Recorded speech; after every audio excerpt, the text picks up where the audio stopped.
You guys think that if you're unhappy, that's a good reason to leave a marriage? See? I don't think you're gonna be happy all the time. So it depends. How long have I been unhappy? Right.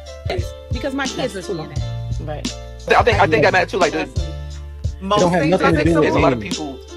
It don't have anything to do with age, getting married too late. People don't have the intestinal fortitude for marriage. You get up there and say these vows. It's duty and responsibility, time and pain. It's the kids. It's the rearing. It's lineage and legacy. That's a joke in itself. But is that not part of the kids? So your kids are a direct reflection of you. So if my kids are seeing me unhappy, now what? What are you talking about?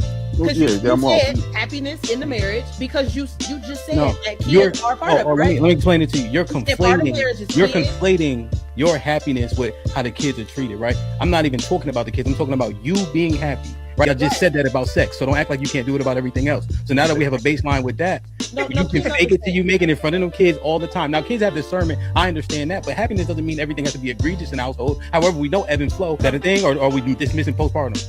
Postpartum depression. Do we have menopause? Right. And so you guys go through these ebb and flow periods where your happiness is intrinsically not working. But that's why I agree. But I'm just saying. But you put it on the kids. Like, no, answer my question directly based on happiness itself. I did, but I said it depends on how long I've been unhappy. Raising my kids in a house where there's no happiness is not selfish. That's not life goals. No, just for the sake to say I have a husband. Are you serious? No, you made a commitment under the Most High God, right? Unless you don't believe. Who cares about the commitment if I'm unhappy and I'm dying inside? No, don't interrupt them, Melly. Sorry, Nikki, what you say? I'm not staying unhappy for 10 months. You talking about 10 years? Well, I've stayed unhappy for a very, very long time. But who is going to continuously stay in an unhealthy marriage where you're burning inside, you're dying inside, you done forgot who you are, you done forgot your self-worth, and you're just super unhappy, like depressed to that point, just to say I have a husband and I have a family? But I think that we know how hoes are created. Callie said it earlier. Something about they ain't had their daddy, their daddy didn't love them. That's one. Secondly, most of these hoes been hurt by a man. Just like these niggas that been hurt by women, they become hoes. It's the same thing. Savage. Okay, so this is what I'm saying. Even with what Callie is saying, the lack of love, lack, hopelessness, a deficit, desperation. That's all the same umbrella. I'm desperate for the love of a real man because a man never loved me. So I'm out there searching for the love of a man. But because I don't know how to properly find love from a man because I never experienced it. So now from these worst experiences that I've had and the damage that I've had from men, I'm telling you now, I'm only going to use them for what I like them for, because there's no possibility that they could ever even try to love me correctly. And I'm so lost on love, so in the deficit, I'll be desperate. And a lot of women have penis in. The girl come up here, hands. Remember the girl that came up here who was cosplaying a man? She was a whole butch, calling the women male-centered up here. You're trying to become them niggas. Talk about worship when you think you're fucking up a storm because you're a man and you're acting like a man. That's male worship down to the ground. So the women who are promiscuous, are we saying they're all desperate?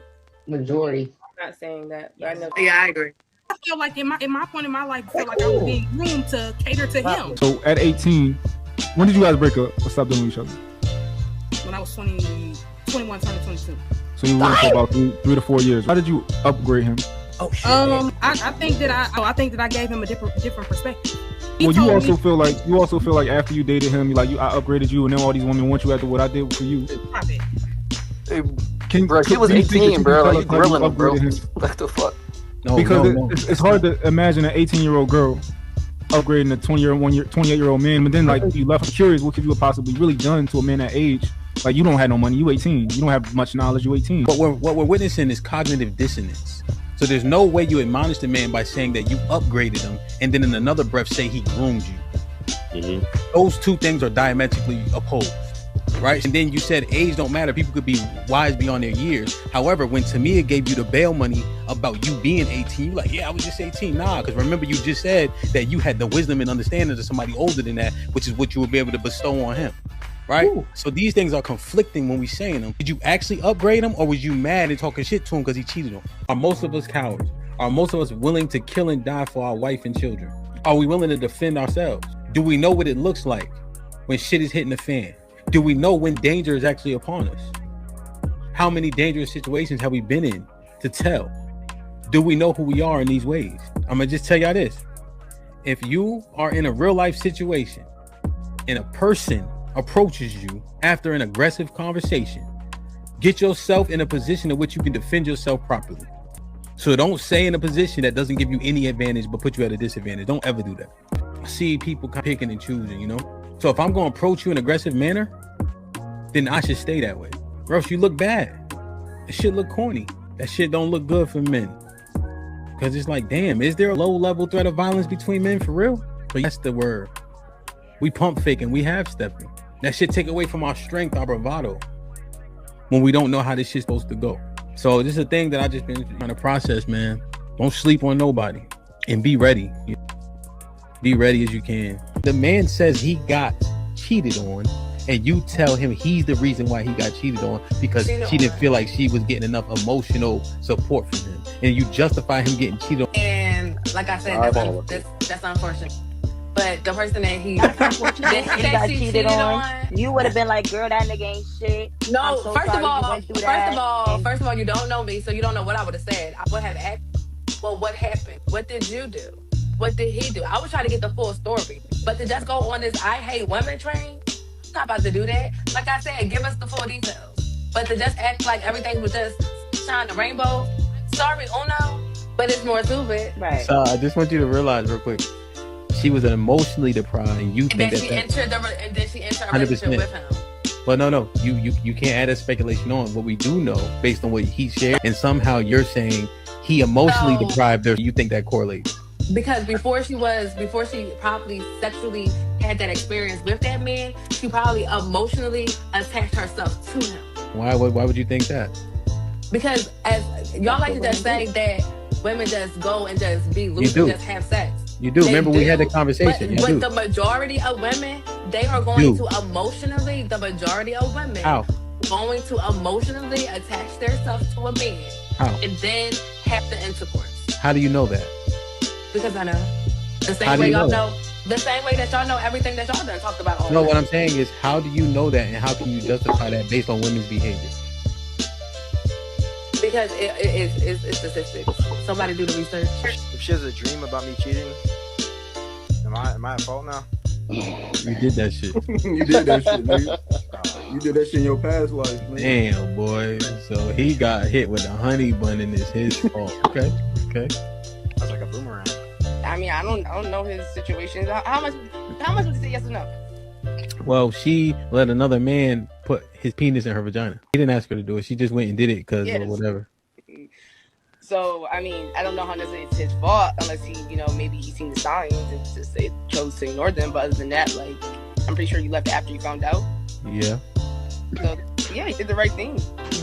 Stepping away from it. So, is that an assurance for a partner? Is that an option as well? Like, fellas, like open book? I got you. Real quick. Hey, fellas, if you dealing with a woman and she call you a partner, get up out of there. Okay. Yeah, let me see. Let me log in that joint whenever I feel like it. Yeah, I think that will work for sure. Yo, that accountability helps people too. If you know somebody else is looking at this shit, like how you reply, what you reply to, the bullshit, right? So like, for instance, this might be risky. Callie and I can see it, and my wife can see it. Now, I don't even really look at it that much because I know that they be looking at it. But also, bullshit get flushed. You know what I'm saying? It like take a weight off you, Right? Because temptation killed the cat. Pun intended. I don't even have a lock on my phone. You can pick up my phone at any moment and go in there and look and see text messages and all of that shit. Don't get a password. You say delete it. It's gonna be deleted. You mentioned that one of the problems was that you have so much access on social media. Like some people can message you, DM, your DMs popping. Him looking at it, is that going to satisfy him that it's confirmed now, or is he just trying to confirm whether or not you're responding back and cheating? The con to that is that he gonna read all that shit the wrong way for sure. Every time. As he should. It ain't never all good. I was just gonna say something to the effect of, in terms of social media, although primarily I do it for content creation, if my man had an issue with it, I was at it, no questions asked, because I've actually been there, done that. It calls for strokes. Like somebody will punch you in your shit for talking too much and talking crazy. It say that in the Bible? No, it doesn't say that in the Bible. That also equates to... I knew it. A fool lips enter into contention and his mouth calleth for strokes. Proverbs 18:6. Okay. Because I read this shit. I'm just saying I did too, 5,000 times. Yeah, so what I'm saying is, well, you didn't know that was in there, right? Put him in the fucking bedroom. Get him out. So...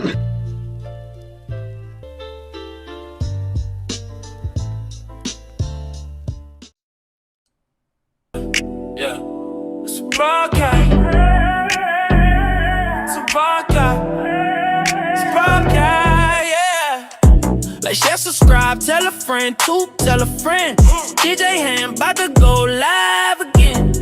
So hit the likes, my friend, on your way in. First off, salute the chat. And to all new cousins, welcome back. Heard you searching for the real, well, this is where it's at. The latest topics and panels, and brother, don't get sent to the bathroom. We got all the stats, too, back to facts in the morning or the afternoon. Tuesday, women's POV, 2 Fridays, dancing, jamming tune. It's a community of real, and we better than the world news. This might be risky, I hope you know. This might be risky, let's go, let's go. This might be risky, no, I love you, real, I love it. This might be risky. Salute to DJ HAMP, it's time to start the show. Salute to DJ HAMP, it's time to start the show.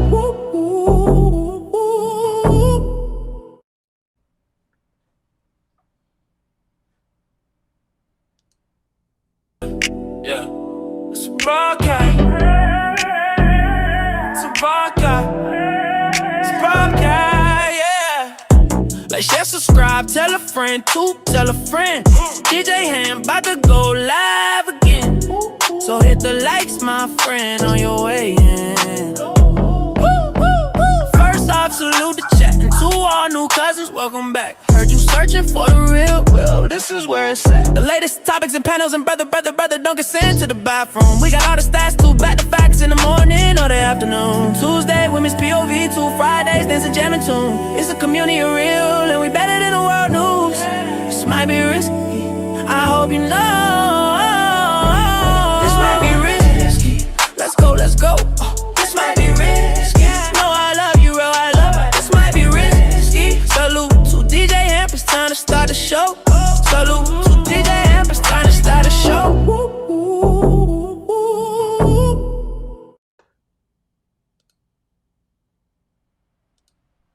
Well, we can kill all this. We can kill all this. Say, like, do you want to be next?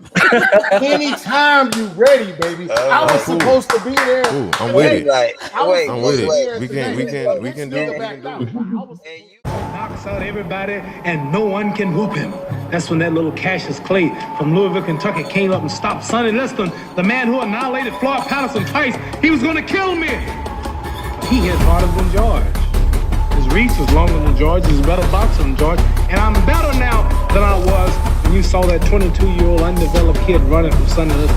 I'm experienced now, professional. Jaw's been broke, been lost, knocked down a couple times. Bad. Been chopping trees. I done something new for this fight. I done wrestled with an alligator. That's right. I have wrestled with an alligator. I done tussled with a whale. I done handcuffed lightning, throw thunder in jail. That's bad. Only last week, I murdered a rock, injured a stone, hospitalized a brick. I'm so mean, I make medicine sick. Man, dude. Fast. Last night, I cut the light off in my bedroom, hit the switch, was in the bed before the room was dark. Incredible. Fast. And you, George Foreman, all of you chumps are gonna bow when I whoop him. All of you. I know you got him. I know you got him picked. But the man's in trouble. I'm gonna show you how great I am.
Yeah, it's a broadcast.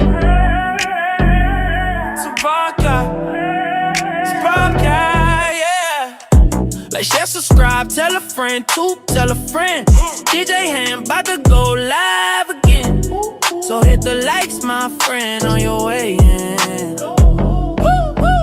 First off, salute the chat. And to all new cousins, welcome back. Heard you searching for the real, well, this is where it's at. The latest topics and panels, and brother, don't get sent to the bathroom. We got all the stats, too, back to facts in the morning or the afternoon. Tuesday, women's POV, 2 Fridays, dance a jamming tune. It's a community of real, and we better than the world news. This might be risky, I hope you know. This might be risky, let's go, let's go. This might be risky, no, I love you, real, I love it. This might be risky. Salute to DJ HAMP, it's time to start the show. Salute to DJ HAMP, it's time to start the show.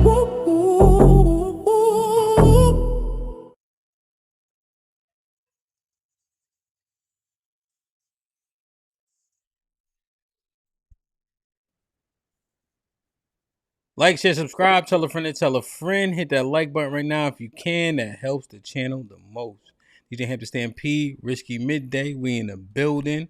Salute to everybody who here so far. We got almost 100 people in the building, and we have 33 likes. Let's go ahead and hit the like button if you can. That sincerely helps the channel the most. We have 1 dislike so far, which has the same effect. Famous and infamous have very similar qualities. So because the likes are often so low, we'll take what we can get, you heard? But please hit the like button. Please hit the like button. Please hit the like button, man. Salute. Salute. Salute. 1 second. I'm trying to fix this screen here. Oh, it did that. Okay. Let me see. Thank you for everybody for joining in today. We appreciate y'all. Let me see. Let me get rid of this. So salute, man. Hit the like button if you can. That helps the channel the most. Salute, man. Yesterday's show was dope. If you have an opportunity, please go back and take a look at that. You heard? I think it was an awesome show. There's the last segment of the show wasn't quite planned, but it's something that we really got to talk about again. And hopefully the next time we talk about it, everybody who is involved is truthful and transparent, because we about tired of the old heads talking about what they did or didn't do at this point. So we got to finish that conversation. Salute to Mr. Williams, salute to Prax. Make sure y'all remind me, we got to finish that convo. You heard? Hit the like button, hit the like button, hit the like button, man. Hold on, I got to do one thing real quick. Then I'll see you in the chat and we'll get it popping.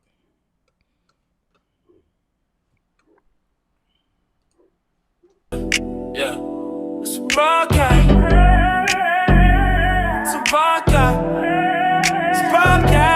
Yeah.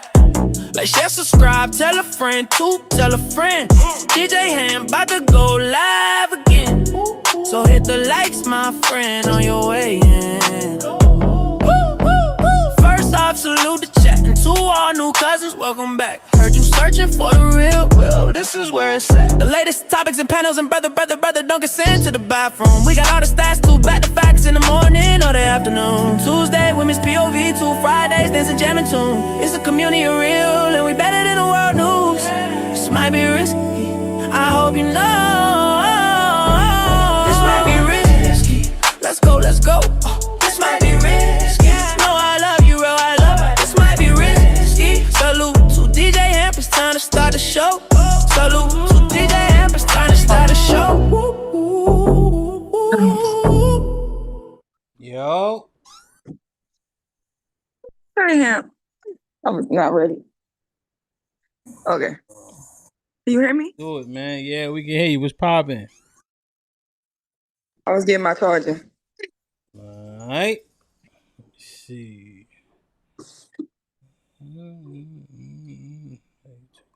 Good morning. What's the word, man? What's The shaking? bird. The bird is the word. Indeed. Let me see in the chat real quick. Fish in the fit in the building. E-Dub in the building. Miss Almond Eyes. Good morning. Woody was shaking. Black America, salute. Aaron Rand, shalom. Black King, salute, my G. Good to see you. OG Vet Life in the building. Rebecca was popping. Normal Nerd. Salute. Herlandy was popping, man. Been a little minute. Hope all is well. Nightbot behaving, of course. Make sure y'all get y'all tickets to Houston. It's going to be epic. We got some early bird tickets still available. D Majesty in the building. DJ Smoke was popping. Strada, salute to SPS in the building. Indeed. Yoli was popping. Shalom. Nightbot once again. Darius was shaking. Hope everything's everything, man. Melly Mel was good. Angel, top of the morning. I don't think I see you yesterday, man. Tony, salute, man. It was good to see you yesterday. Hope all is well. Callie in the building, putting in work. That's always a blessing. Hit the like button. Miss Blackberry was popping. I don't think I saw you yesterday, man. Hope all is well. Fo, salute. Hey, Fo, somebody had hit me up. Well, put it in the chat. I gave them my email because they said they wanted an intro song. So I want to make sure that if they respond, that I get that to you. So just remind me. So Passe was popping, man. Good to see you. I ain't see you in a minute. Jay Miller, salute, my brother. Hope all is well, man. You all ready? Yeah, man. Salute to the new hat sponsor, man. Pinheads. We're coming through with this collaboration, so you'll see me rocking a whole bunch of iterations. Right now it's like the throwback symbols and shit like that. So if y'all want to get in tune, they also do mass production. Make sure y'all go to the link that's in the description. All right. The Majesty was popping. Mr. Williams, top of the top. Hope all is well. Mr. Big Aaron in the building, man. Yo, MJ was popping.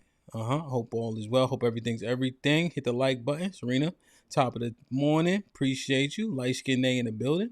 Light Skin Name will also be in the building in the ring come June 27th. You don't want to miss that. Little guy, what up, Ock? Salute. Shalom, man. Dad was popping. Good to see you. CC in the building. Was goody. I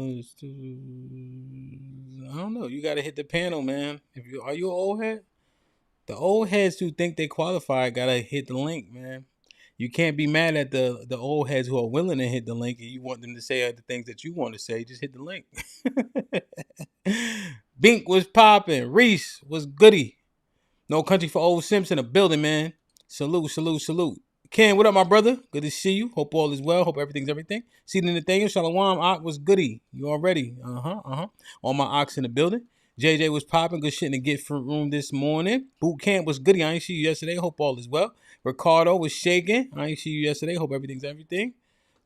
Salute, man. Hit the like button, man. CJ was popping. Let me see. Do I got everybody? Yeah, man. Let's get it, yo.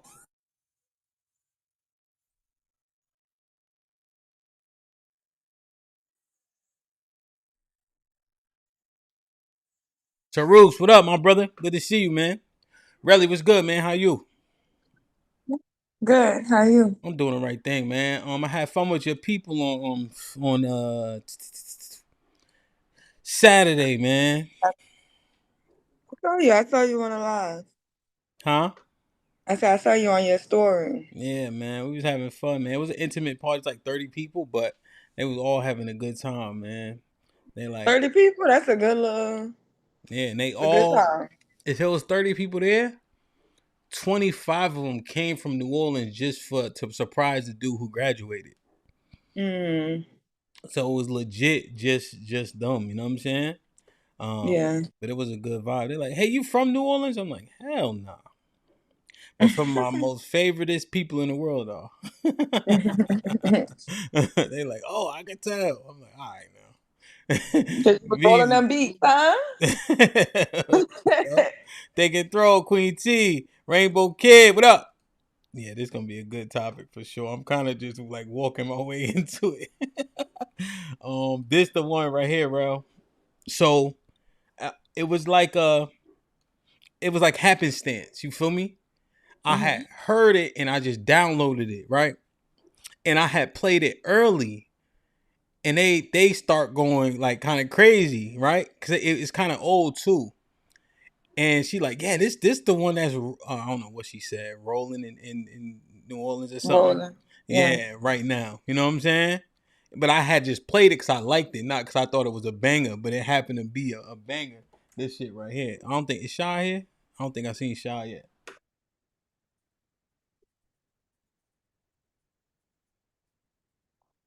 Wait, can you hear this?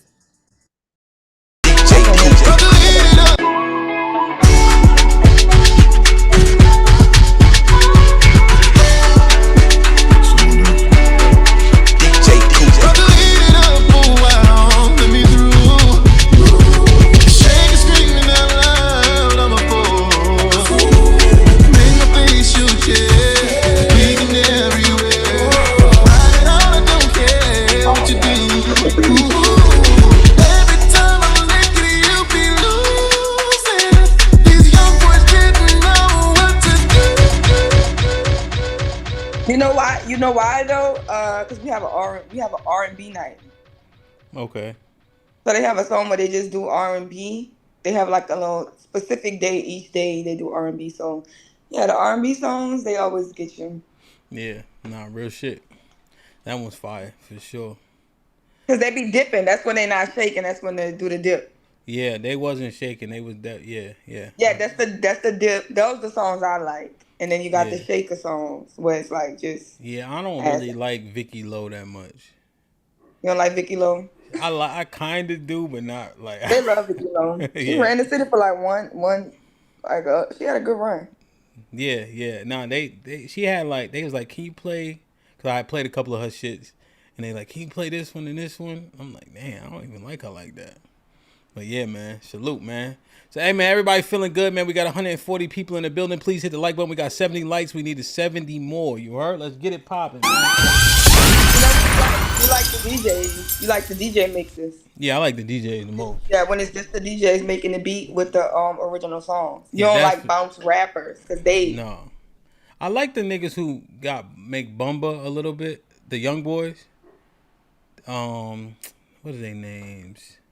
Oh, you talking about like Teasing them? Yeah, they cool. Teasy and Sean and them like that. But I like the mixes of the songs though. That's my favorite shit. All right, man, let's get into this, man. Hit the like button, share, and subscribe. Please tell a friend to tell a friend. Rel, they had told me, now this is why I need your help in terms of edification, you heard? You've been in these YouTube streets a lot longer than I have, you know what I'm saying? They was calling you the king of some shit. And I'm like, but she's a girl. But whatever. So, I'm like, this was interesting, man. So, I effed around and went in the Discord on third shift. Third shift is usually trash, right? But it was so many of y'all in there last night. I'm like, there gotta be some bullshit in here. And then conveniently, y'all was all friends when I popped in there. I ain't gonna, whatever. But Shaw had brought this to my attention, and then I have an Instagram that I want to show. But when I heard this, I was taken aback. But even the brothers who identify as Red Pill or Black Manosphere agreed, right? Now they are part of our family, so I could say the name if they want, but I don't know if I need to. You know what I'm saying? But like, agreed that these things like go coincide or hand in hand, or the ideologies, even though the subject matter may be different, right? So like as an example, it was said that they say make white great again if they said move America for white. And then it's like almost like make black women like traditional again. Something like some type of dynamic. When you hear this, when you see how I phrased it, they the same, right? Because they're for one goal, but divisive in nature. What is your thought process before we read through? Because I haven't even looked at the Instagram that we're going to look at. Yeah, I think Red Pill definitely has a lot of conservative Republican views. It would definitely be a pipeline. If you swallow the red pill and you intake that ideology and that's who you become, you will most likely align with conservative and Republican views. So it kind of all can coincide. Well, black people would be the minority in these things, but when we look at the root of these things, we understand that the core of MAGA is white America, and the core of Manosphere and the people who started Manosphere is white America. Okay. Now, is it true that the black men who started the quote unquote Black Manosphere were not allowed in the Manosphere? No, they was allowed. They used to all be at the tables together. It drew a line because white people believed the propaganda that black men don't take care of their families, So once they got to the topic of women and they started having a disagreements with the white men, did I disappear? Oh, that's you. Am I gone? No. I don't know what happened. Hold on. Go ahead. They can hear you. Let me try to fix it. Okay. So once the white man disappeared, like once the white man and the black man started getting into it over the different issues, black men took that as a point that, hey, actually, our real job needs to be taking away the propaganda about us. Like, because it's so easy for the white man to be like, oh, y'all ain't nothing but pookies and ray-rays and da-da-da-da. So that's when they kind of lean more towards taking the mantle to get rid of all the negative propaganda and bring up stats that prove that they wasn't as bad as the media or black women was pushing them to be. Okay, so the dichotomy came when they started talking about families, but when it's talking about men's empowerment, everything was copacetic. When they started talking about family dynamics, the white men saw the black men as inferior because of how our family dynamics are. Yeah. And then therefore there's a split, and now the black men continue to talk about their relationship dynamics, but also fighting propaganda about how bad black men are in their conduct. Yeah, now there's some black men who stayed on to the white side where they just talk about like development of men, and they don't make their whole critique about just women, right? But it's monetary gains that come with the gender war. So everybody who can inflame the gender war portion of what Manosphere is took that because it had a lot of monetary gain toward it. Okay, you're saying that the Manosphere consists of a bunch more topics, right?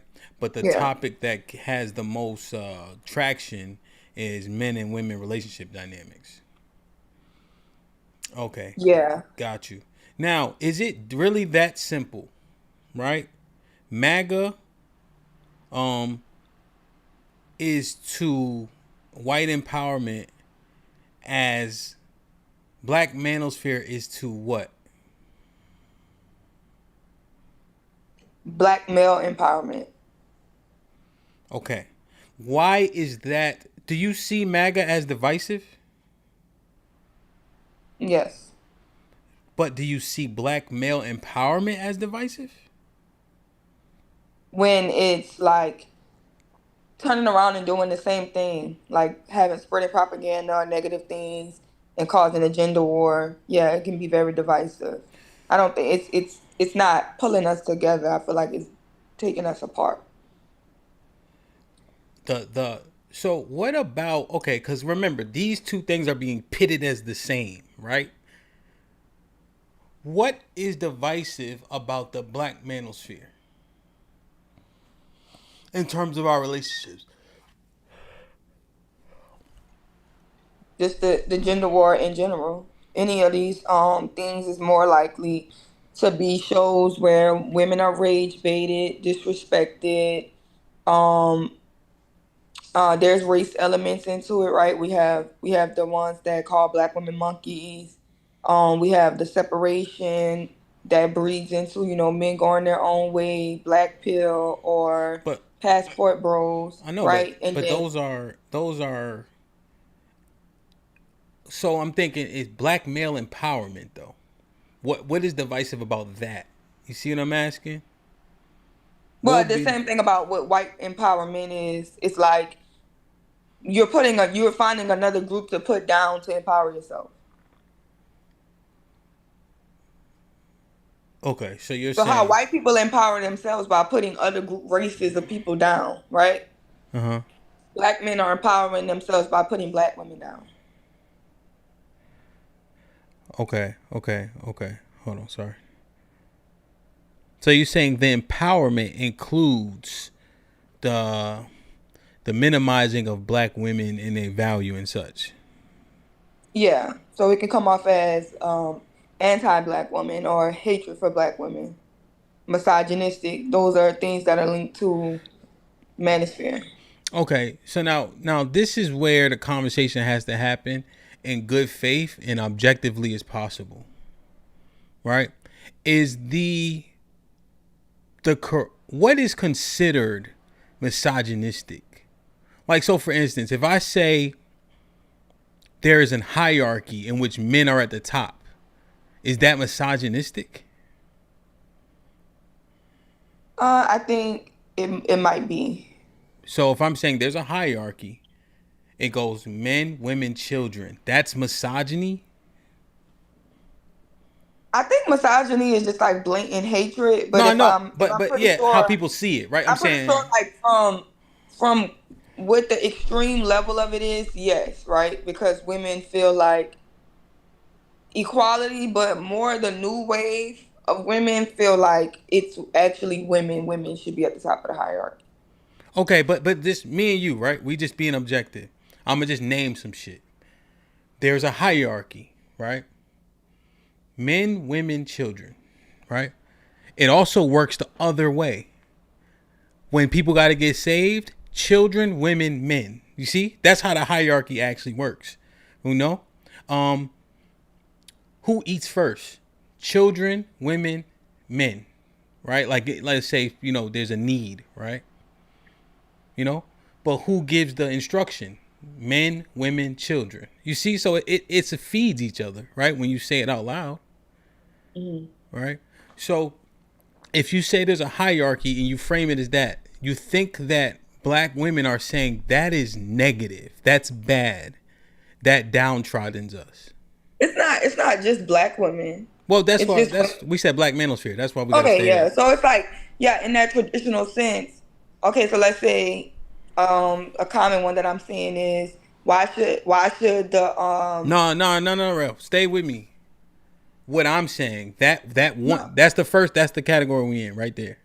No, that's what I'm saying. Oh, my bad. I thought you said a common one. Okay. I thought you was going. Okay, go ahead. No, the common one is why would the creator worship the creation or allow the creation to be above him, right? So they feel like women create men. So why should they be our leaders? Create men. That nothing in history has shown that women are submissive. So why should we submit to what we created, right? Another one I just recently saw. No. That's why I said stay with me, because you went to something else. I'm saying. So because think about it. This is what we're assessing. Black male empowerment is negative, right? So now I'm going through some things. So I'm saying the hierarchy. Mm-hmm. If I name the hierarchy, that's negative. They would say that's misogynist. Yeah, women don't want to be underneath men. But I'm asking though. You're saying, okay, so there's two questions. Is it negative? Do they see it as negative? Oh, they see it as negative. I don't think it's negative. Okay. I think it's just regular. It makes sense. It's logical, but they don't see it as no. Okay. They see it as the creator shouldn't be underneath the creation. Okay. Getting your money up to where more of the world's luxuries, assets, and the things that you desire are accessible to you. Is that negative? No. Do they think that's negative? No. Well, I'm trying to think of the tropes. Women are born with a value. Men have to earn a value. They see that as negative. Okay. What do you think? I see it as a negative too. So that's not true? No. Okay. You think that puts like a negative relationship between the two? Yeah. I think that I think it's negative to say that men are intrinsically just born with no value. Okay. I don't think that the Most High created men to be valueless, right? Okay. That's where we just start to make man-made things like money and things like that to go towards a man's worth, right? Okay. And then with women, that's just saying that women are useless without their wombs. Like if women can't have children, that's their only contribution to the world. Okay. I can see. I think that's a substantive breakdown of why that could be seen as negative, right? Mm-hmm. Damn, I had a good one in my head. What were the one you were trying to say? What was the one you were trying to say? You were trying to say something about remember you said the one that they don't like or something? The one that they don't like. You were saying, oh well, expound on the one where you were saying they create men. What does that mean? Oh yeah, so women feel like they create men, right? Since they create men, then they shouldn't have to bow down to their creation. And what they're saying now is the only humans on this planet is women and their children. Yeah, but I thought we were saying that the black manosphere was like MAGA. That sounds outrageous. Yeah, that's what they're saying. The only people that exist on the planet today are women and women's children. Okay, the manosphere said that? No, I'm saying this is what they do to combat the idea that women should submit. That's the combat against traditional, right? Because MAGA and Manosphere push traditional. Okay, all right, let's go. So, how about the single mother thing? And how dating a single mother is not conducive. Now, personally, I think that the single motherhood thing needed to be highlighted, but they definitely take that as a negative because they feeling as nobody's holding the men accountable for getting women pregnant and not marrying them, right? So I don't think that they've reached that level of accountability that they have in that part. So that's still a negative trope to them. Okay. Which is easy for me to say because I've never been pregnant. I never had kids. So with women with children won't really take what I feel seriously anyway. But they're saying that, hey, this man came, he made a baby, he should show up and step up and be responsible. And if a man gets me pregnant and chooses to be a man, then now I should be deprived of love or relationships for the rest of my life. That is negative. Okay. And so the men telling men that if they don't have children, it's not a conducive situation to be in. So if you have options that don't have children, go with those options. Mm-hmm. And they're saying that's negative. That's divisive. Yeah, because it's the whole idea of if you're supposed to be for the community and the majority of the women have children in the community, but you're not dealing with, like, you know what I'm saying? They feel like stepdads are important and have played pivotal roles in society. So why would you encourage men not to be stepdads? Okay. Is the entire traditional thing just seen as negative, downtrodden on women? Yeah, I think tradition is looked at as like slavery or indentured servitude, patriarchy, all of these things that are just negative. Okay. What's the mathematics behind women creating men? I don't understand that. What equation is that to where men aren't included in the creation of life? Because they just feel like men contribute to life. They make their contribution, which is their sperm, but they're not actually creating the life. So they make a contribution, and then it's a woman's decision to create. It's her body decision to create, whether it's saying that, hey, I want to keep this baby or not, and she flushes it down the toilet, or if it's her body, right? Because women miscarry. So her womb could just simply say, I don't want to bring this life here. And the womb could terminate the pregnancy within itself. So you're saying because they have the ability and the autonomy to take that life or cultivate that life, then that they're the ones that created it? Yeah, because they feel like, well, I give the baby eyes, nose, a heartbeat, a brain, feet, everything that this baby needs to be able to form into a human. That's actually my body that does that. And there's no other thing outside of my body who could actually do this. You couldn't put sperm anywhere else and it happens, right? And so they feel like they're the progenitors of life within itself, or creation anyway. So that's interesting, right? So do they think about it in all ways? Like, do they know that, like, do they know how shit could go if men didn't police men?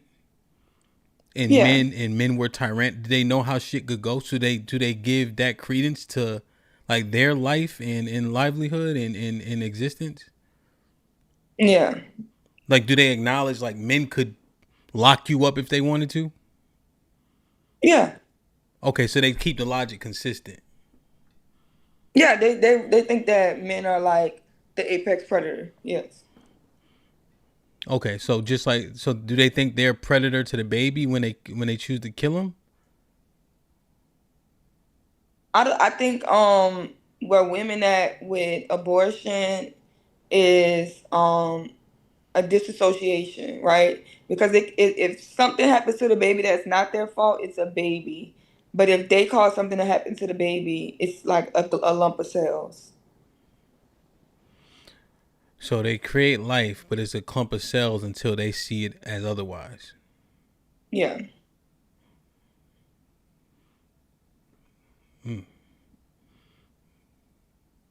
That's quite convenient. It's just not seen, and maybe it's because it's so normalized that it's not seen as so problematic. No, 100%. No, that's what I'm saying. It's very subjective, right?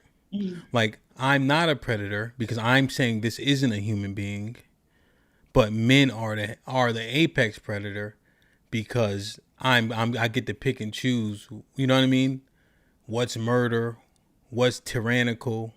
You know, what's a baby? What's a human being? What isn't? Right? So I can disassociate because this is just a clump of cells.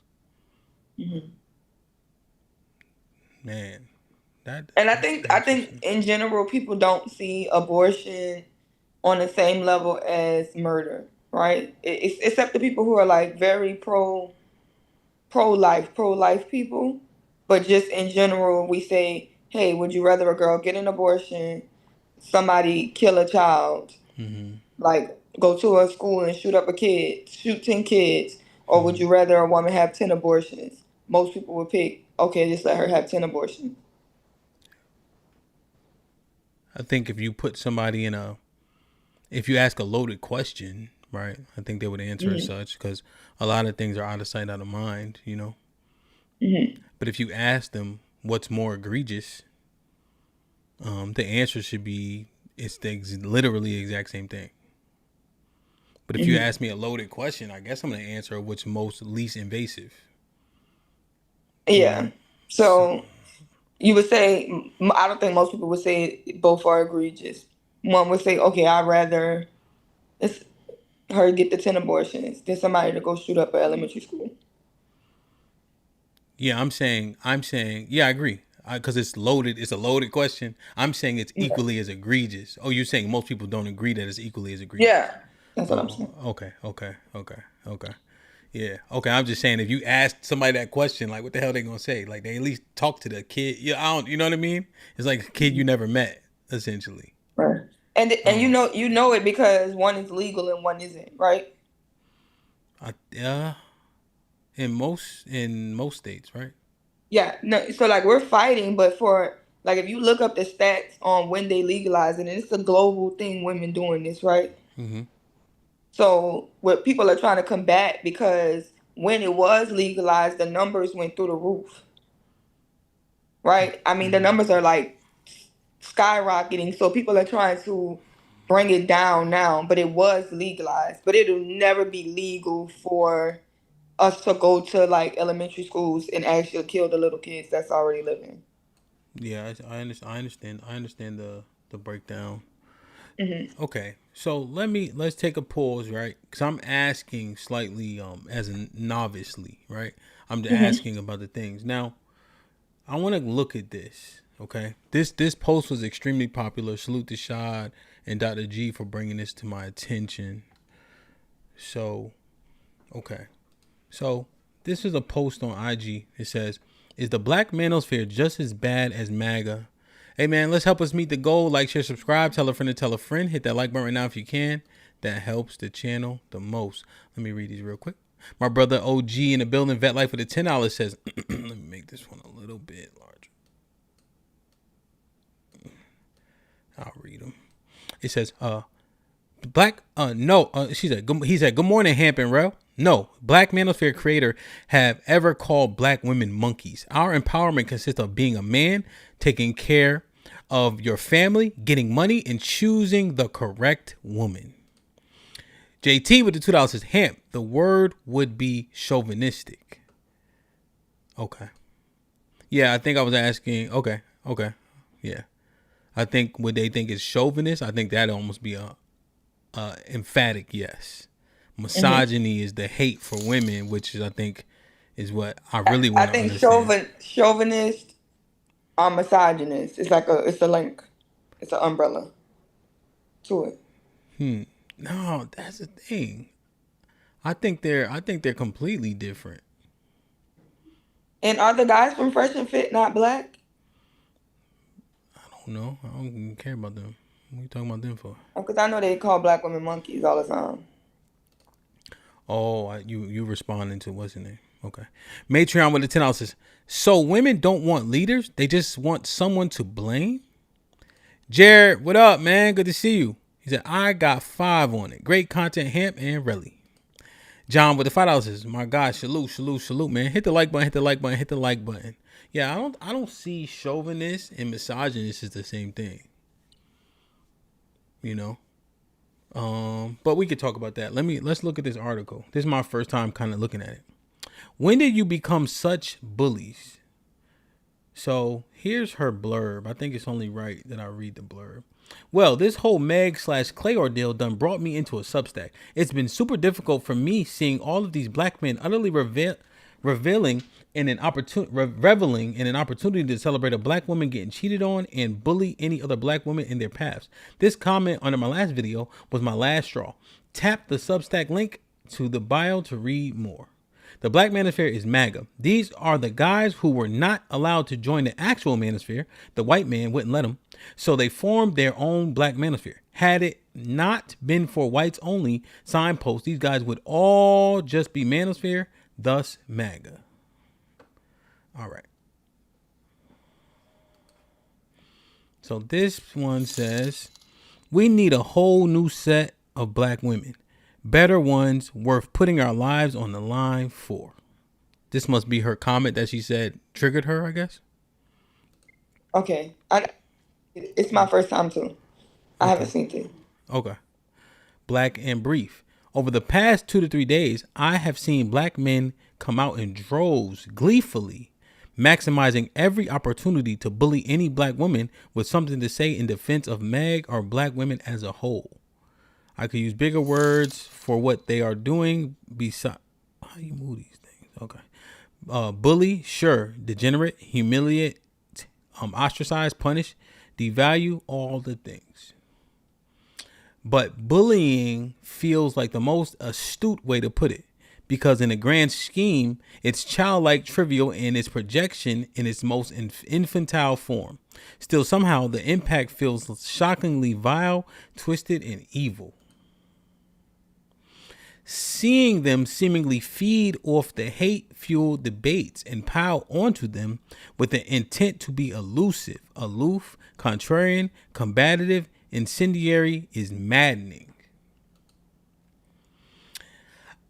I fervently believe this moment is ushering in a new wave of feminism, and I don't know how it's going to affect our community. I personally haven't reached misandry yet, and I don't ever want to have to get there. But I will say, as a single woman who wants to be married, who wants to have children, who can be loved well enough to making you a sandwich here and there, here and there. Going all out for special breakfast in bed or clearing my schedule for an evening to cook you dinner, who wants to be soft? The men are just making it increasingly difficult. Black and brief. How am I supposed to feel safe enough to choose? This one, is the Black Manosphere just as bad as MAGA? DJ Tommy Gunn says, yeah, bro, she made a post on Instagram and everything. And I guess that's Clay laughing with Tory. Niggas being weird again is the response here. All right, and that's the last one. What you think? Yeah, I think that it's problematic, right? I don't know if you remember, but it was like one of the first times I ever came on the panel, actually hit the link, and it was a person saying like it was unrealistic basically to not be a hoe, right? And I was just saying that women push hoe culture, and they don't just do a disservice to themselves, they do a disservice to other women, right? Because nobody wants to tell you what comes along with that whole life, right? So everybody's telling you to have fun, to be wild, to do these things, and Meg stands on this, hotties, hot girl summer, city girls up type shit, right? And you literally bring your value down. These are decisions that you're making yourself, and then people don't want to deal with you, right? And now the whole world has to come defense of somebody who's making whole decisions or having whole behavior, and that's not our fight. But because of the identity politics, that's a black woman, so we gotta go to bat for her. But why? If you're not a hoe, don't stand with the hoes, because it's so easy for us to be like, right here, we getting rid of the street niggas. The streets is dead. We want to get rid of that. Yeah, but if the fire coming to purify the community, all of this shit gotta go. And hoes and niggas go hand in hand. The whole shit gotta go too. It's gonna have a downfall too.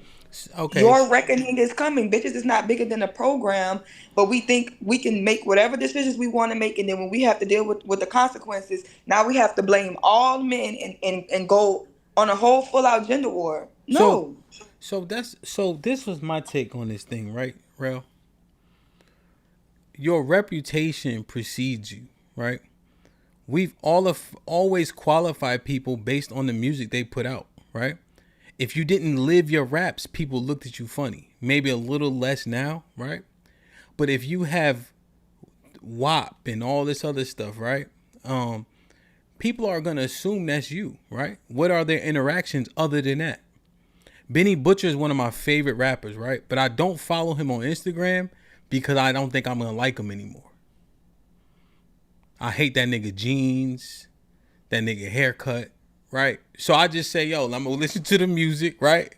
Because it give me the feel from back in when, you know what I mean? Like an old school feel, you know? And so then you have public relationships, right? With double digit men, allegedly, right? But it seems like most of these relationships have been proven.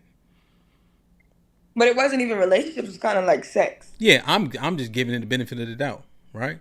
Sexual escapades, you know? Right? And if you're saying I leverage my vagina and your biggest first song ever was Big Old Freak, we don't forget that. Right? And so when you get at a man who says that he couldn't be monogamous, right? And your reputation in your past, and you reap what you sow, right? Because they were saying that Partisan didn't even know this was her modus operandi. Mm-hmm. So now things come full circle, right? That's just a logic train. That ain't even nothing about disparaging her. Like, that's just a matter of fact understanding. What you think about that? Yeah, and then it's not even alleged. These are things you said under oath. These are things you've admitted in a courtroom because you couldn't lie on the stand because it's against the law. So my thing is, it's just like, and the whole shit is going to get you whole results. We continue to say, oh, if you play stupid games, you win stupid prizes. Well, being a hoe is a stupid ass game. The world of whoredom is a stupid ass game. Thinking you can fuck around like men as a woman is a stupid ass game. And you're going to continue to win stupid ass prizes. Right? And then even the bigger picture is, what do we want for Clay? What do we want for him? Like I said, we may not have kingship, but this is just a town where we can have billions and millionaires all bunched on each other. Back in the day, if you had that much wealth, you just owned your town and you had your people. He could be a king in his own right, given in the right place and time. But he comes from a two-parent home. He comes from an affluent background. Okay, he's a man. Men like sex. Men have fun. The morality, it ain't up for question right now, right? Especially if we defending her. So we're not on the morality train at all. You saying that don't work? But at the end of the day, if he understands that he comes from a prestige, affluent family, Why would we even want that to be the wife and the mother of his kids? Why would we even want that type of woman or archetype of woman be the type of woman that he should take serious? If he has access to all of these different women, if that's who he wants to have fun with, and when he's ready to actually put his seed into somebody and bring life into the world, he should definitely make a better decision. Why would we even want that for a black man? Wow. Hey, now that you saying, why would we have him link himself to the fun girl? If she made herself a fun girl in her music and her decisions, the boy Blueface said he just got head from her. Did you see that? Mm-hmm. Like, she just went to Florida and gave him head. Did you see that? Yeah. And you saying, why would we want that for one of the kings? Or, whatever you said. You know what I'm saying? From one of the highest black men in terms of money, prestige, affluence. That's because he's not like one of these no-name niggas that we don't. This is a Splash brother. Yeah. This is Clay fucking Thompson. The run that he went on, him and Stephanie went on. Come on, like this is one of, like, he's up there. This is not no average nigga. He's not even average in what he's done. This is multiple championships. People play their whole career and don't get a championship. Come on now, this man has multiple back-to-back championships. So my thing is just like, what do we want for him? Wow. If we're gonna allow women to be hoes, then let them be hoes. But hoes are not wives. Wow. Now, and we could say, oh, well, yeah, they wifing up hoes. Well, if a man chooses to wife up a hoe, that's his decision. If he don't choose to wife up a hoe, that's also his decision. Why are you mad? Because hoes are not wives. There's an old saying, you can't turn a hoe into a housewife. People think they're bigger than the program. Huh? Bitches always think they're bigger than the program. The program is undefeated. Damn, man. That is so what would they be saying about what you saying right now? They think it's problematic. They're saying we wouldn't know Clay if it wasn't for her. Like, she made him popular. Like, no. You're gonna know it because hoes gonna always defend hoe culture. Hoes always gonna defend hoe decisions. Hoes gonna always defend hoes. That's gonna be the split conversation. And women who are not hoes gonna be able to call it out clear, like, hey, I wouldn't want that for my son. I wouldn't want my son fucking with the girl who had sex with everybody in the neighborhood. Cause in the entertainment industry, that's the neighborhood, right? Mm-hmm. Ballers, entertainers, these are a neighborhood. This is a niche thing, and they pass people around. So if we take it to a microcosm, you want your son to marry and have kids with the girl who fucked all the niggas in the neighborhood. So, what does the Manosphere have to do with this in total, like as a whole, like, because our posts seem to be prompted by the quote unquote Black Manosphere, right? What is it like? Can you help me reconcile that? So Manosphere is getting heat right now because they were celebrating it. In what way? They were celebrating it like, haha, bitch, you got played. Haha, like what Mr. Fantastic was saying yesterday. Like y'all hoes is going outside. Like, y'all really think, oh, getting pregnant for Cardi by a nigga when you married to another man, that whole shit, when it come to her, when it come to this one, I think it's happening right now with Nicki Minaj. She about to get a divorce. Her husband has another person pregnant. It's like the hose is falling down. Your reckoning is here and your reckoning is coming. And that's been something that the Black Manosphere has been pushing. That, hey, you saying that we don't take care of our kids. Y'all just a bunch of hoes getting pregnant by niggas and y'all don't know who y'all baby daddies is. But y'all don't want to be held accountable for that. And now all black men are deadbeats, even though we can prove that majority of black men don't have kids. But y'all telling the whole world that we're deadbeats because you're whores and you're getting pregnant and you don't know who your baby daddies are.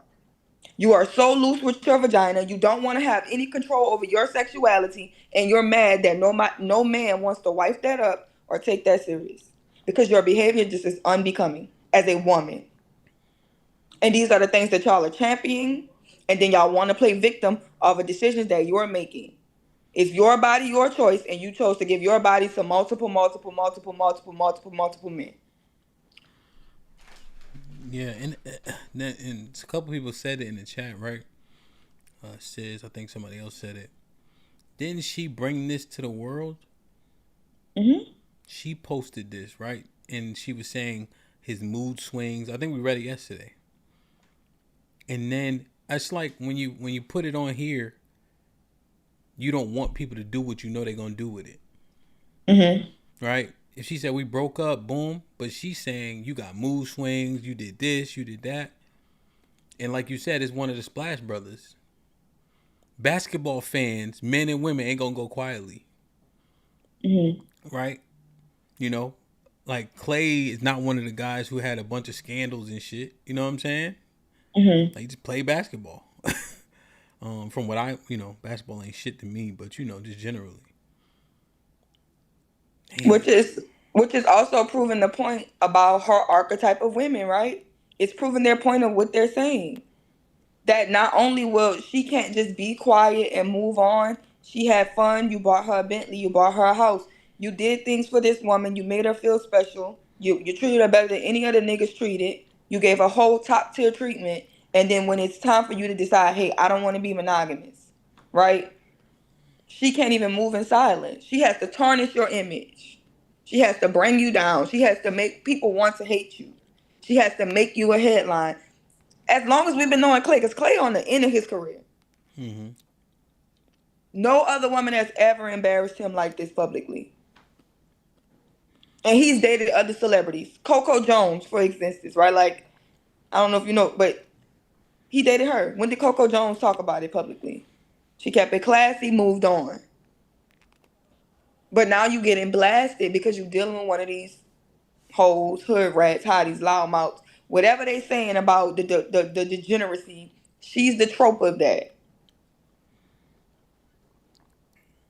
So why is we saying, oh, even the good ones, even the ones that are like Clay, because they thought that Clay was like her Russell, the one that was gonna save her from the streets. Like, she did her Sierra prayer. So he's supposed to be the good guy, the light skinned nigga, like a Tyler Perry film, right? A dark skinned nigga break your heart, you fall in love with a light skinned nigga, he saved you, save up that's what they thought it was gonna be. So the narrative is now, you can't trust any of them because even the good ones, even the ones that are supposed to be good. And it's like, why did we ever believe it? Why did we ever believe he was going to take her serious? Why did she believe it? Why didn't she just have fun and go home? Man. Go home with your ball. It is. And I'm just saying, so as we kind of work back, because this is the catalyst, right? There's the black manosphere is Maga, though. Just as bad as Maga is how she put it.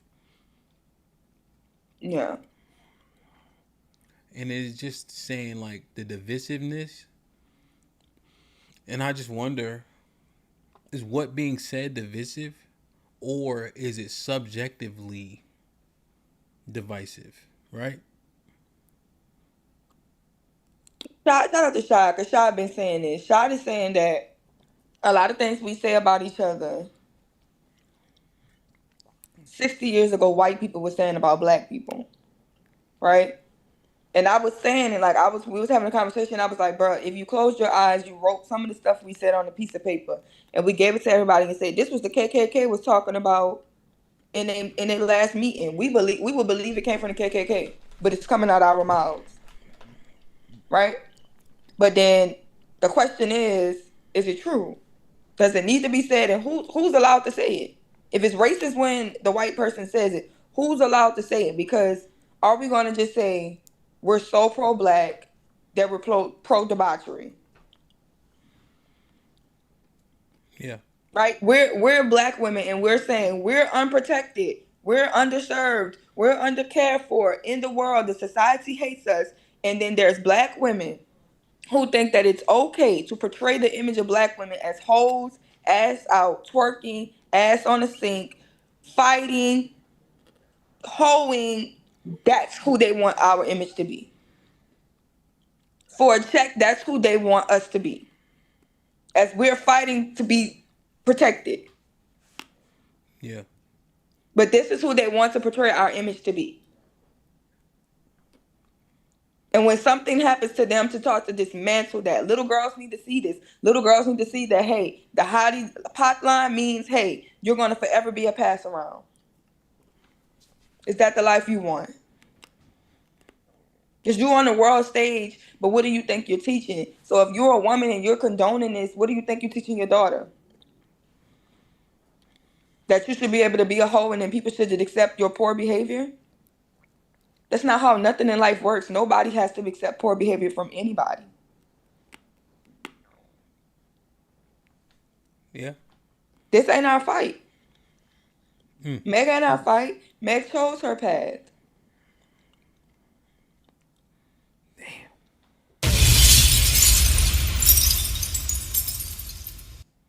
Like you know you're not to be trusted. She's not even a girl's girl. You was having sex with your best friend, man. You lied on Gail. You had to tell the truth on the stand, which the inconsistencies of your thing make people feel like Tori didn't even do you anything, and you have an innocent black man in jail over your lies because you couldn't consistently tell the truth about the story. Your character is all the way flawed. And if it was in reverse and she was a black man doing the dumb shit that she was doing, we would nowhere near be defending it. Wow. Yo, Tiff, you might gotta hit the link, man. Like, what do I say?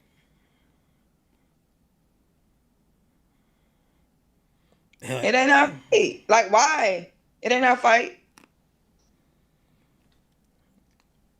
If a nigga go shoot up the mall, nigga go shoot up kids, that's still a man. How many men you think gonna stand up and defend it?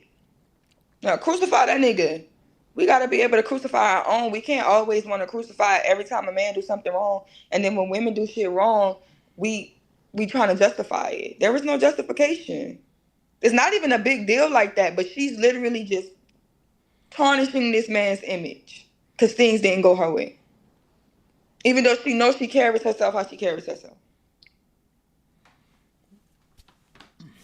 You cheated.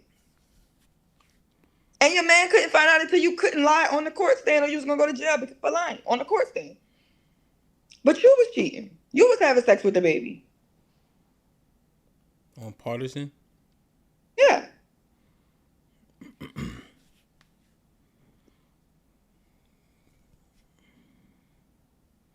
Yo, this shit. Let me read these real quick. Aaron with the $2 says, Meg shared men with her girlfriend. She should share Clay. John with the $5 says, y'all lyrics produce trash culture. Free Tory, do dudes dirty. Keep that same energy. Don't get soft and respectful now. Stand on who you are. Ricardo with the $5 says, women are just in disarray that their sympathy playbooks isn't working anymore. Tarus with the $10 says, just as bad as MAGA? Not really. Just as stupid? Absolutely. Mont with the $5 says, I hate when motherfuckers jump in front of bullets for the quote-unquote red pill community. Stand on what you believe in, not a party or a movement. They all get co-opted. Vet Life with the $5 says, fresh and shit never have been part. Salute, Harrison. What's that? That's something new. I've never seen that before.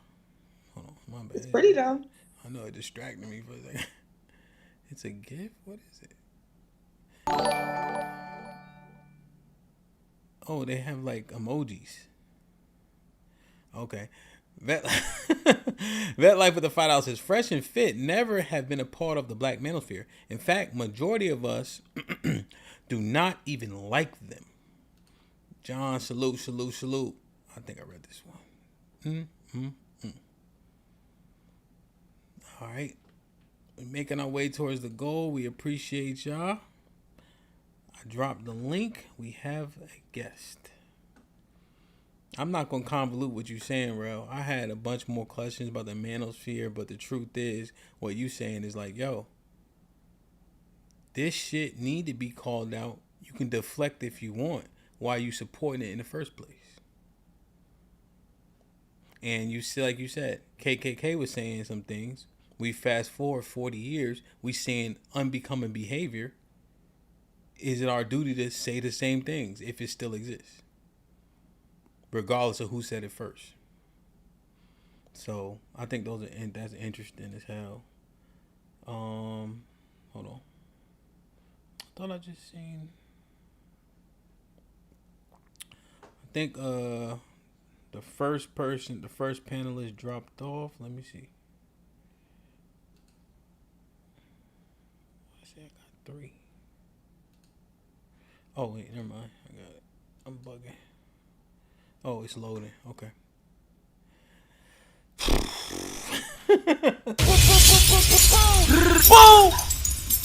Like, share, subscribe, tell a friend to tell a friend. Hit that like button right now if you can. That helps the channel the most. All right, let me set this screen up here.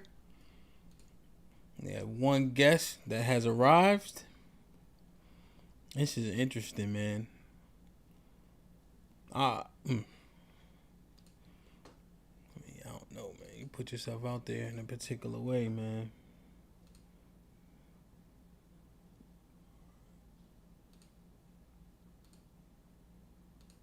All right, that person's still loading up. So, wait for her. It says joining. I don't know, Rel. I'm kind of just thinking about like what you said. You know? Does this reflect more on Megan or on the people who still supporting it?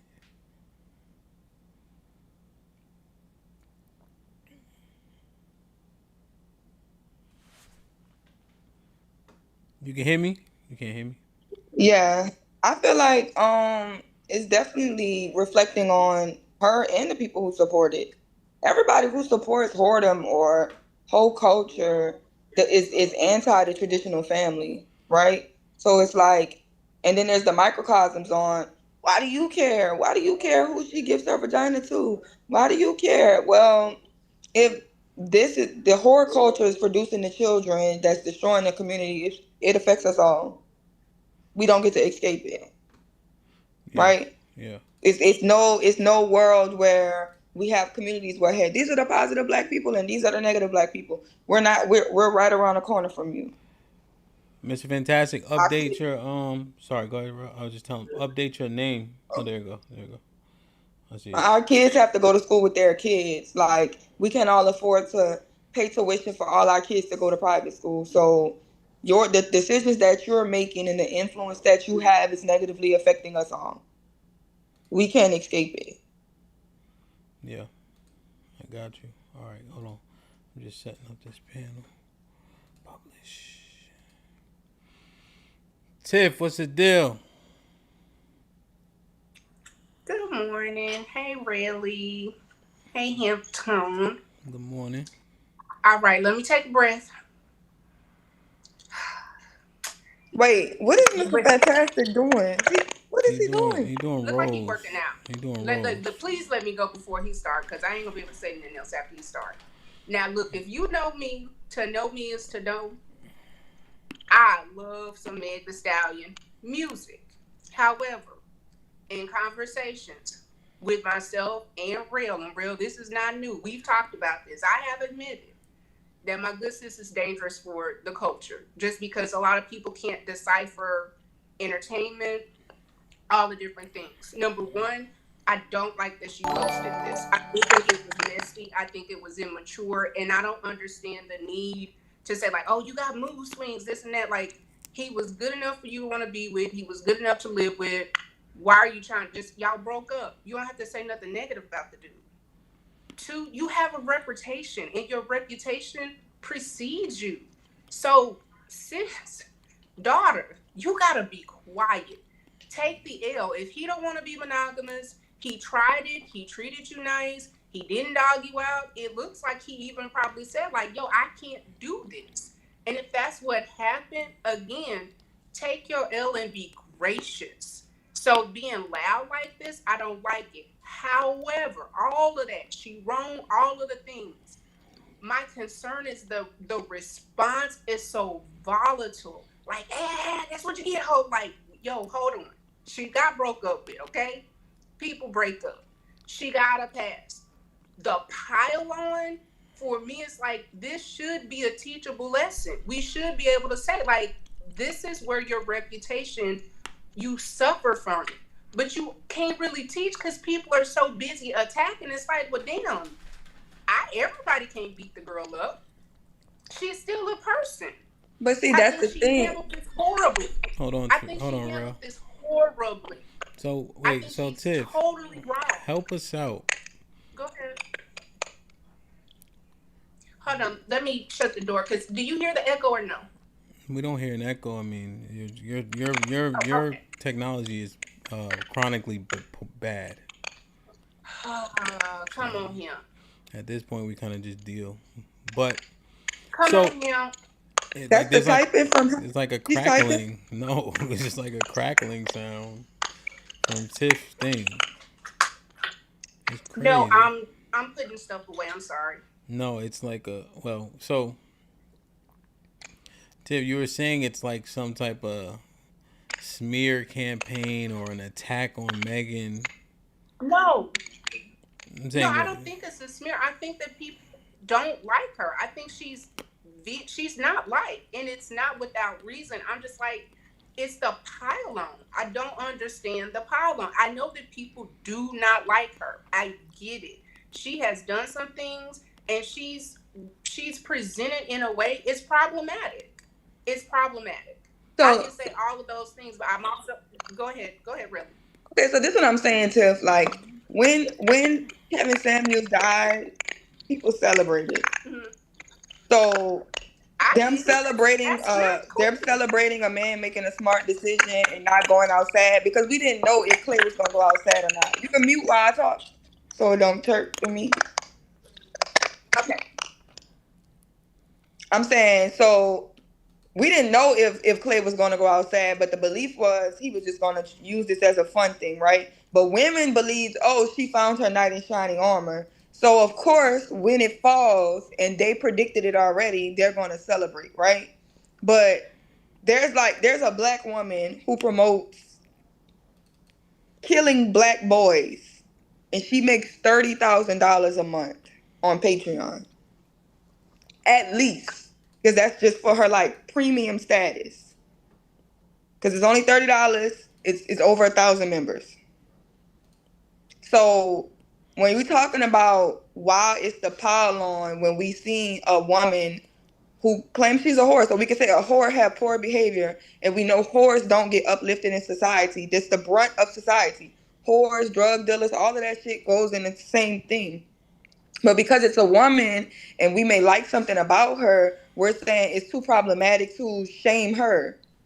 But we do the same thing.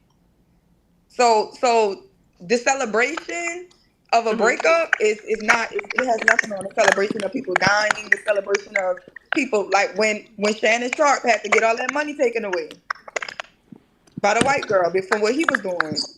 That man had to pay $10 million. What you think we was doing on the internet? Celebrating the downfall. So, that's what the power on it. That's what the power on is about. Like really, nobody wants to promote something positive happening for a woman that's not doing anything with her life but putting negativity into the world. Yeah, Tiff. Tiff. Women. Yeah. Tiff killed Shannon Sharp. What? I did not. I did. Like, you don't get to do that, him. Now I'm gonna say this. I'll bring it up real quick. I'll bring it up. I'll bring it up and just be done with it. The whole reason that I ended up over here is I vehemently disagree with the whole abort black babies. Like, I don't fool with that. I like measurement on both sides, and I am not saying that we shouldn't hold her accountable. Like, I'm not with the we don't say people's names, but real, you know why I'm here. The whole black women empowerment thing. Not to say that, like, yikes, and I'm gonna leave it there. I agree with you. This should be for young Black girls, this is a warning. Again, what did I say? Your reputation precedes you. She has a reputation. She built a brand. It's not a brand of a wife. It's not a brand of chastity. And this is the repercussion. It is what it is. I don't like saying it. I don't.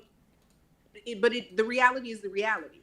And I think both parties, the person you're talking about, abort Black boys, and her, are both harmful to Black people that want to build with other Black people. They both have problematic brands. Full stop. So, Tiff, question, real quick question. What do you think about the relation or the MAGA, Black Manosphere is just as bad as MAGA? I think that's a completely different thing. And I think that's conflating. I don't even think that it's fair to pull that into the thing. Like, I feel like people are, like, they're trying to make an association just because sometimes Black MAGA or Black men can say or have a harsh critic for Black women. But if Black women want to criticize Black men, then Black women have to be prepared to get criticism. Like, it's going to work both ways. There are no perfect Black women walking around, and there are no perfect Black men walking around. You're going to get harsh critiques. And based off of some of the behavior, sometimes the critiques are valid. It is what it is.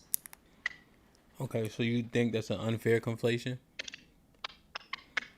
I think it's a conflation. Me personally. You think it's an unfair one? I don't think that. Go ahead. You think it's unfair?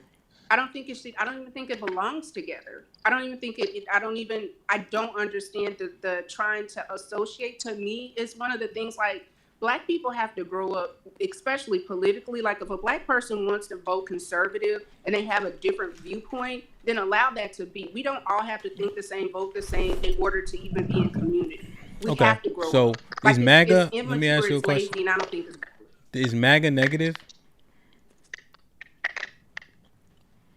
Overall, if you look at the tenets of MAGA, is it negative or positive?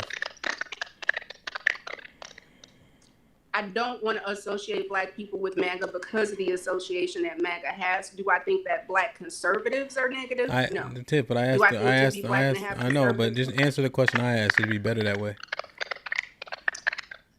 I understand, but I don't believe the people that they show as Black MAGA are a true representation of Black MAGA. I didn't think that. I'm saying MAGA is negative. Does MAGA, in your estimation, negative or positive? Make America Great Again is problematic. America has been great for Black people winning. So I have to reject that wholly, which is why I said this is conflation. Tiff. This is conflation. Tiff. Come on, Tiff. This is. I mean, but it's unnecessary, right? So I guess what I'm asking, and I'll just ask it for the last time. MAGA, as you see it, negative or positive overall?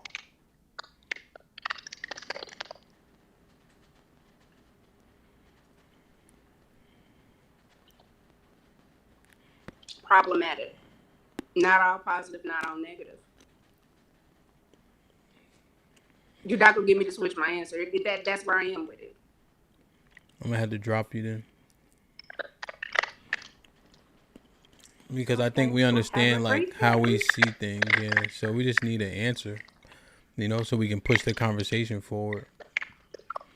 No, I'm not answering the way that you want me to, and I'm telling you how I feel. I don't believe I hate when people say that to me, as though I'm asking a question that doesn't have just an answer, and then we can ask clarifying questions after, right?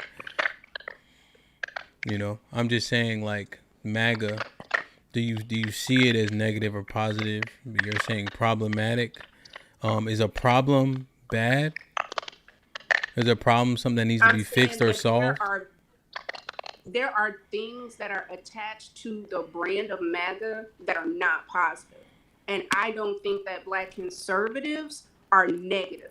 So if Black conservatives are attached to MAGA, it becomes problematic. But are those two things mutually exclusive?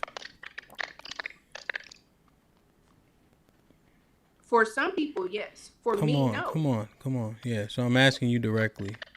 So you say, are Black conservatives and MAGA mutually exclusive? Say what now?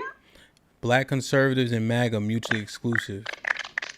No, I don't think they should be. I think black conservatives are black no, conservatives. I understand, and that's what I'm asking. That's what I'm asking.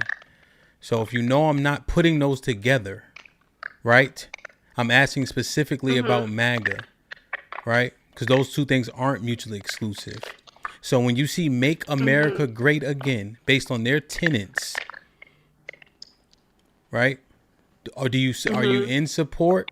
Are you against? Is it negative or positive based on the tenets of MAGA? That's all I'm asking. I'm not in support of MAGA. When you look at the Black Manosphere, do you think the tenets of the Black Manosphere are overall negative, positive, problematic, divisive, good, productive? Like, how do you characterize?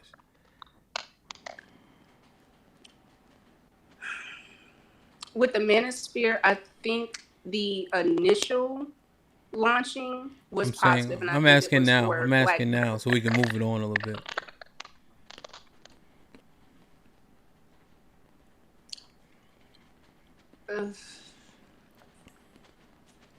I think what it represents now is negative, unfortunately.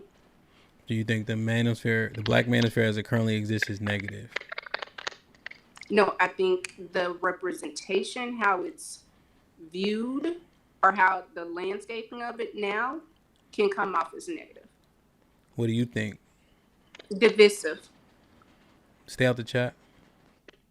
So you see it as negative and divisive? Okay. Say again? Okay, so you see it as negative and divisive, the Black Manosphere as it stands today? I think it can be. And again, when you hear the conflict, I know people that are a part of it that I know that they're not negative men, that they really want the best for black people. All right, but Tiff, because there are some bad actors, I got you. I got you. The brand. I got you. Okay. You get what I'm saying? It's fantastic. What's popping? I don't want to put. Yeah, I got you. Mr. Fantastic, what's good? Yo, what up? Good, you hear me? Good, man. I'm doing good. What you think, man? Hey, man, shout out to Relly, man. Relly, MVP the other day, man. Y'all got mad clips for this, bro. It's some of the best clips ever, bro.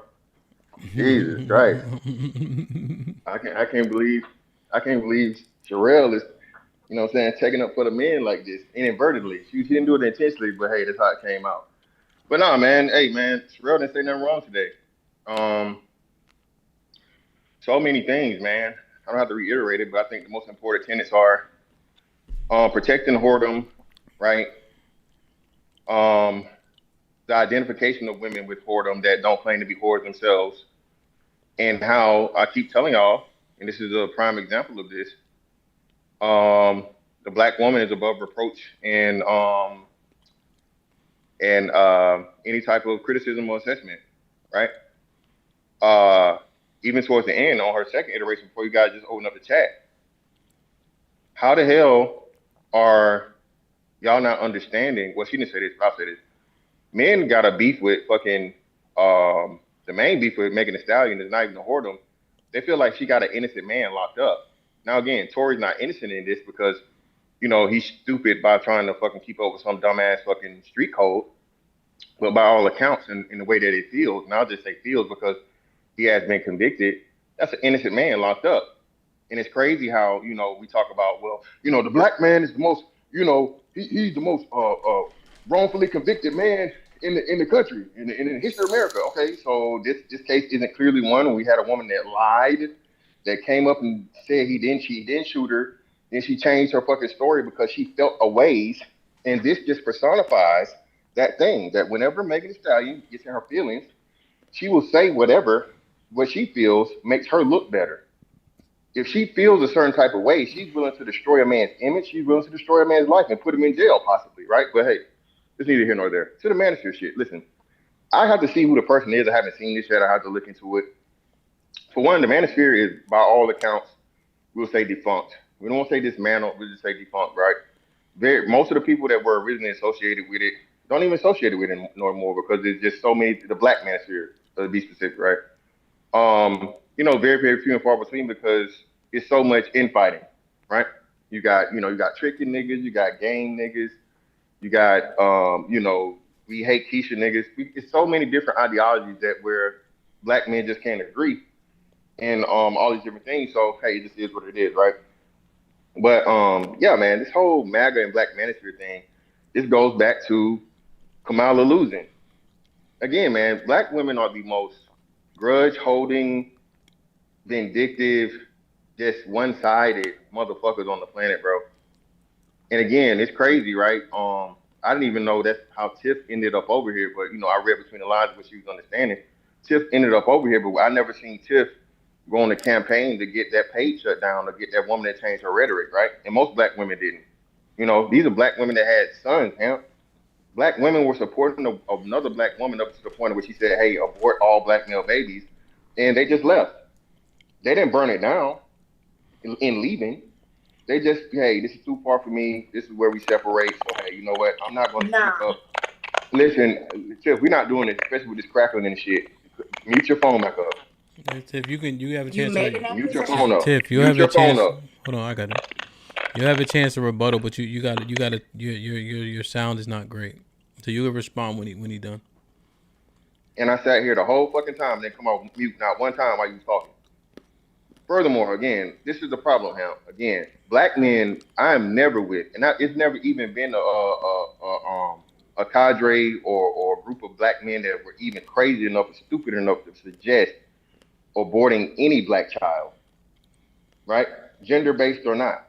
And if it was, we would vehemently fucking deny that shit and cast them niggas out, right? But again, because the Black Manosphere are black men that dare to say the things about black women, it's the only motherfucking thing really left, right? Or the reference point that everybody can think of because of quote unquote Kevin Samuels.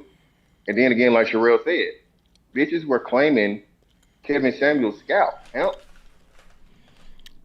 The Wiccan and the witch bitches were saying, yeah, we the reason he died. Laughing, celebrating all this shit, right? So you mean to tell me black women can celebrate the death of a black man just by his, ideological differences, right? Or whatnot, what have you. And mind you, had black women not showed up, he wouldn't even had anything to talk about. But black women just kept showing up because, shout out to a non-Black Manosphere, but one of the most critical black women commentators ever, Tommy Sotomayor, dicking attention. Black women are the reason that Kevin Samuels got as bad as he got, right? He didn't make nobody join the panel. He didn't make nobody hit the link. But because black women just felt the need to get in the limelight and get a chance to get more notoriety and fame, hey, they went up there, right? So yeah, man. At the end of the day, this is just yet another reach. And it's a woman up here that said it was, and I think she was some fat woman, some fat unattractive woman. It's always these fat ugly bitches. I guarantee you that. Oh my bad, HAMP. It's all these overweight, obese, undesirable women, right? That have the most to say. And when you really look into them, they're just mad because they can't get the men they want. So they got the most to say. It's a woman going viral over in London, talking about, we didn't know a Klay Thompson or whatever. Like, you know what I'm saying? Like, yo, what are you saying? And women really think that Klay Thompson's beginning started with his relationship with Megan Thee Stallion. It just shows again the hypocrisy, the idiocy, everything that's just wrong with black women and their whole representation. They represent hoeing, they represent gold digging, they represent prostitution, they represent eating man ass, they represent aborting babies, they represent nothing but negative shit. And there are not enough good black women, quote unquote, speaking out. If the good black women stay in silence, that equals compliance. More good black women need to speak up. Otherwise, this is going to be the representation of black women. That's all I got. Tiff, you said there was something that you wanted to respond to? Yeah, so to what Fantastic is saying, and I'll have to find the stream. When I left the WWE, it was a major blow up. And it was thousands of people watching, where I literally was like, there's no way that I'm finna sit up and listen to this foolishness with a black husband and a black son. I find the shit repulsive. The last video I did on my channel is black women We need to have a chat. And it is about our representation. But how we address each other, it's being called out. Rel literally just called it out. There are plenty of Black women that understand we're out here looking way wide. So, fantastic. I'm just like, you don't know, but that when I left, it wasn't a cute look, and it was because of her and those kind of attacks. I personally find it repulsive, and I literally said the way that Megan handled this is absolutely, she is dead ass wrong. She's wrong. And decide. And if you decide to date anybody else, we don't need to see shit. But what she is a walking lesson of being unhealed, of having a reputation, and of not handling things appropriately. From start to finish to where we are right now. Her actions and the way you show up have consequences. And that's with any woman and how they show up and how you move. Full stop.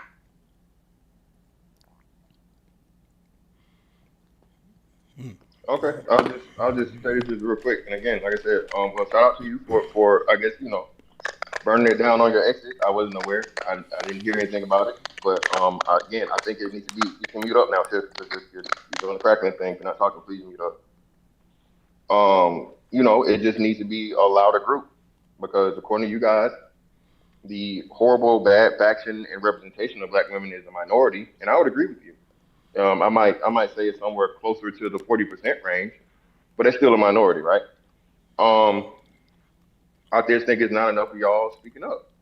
It's not enough for the good Black women. And again, all of this stuff is the most viral posts of this situation are Black women talking about they gonna cheat on their man because of some bitch they never met and they don't know, right? And bitches doing talking about negatively about Klay Thompson. And then that's another thing. Shout out to Sherelle again. Klay Thompson isn't even just a Black entity. Klay Thompson is a 4-time NBA champion. I think he's somewhere. He's the first ballot Hall of Famer. So again, this has something that stacks on top of just being a Black man thing. But that's all I got.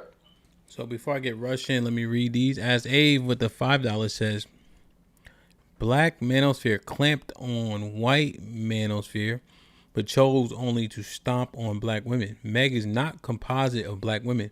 Black women have ours, which is why white men are afraid. You're welcome.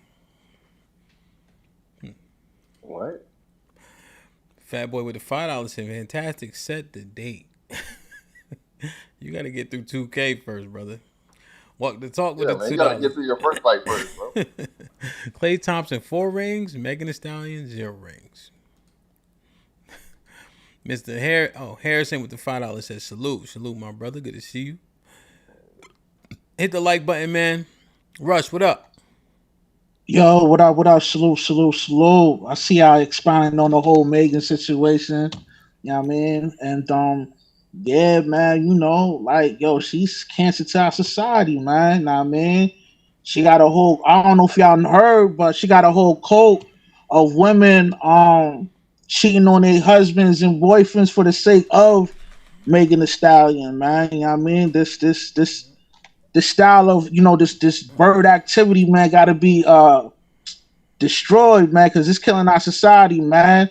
She poisoning the minds of the young women that's coming up right now, man. She got 32 million followers on her Instagram, man. That's a lot of influence, man, on young women. You know what I mean? Yeah. Now, let me ask you, you think her influence is negative? Oh, most definitely. It's a negative. You know what I mean? It's nothing good. It's there's nothing positive about Megan Thee Stallion, man. Anytime her name get brought up, all you think about is bird activities, man. You know what I mean? Do you think, what about the overall effect of the Black Manosphere on young Black boys? I mean, it's a movement that's supposed to help young men to stay sucker free, but a lot of these content creators that's that represents the manosphere. Some of them are kind of hypocritical. You know what I mean? Yeah. Okay. Some of them. What you mean? Now I don't want to get into details, man. No, Know what no, I I'm mean, not. I'm but not you know asking for what it is. name. I'm asking for, are the majority of the Black Manosphere creators helpful to the young Black boys that they influence? I would say yeah, they're helping them to stay sucker free out here. You know what I mean? Okay, so most of them have a positive effect. Yeah, I would Now, say so. now does sucker free include getting married? Sucker free is like, you don't fall for the okie doke. I would consider. I'm not an advocate for marriage because of the laws of this land right here. You know what I mean? It's very biased towards men in general. You know what I mean? So I'm not an advocate for marriage, but yeah, I would include marriage too, having kids and all that. You know what I mean? Okay. It's just a trap. Does stay sucker free include monogamy? I mean, yeah. I mean, if you follow the laws of Yah and you marry a righteous woman, yeah, you sucker free, yeah. I'm saying that. But a lot of these cats, they not sucker free because they wifing up birds, man. Know what I mean? Yeah, well, I guess what I'm asking is the tenets of the manosphere, right? You're saying it's positive, right? So I'm just asking you, and you said they teaching men how to stay sucker free. What does that consist of? Does it teach men to be chaste, or does it teach men to be safe while being promiscuous? I would say, I mean, it depends, man. It depends who's the content creator that's dispersing the content for the sake of. I'm saying I'm speaking for the majority and minority. Well, I mean, I would say I would, because it's like half and half. You know what I mean? Like half of them, this about the cold approach and try to sleep as much as women as you want, and then the other half is like, hey man, don't wife up a promiscuous woman. You know what I mean? All right. So I would say 50% of them are positive on that end, like telling men to lock down a righteous woman. I need you to take a stand. Stand on what? Well, 50 is like standing on nothing. So where did the majority lie? Did the majority telling men to be upright, or the majority telling men to get as much access as you can, as much sex as you can, etc.? I would say majority are telling the young men to lock down a decent female. You know what I mean? And not to wife up a bird. Okay, so the messaging is that's most of them. Yeah, I would say that. Yeah. Okay. Do you think it has helped men that listen to the Manosphere? You think it has helped men push them forward? Yeah, like yeah, I would say they kind of like get young men that haven't got their feet wet dealing with, you know what I mean, varieties of women, you know what I mean? So they kind of give them heads up on child support laws and marriage and all that, divorce and all that. So yeah, Okay. I have to assess a little bit. Is the knowledge being gained overall positive? Devin, what up? What's up? Good morning. How y'all doing? What's going on? What's up? I think the biggest thing was understanding what Sherelle said early in the whole conversation. Was she was saying how red pill is linked to MAGA. Also, like kind of like red pill is linked to the manosphere, and on its face, red pill is just the truth. That's all it is, the unadulterated truth. I think when you start having conversations and then you start throwing different people and how they communicate that truth, I think that's where the issues come into play. And that's almost like the same thing where you might go to church, you might have a pastor that's speaking the truth of the Bible, but you can also, have somebody that's speaking blasphemy, not telling the truth about the Bible. And I think that's where you have the manosphere come into play, is like when they're speaking the truth, but then they're putting, they're having bad faith conversations, or they're just being divisive and they're saying, horrible things. So I think that's a kind of a point that I feel like where people are saying that the Black Manosphere is now the MAGA is because ultimately there's a lot of things, and I think even Tiff alluded to it, where she couldn't say MAGA or Black. You know, I don't want to speak like take words out of her, take her words out of context, but where she had that issue between saying MAGA is bad or good or Black conservatives bad or good, because she understands that a lot of the truth is being said. She just doesn't like the perception or the how she feels about the way things look. So I think that's ultimately why the whole conversation comes, is because everybody understands there's an underneath lying truth. They just don't want to be aligned because ultimately, like even Sherelle or Tiff, like if I would like if you know where a lot of women would feel like they are the coons of the women's side, where they're not supporting women, they're not going 10 toes down like blindly on their side, which I commend them for standing up with what they believe in, what they're saying, but that's how they could be perceived on their side. And then I think another point is, I think a lot of times only black, I think with the manosphere, I think the black manosphere, like only black, I only seen black creators say anything about black women, and that's going to the other people that were named earlier, like our Tommy or whatever. Like they're the only ones that I've actually seen speak on black women, and I don't agree with how they speak on black women. I'll put that out there. So I don't think manosphere in general is just attacking black women or black people. I think usually if they're speaking on what they know and the people around them in a lot of situations. So I think that's a good starting point. Okay. What is the truth? I hear that often. I've never actually sat down and watched The Matrix, so that shit was boring. Yeah, I think that, and I think that's the biggest part of the conversations is hashing that truth out. Okay. I think when you see a manosphere, there are a lot of times they're bringing statistics, and then when we have even here, when we're bringing statistics, we're just trying to figure out what is that exact truth. And then I think the biggest issue is when the truth paints certain people in a certain bad light, then that's when it becomes, especially when it comes to women in general, because their main tactic of defense and how they counteract is, name calling, reputation destruction. Exactly what you're seeing with Meg Thee Stallion and Clay. That's just how they operate. So if they don't like it, they're just going to go straight to that. Okay. So the truth about women is what? I mean, I don't really have a hardcore, but like I would say, just like if we're talking about, most of them, like a lot of women are sleeping with a few of the men. Like that's a conversation. Like they're not actually giving the good guy a chance that would be faithful. I mean, maybe because he doesn't have the choice, but to be faithful because he doesn't get that many women, or however you want to paint it. Like that could be like a truth that people talk about, for example. Okay. So how do you reconcile that with 80% of everybody got kids at 40 years old? You said 80% of everybody? Yeah, black people.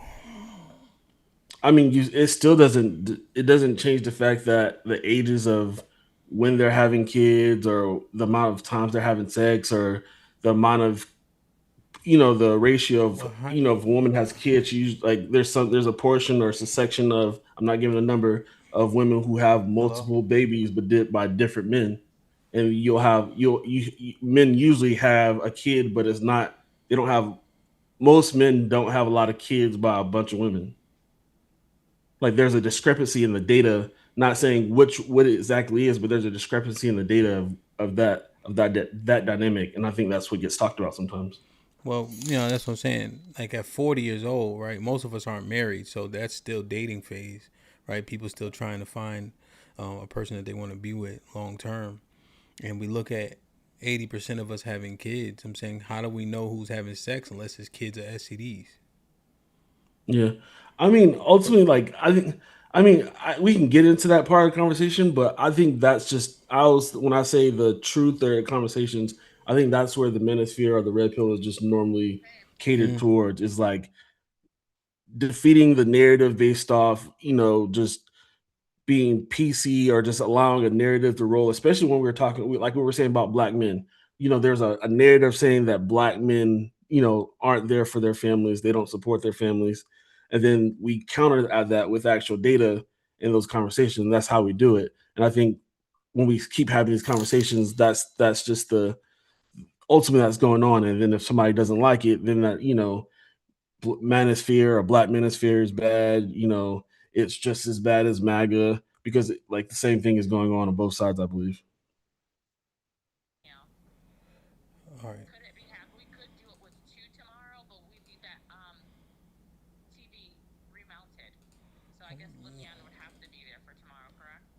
Yeah, she had to be there. You off mute, Hamp? Sherelle, go ahead. I gotta handle this phone call. Okay, that's Taz. What's up, Taz? What up, though? How you feeling? I'm good. How you feeling? Good. I got Arnold. Welcome to the panel. Baseball. Ball head.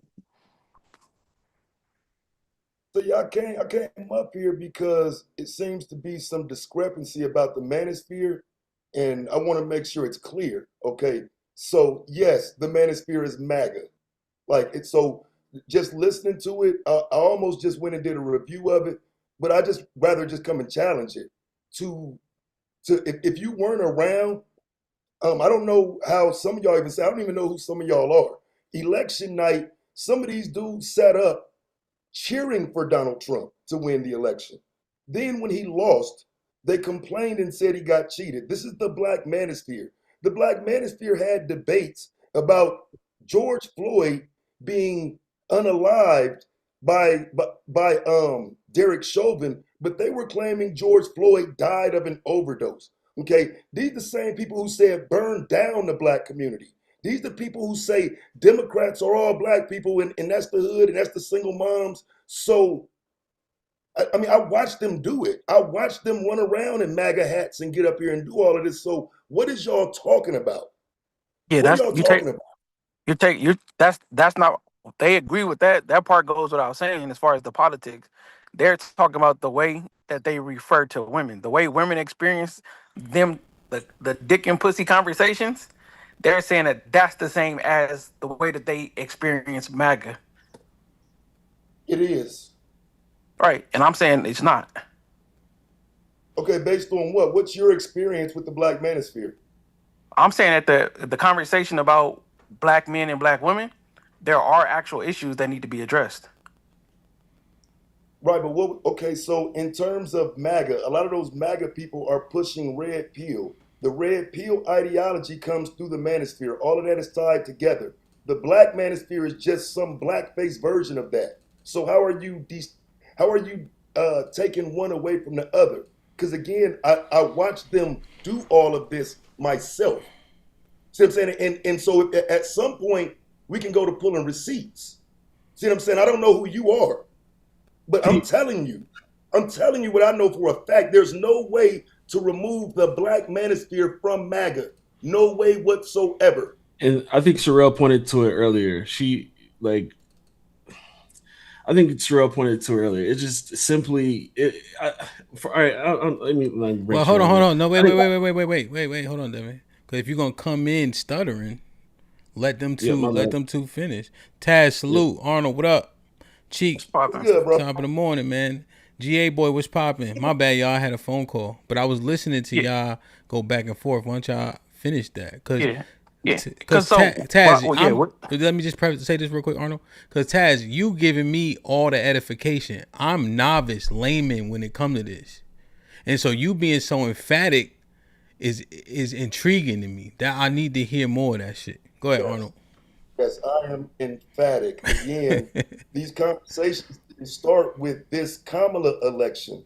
You can go, like I said, we can go back to the Joe Biden election. You know what I'm saying? Again, they were rooting for Trump. They were rooting for Trump to win. These are the same people who didn't want Stacey Abrams to win. You know what I'm saying? I'm trying to figure out what the argument is that says this isn't closer to Republicans, MAGA. They are MAGA. I'm trying to figure out what argumentation are you using to say they're not. Yeah. So the way that this conversation arose is because of the Meg Thee Stallion situation, not about politics, about the way black men responded to Meg Thee Stallion getting cheated on. Not about politics at all. So when they're So referring are to you the Black Manosphere and MAGA, they're talking about how they feel about how men are talking about black women. okay? So I can take you back, let's say 6 years, and show you what again the same Manosphere was saying about Meg the Stallion back then. They've So never what does that have to do with politics, Taz? which one do you want smoke in? Because you don't obviously want to deal with the politics. You went back to Meg the Stallion. I'm telling you that This they is were about against Meg. her. This is about Meg Thee Stallion, Taz. They were against her then. This is about Meg Thee Stallion, not about politics. Right. They were against her then. In 2020, they were against her then. And what does that mean, Taz? And what does that mean? That means they've always had an issue with black women. This ain't So new. what does that have to do with politics? No, I understand the correlation. He's saying this MAGA is politics. I thought we were talking about No, MAGA. bro. I'm saying that what happened between me and a black woman has nothing to do with politics. Well, Right, no, but he's I saying, thought the question. hold on, See, hold that's on, hold on. yeah. Yeah, he's saying that the disdain mirrors each other, right? So the disdain that they have for the women in their lives, as soon as an Abrams, or I don't know if Kamala black or not at this point, but I know Abrams is. There's also an energy, a negative connotation attached to those women. And those women just might mirror the women in their lives. And so they have disdain here. That disdain then transfers over into the politics in that arena. Well, before we move forward, let's add more names. No, I ain't trying to move forward. I'm trying to stay right there. I'm just trying to get my understanding. I'm just saying move for them to go have their back and forth. Okay. But we add more names. If you add, what's the Texas senator? What's the Texas? I forgot her name. Jasmine Crockett. Jasmine Crockett. You ask Jasmine Crockett. Ask the Supreme Court justice. Like any black woman in politics, that's a Democrat and isn't spouting anything close. All right, dude, they have a problem. Stay right there. So Taz, you cheeky Arnold can answer this question for me, right? Because it's edification. I didn't like when Ketanji couldn't answer what a woman was, right? That bothered me. What is that? What the Manosphere was saying, or what was the Manosphere saying about her? That's in the Manosphere and the MAGA and Black Manosphere. That's inside the Venn diagram. Yeah, so that would fall into the. That's why you can't separate. That's why you can't separate it. What Tess is saying is absolutely true, right? Black Manosphere is MAGA by and large. I mean, you have some people like Arnold who, is his politics is Democratic, but his social standing or his social viewpoint is conservative / MAGA, right? Like those, you're going to see more alignment from MAGA than you will anything else for people that say they're in the Manosphere. And if they say, here's what they'll do, Hamp, here's the other thing that you got to watch out for.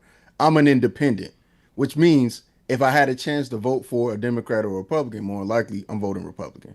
So all of these instances of people or men that are in the Black Manosphere, they are not independent. They are not they're not anything but either conservative, Republican, and if you get the rare unicorn like myself or Arnold, who's in this space, that'll say, I'm actually independent and I'll vote for whoever because I'm actually aligned with my beliefs. That's not news though, bro. Just like Taz was saying, that's not news. What we are failing to understand is that the women who are talking about it this week are talking about how black men talk about black women in our relationships, right? And what Taz is going to do is open up, right, the Underground Railroad and free them of all responsibility in these conversations. How? Right?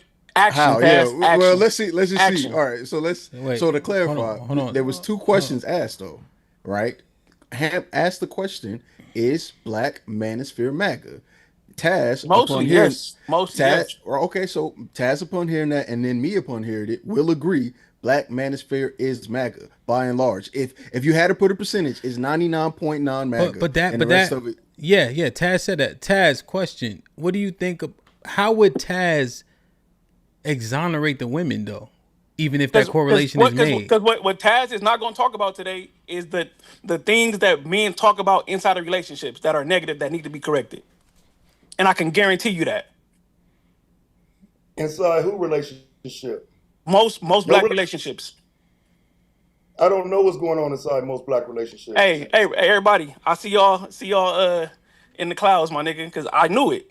Wait, you got a script. You got a script, Taz. We trying to understand. So wait, so because I'm not experiencing your problem, right. But you don't know nothing, right? Because you never seen it, right? You sit on fucking Mount Olympus and you never fucking heard what niggas is talking about, Taz, right? Because you are the fuck. You the gangster savior, right, for black feminists.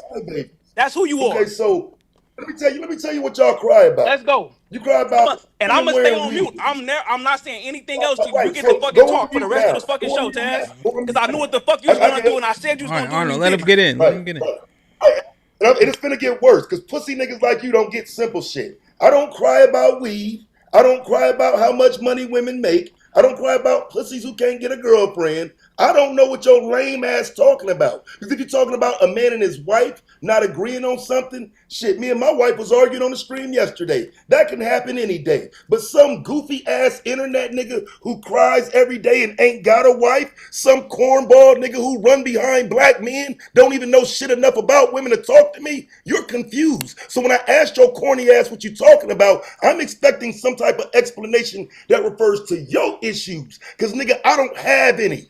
Goofy ass nigga. See, that's disingenuous. That's just disingenuous because ultimately the base question was what are issues that we could talk about black relationships in general, and you couldn't name one. To be blackity black and just know so much about black people, but you can't name one issue is disingenuous. Yeah, y'all got the problems. I mean, I don't. This is the problem with you crybaby ass niggas. Y'all have the problems, not me. So if that means my life is perfect and you niggas' lives fucked up, oh fucking well, nigga. I don't have a complaint. How about you present your complaint and maybe I can help your goofy ass to get to where I'm at? How about that, nigga? All right, cool. Shout out everybody. So first and foremost, well, Mr. Fantastic, before you go, right? Because we have 500 people, right? So I'm listening through the noisy part. Taz's overarching sentiment is that men who got so much to say about the conduct of women is really complaining because they are operating at a deficit. So they blame the women for things that they control. They have the possibility to control that they don't. And then they come up here and hide behind the big voices and say, yeah, get them, to make them fall asleep better at night. Go ahead, Ms. Fantastic. All right, cool. So where that falls apart is, again, black women have the highest STD rates. As you said, black women have the most kids out of wedlock, so they fucking. So I don't know why y'all keep adding this thing and this deficit to like niggas not out here getting access to women. Be they talking about it and getting it, be they buying it. Okay, the black women are the most sexually irresponsible group in the country, outside the heterosexual irresponsible group. Let me be clear. The most sexually irresponsible heterosexual group are black women, hands down, by all accounts. Now, I got to address this thing about, and it's crazy that Cheeky just did this and walked this down, but then still made a conflation. This is why I say at times, man, I fuck with Cheeky, man. Cheeky's a bright young man, but he has his biases and he can't even see it. Now, MAGA, Republican, and conservative are all three different things. I'm going to say it again. MAGA, Republican, conservative are all three different things that may never come together. So saying simply because black men have conservative ideology, that doesn't make them MAGA, and it doesn't make them Republican. HAMP, are all Republicans MAGA? From my understanding, no. So your understanding would be correct. Okay. Are all conservative people Republican, HAMP? No. Thank you. So again, that's the first conflation and the poor motherfucking argument that's being put forth here. Okay, first off. Then secondly, this whole thing about black men being at a deficit and whatnot, what have you, black women have the biggest deficit. Black women have make the lowest amount of money. Black women complain the most about not being able to get what they want from men in relationships. The women are actually complaining far more than the men, but because, women have vaginas, niggas don't want to call that out. Hell, we are here because a hoe lost. That's why we're here, Hamp. A hoe lost and niggas laughed at them. Now, niggas is MAGA. Ain't that some shit, Hamp? Niggas, a whole loss. No, wait, hold on. Wait, Taz, let him finish. Hold on, Taz, hold on, because he addressed it to me. Right. He addressed it to me, Taz. I'm gonna let him finish. All right, go ahead, Fantastic. A whole loss, and now we gotta have a deep conversation about hoes losing. Okay, a famous hoe. She's a freak, fucked, and forgotten. That's it. That's what she'll always ever be. And because men are calling it out, now they're incels. Because, and again, getting back to the red pill aspect of it, right? Like Devin said, red pill is simply the truth. And the fact of the matter is, black men cannot say anything true about black women. And niggas are so motherfucking matriarchal minded that whenever a nigga dares say something that's truthful and factual, critical, and is negative about black women, now he a nigga whining and crying and complaining. Okay, let's get a response. Okay, let's get a response from Cheek and then Taz. And then I'll get GA Boy in because he hasn't spoken yet. He's been showing good decorum. Go ahead. Yeah, so I agree there's a difference between the three, but the issue is they're indistinguishable. It's almost ironic how you can say that, you know, it's hard to tell the good women because they always hang out with the hoes. It's very similar.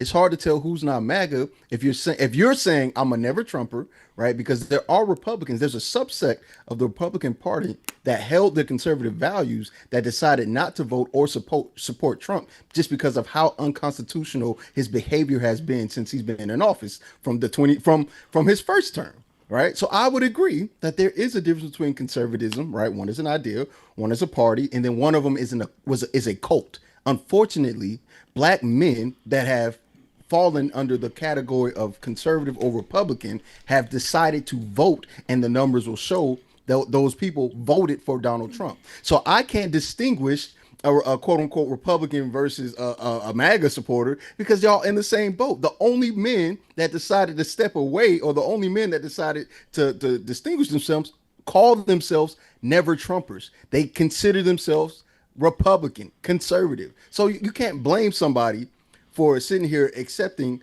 the actions of black Republicans and saying that they're forever Trumpers when that's what they voted for. Hey, let me ask you this, right? Since you got to ask a question, how many people you know on this panel said they voted for Trump, or just in this not the panel, but just your sector? Right? I would say I would think the men specifically, men specifically, yes. I would say maybe I think the majority.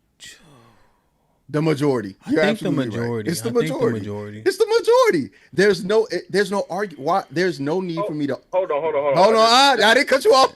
I'm trying to. I'm asking a clarifying question. Hold on. I'm asking a clarifying question, Cheeky. So when you're saying just his channel, or what are you saying? Are you saying like I'm saying people that follow this my purview based on what I see from his understanding. That's what I'm saying. That's what I'm asking. So are we talking just YouTube or his life? Period. I'm talking about I'm answering based on YouTube. So I'm assessing the panel and then I'm looking at the responses that certain people say in the chat. So like if these niggas hate Trump. What are you talking about? That's the thing. It's not that large of a disparity. That's why it was kind of difficult for me to answer. I'm answering quickly, right? I haven't mined through it, but I think that a lot of people kind of support how he moves. You know, exactly. I'll put a poll up, but go ahead. Okay, I don't want to get stuck there too far, right? Yeah, we don't got to get stuck there. So go ahead, Cheeks. I want to hear from Taz, and I had a question for him, but I don't forgot it now, and I want to get GA in. Go ahead. Okay, well, the point is, these same people that will say they're not MAGA voted for MAGA, support MAGA and Donald Trump and his antics and his behavior. They support his politics. They say they run defense for all of his behavior. So for me to sit here and try to act like there's this big difference between MAGA and a conservative black man who voted for Trump, it's stupid. It's negligible for me to even try to do that. I agree. Me and Fantastic on the same page. I understand the difference between conservatism, Republicanism, and MAGA. But the unfortunate truth is, it's hard to distinguish. Just like good girls with hoes all around them, I can't tell which one is which. So that's my thing. Go ahead, Taz, or whoever the next. Just real quick. You just said if you voted for Trump, you MAGA. He's the only other option. So now you're going to get your own argument. No, just because I vote for Trump don't make me MAGA. Here's what it is, though, Ms. voted for here's the substantive part. This is what now, Taz, correct me, please, okay? If I misunderstood this, but here as I'm processing the information, the black manosphere, right? The men who wear that badge or cap are MAGA or are most likely to be MAGA. That's like the sentiment I got from you, Taz. I'm bugging. You on mute, bro. I think you on mute. You on mute, Taz? Yeah, you on mute.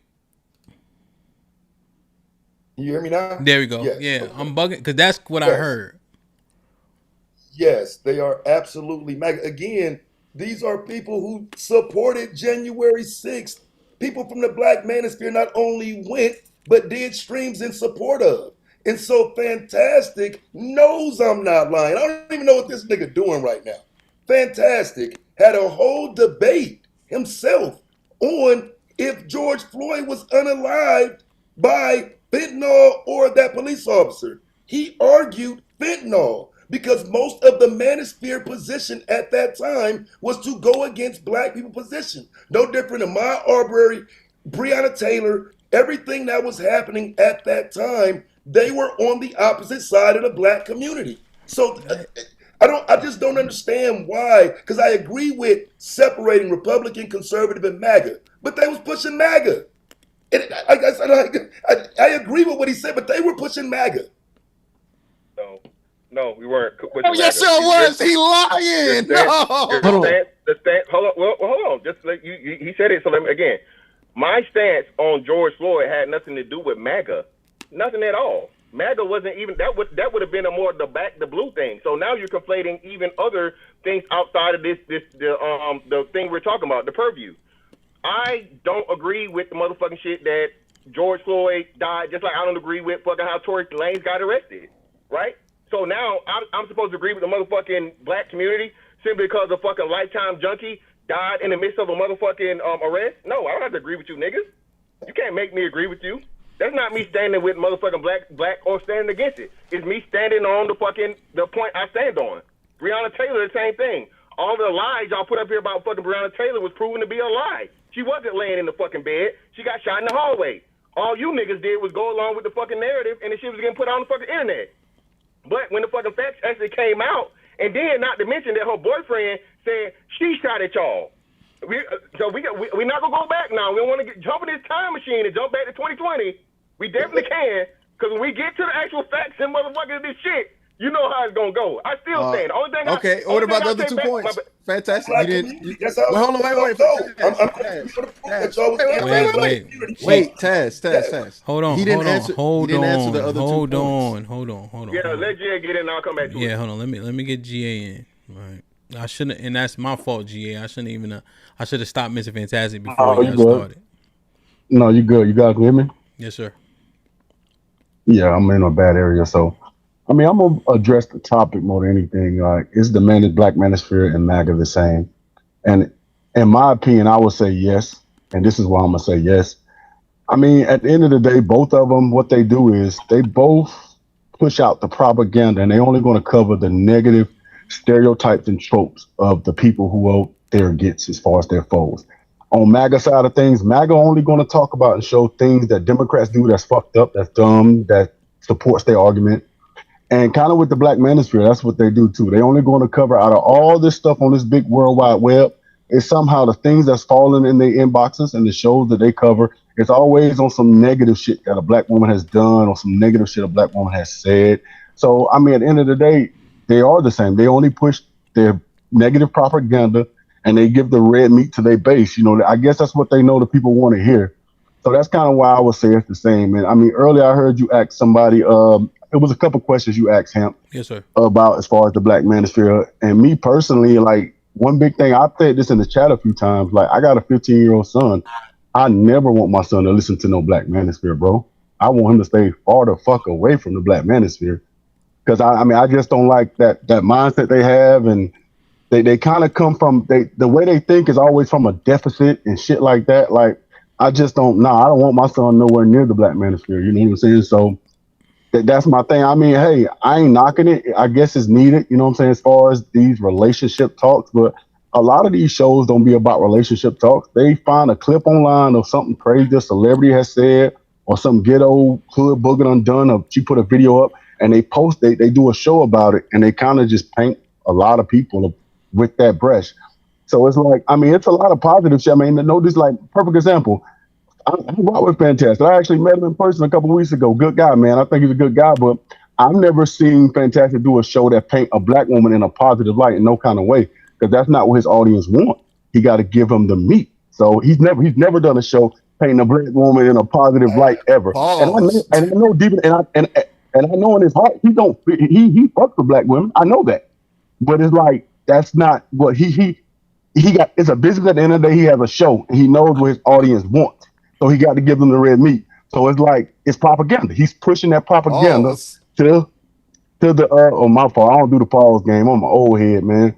So he pushes that propaganda to his audience to meet they want. Like I've never seen no Black Manosphere channel do anything positive about black women. And it ain't their job to do that at the end of the day. You know what I'm saying? But still, that just shows they're pushing propaganda to make the black woman look like she's the worst person in the world, which they know that's not the case. Yes, there are little pockets of black women that do dumb shit and all of that, of course.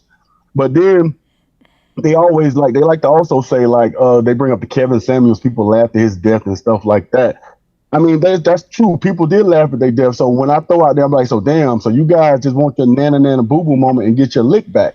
That's what it is. I mean, that's why they picking on Meg, because they say they laughed at Kevin Samuels. So it's like, we too old for that shit, bro. Nobody want they lick back in no nana nana boo boo moment, but that's what they do. You know what I'm saying? They want they lick back, bro. And every chance they get, they gonna get their motherfucking lick back. And to sit here and say, like, I've been around for a while too. You know, I found the Manosphere a little bit before COVID, around COVID time, a little bit before it. And to sit here and God to say that a black man, like the woman who says delete all black babies, she's horrible. I agree, that's a bad person. But to sit here and act like the Black Manosphere haven't said some wild shit about black women, come on, fellas, don't do that. Y'all done said, I mean, it done been some crazy shit said, Hank. And like, I mean, it's been crazy shit said about black women. Like it's been some crazy shit. It's been some crazy stuff said. It's been crazy stuff said about black women from the Black Manosphere. Like I say, I'm not gonna say all of them said crazy stuff, but it's been some wild stuff said. So for them to always bring up that one delete all black babies, that is extreme. But they said some wild stuff. Especially, I remember the time when what's the girl who the black lady in Louisville, Kentucky, that the cop shot. GA, can you hear me? I think your point is well made, right? I can hear you. I think your point resonates. Now, if it's about black male empowerment and you want to keep your son away, that give me cause for pause, right? Because if anything, you would want your son to be, you know what I mean? I think it's important that our sons get coached by men outside of just us too. You know what I'm saying? They should be able to respect men, their other coaches, and etc. You saying keep your son far away, that give me cause for pause, especially when Devin was telling me this is about the truth. Devin, well, my thing is this, Hamp. Tell me a show that empowers young men, bro. Just telling them how bad black women and people who are their aunts and their cousins. No, I'm not debating that part. I'm saying that that's your sentiment as a father, right? Right. And I'm saying if someone is a proponent of the Black Manosphere, I'm assuming Devin is. Devin, what's your take on that? And then Taz was trying to say something, then I get Moo in.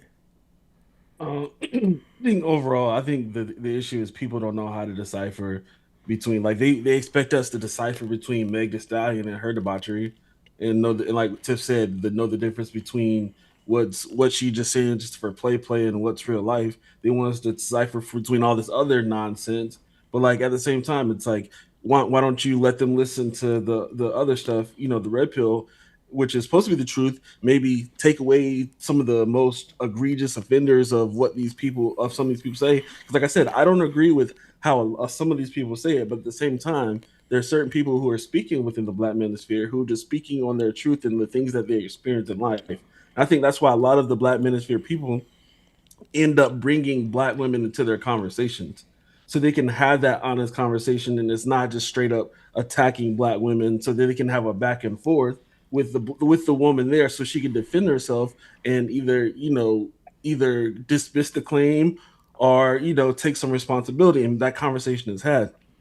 So for you to take that away is crazy. And I just want to hit one real quick point.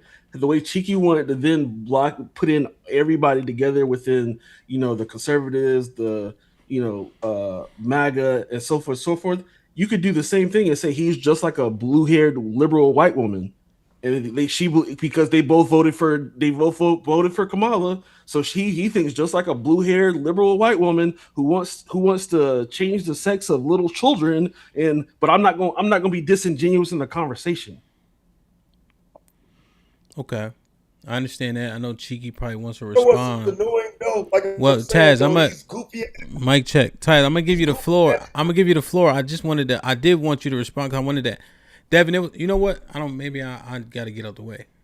All right, go ahead, Taz. Go ahead. My fault. Like, these goofy dudes like this Devin dude are the problem. He was not around. You sound like a woman name calling. Like just talk, say the point. You ain't gotta act like a woman to say this goofy dude. Just say the point. You act like a black woman. That's why I don't mess with people like you. Just say the point. I didn't call you a name. Be a man. Be a black upstanding man and just say the point. You ain't gotta call me goofy. This goofy bitch ass nigga that just cut me off in the middle of my sentence. Yeah, you wouldn't say that shit to my face if we met in person. So just say the point. That's the whole thing. You talk like a female. You effeminate. You a female. You a female. You would not do that to my face. The only reason you're doing this is because you're on the internet. That's why I don't do that, because you know it's a different conversation. I live in Las Vegas.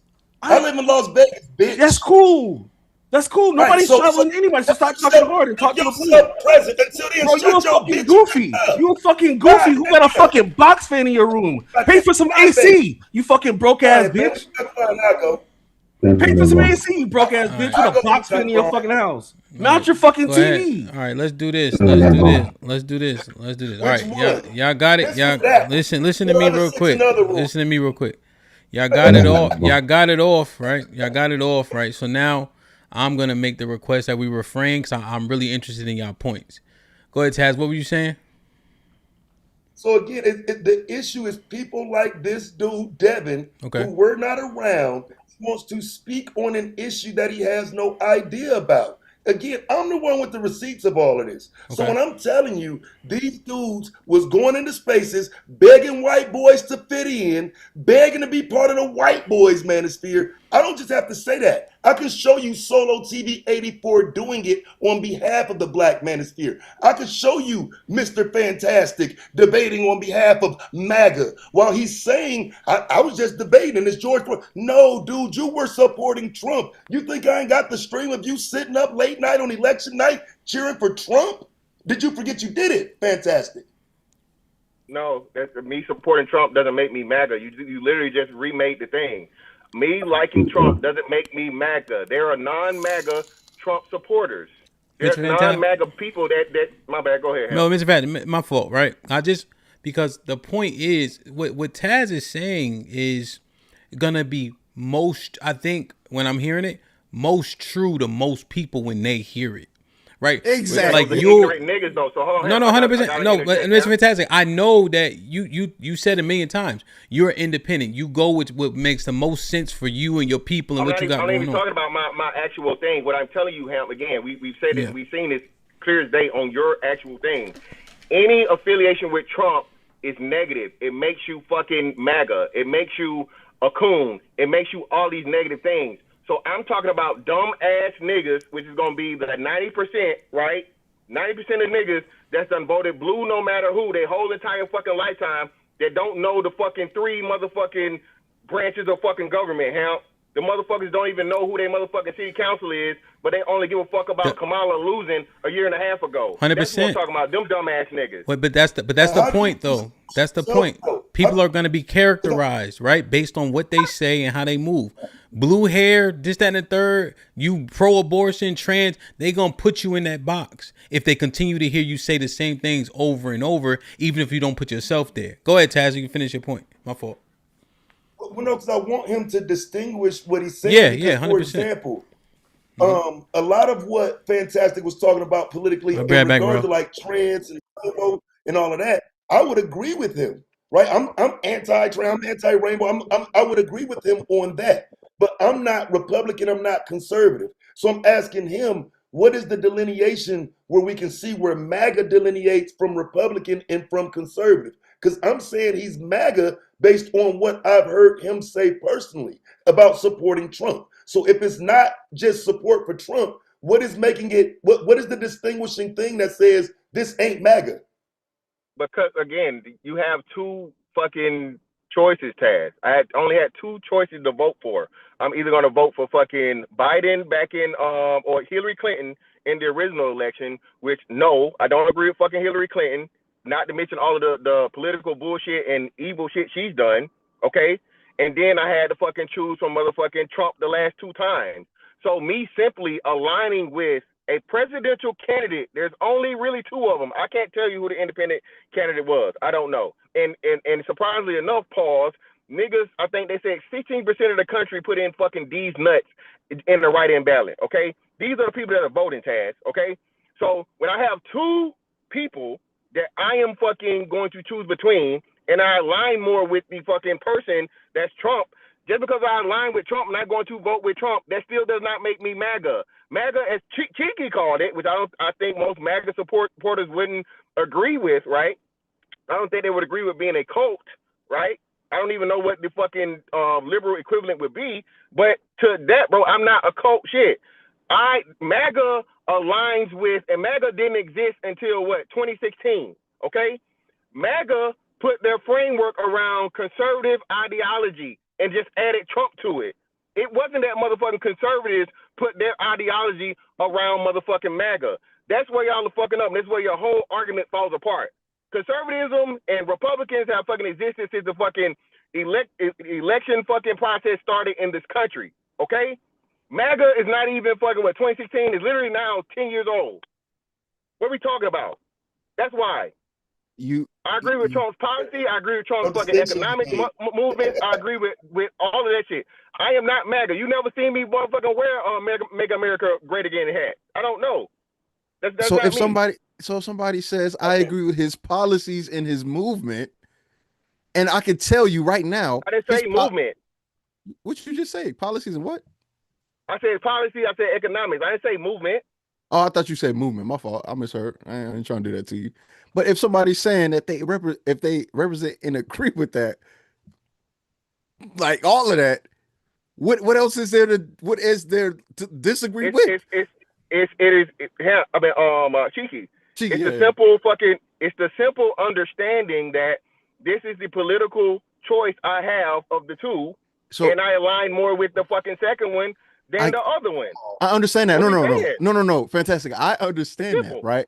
It's picking the two. Yeah, we're not talking about you though, Cheeky. Now, you're not the problem.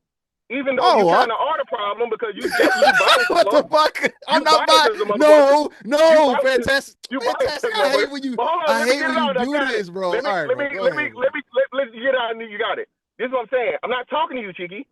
Even though whatever you have the intellect and you have the understanding of fucking politics, economics as to where you can differentiate, right? Even though I say you being biased, Cheeky, I know I'm just bullshitting. I'm fucking with you, right? You did the perfect thing. Like you said, you literally lined up and separated. You were the first person. I used your premise to fucking base my counter argument. Most people don't have that, Cheeky. All they understand is, oh, you voted Republican. You Trump.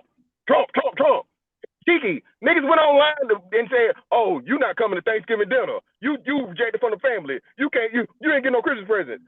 This the level of fucking intellect. I mean, Cheeky, I don't know why I keep saying him. Cheeky, this is the fucking level of intellect that we fucking dealing with here. Of niggas that I can't even express my own political rights that black people died for before me. If I'm anything other than Democrat, and especially Trump, now I'm a coon MAGA Trump supporter. This shit is ridiculous, bro. Okay, it's more so to the people who don't know how to delineate. Hold on. Now, what percentage of that is, Cheeky? What percentage of black people can't delineate? Don't know how to delineate? Yeah, a lot. I'd say more than half. It's got to be most. It's got to be. Why is he talking like that? That's not the sentiment on the right side too. If you peg that as a Democrat, you pegged as a liberal, trans supporter, and all these other things. So when he say this shit and try to act like it's black people, that's everybody that's on the other side. That's the culture of politics and people who are into it and who claim a side. That's what they do. That's not just black people. That's that's what your side does. No, Moo, that's not true. Moo, that's not true. And I can tell I can't speak completely totally for the side because then I don't have a side. Again, I'm completely totally I don't have a political affiliation. All right. So what I'm telling you, Moo, is I've never said that. I never said that every fucking Democrat believes in right, trans but you keep talking as far as from like, well, you know, my family said I can't come to dinner and all this shit. Black people say if you don't vote for Democrats, you can't be this and that. What I'm saying is when you point that out, make sure you point out that's the way on the other side too. It's not. So now, Moo, what you gonna have to do? Hey, that's okay. Now you're being disingenuous. Hold on, brother. Now what you're gonna have to do, Moo, is show me the viral clip of black conservatives saying they're disowning their families for using their voting rights. You got to show me that. I can show you several. I know for a fact. I bet money you can't do the same. Right. I don't know about no viral clips of that, but I know about the political. Right. So if you we don't have to go to viral clips. We can. Ain't no check. But Hamp, it's my turn to speak yet. Well, you didn't even say hello or nothing. But go ahead, brother. You got it. I'm gonna mute. Yeah. Well, before we get to the topic, I did email you, Hamp, and I did say I want Fantastic in June for that boxing match. So since we on the panel right now, it's Fantastic. You with that?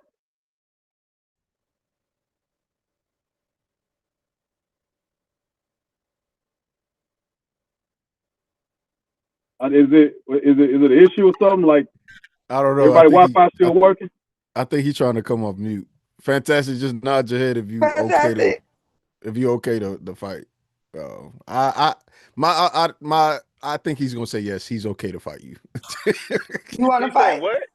Hold on. He said what? He's all right. Fantastic. Listen. He said he wants a slot in the fight in June against you. Momo wants to fight you in June. Would you accept that?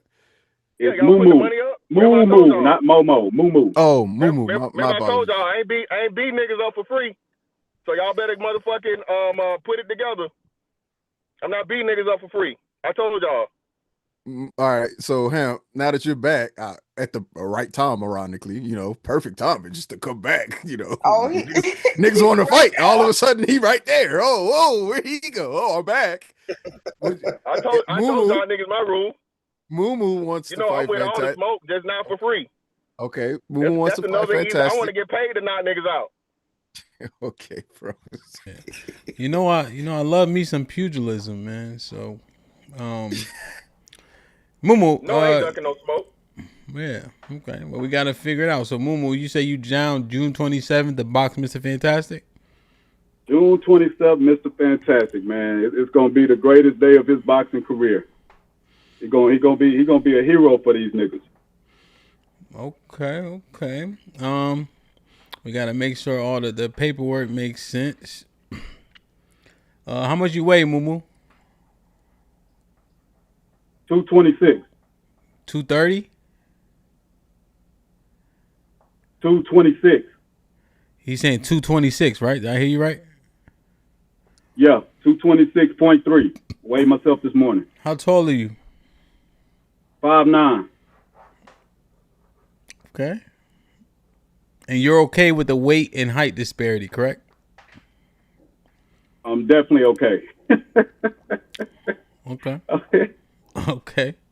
All right. Well, let me get in touch with Mr. Fantastic people, see if we can make it happen, man. I think. And Ham, I don't have to wear headgear, do I? He can wear headgear. That's fine. I don't want to wear headgear. Nah, you don't have to wear headgear. You just gotta sign the waiver. So yeah, the waiver includes death. Just FYI.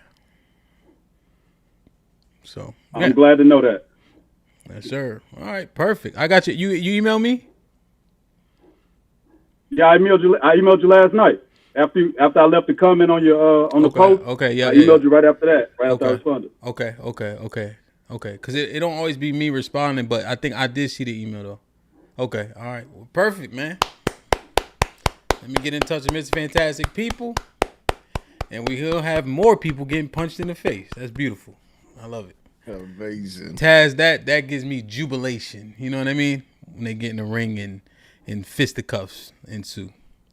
Yeah, I see you out here, bro. I found out about it late. I wish I'd have knew about it beforehand. Oh yeah, because you in Vegas. Late. Yeah, I would okay. have checked you out, bro. I found out about it late though. It's all good, man. It was a good time for sure. We got an event in for This Might Be Risky in June 27th. So it should be fun. Okay. So Mumu. Shit, I can end the show. I'm happy about that. But I'm not. Mumu, what did you want to say about the topic? Two things. So as far as the MAGA stuff goes, you know, these guys say they're not MAGA, but I have yet to hear them criticize Trump for things that he should be criticized on, like obvious things.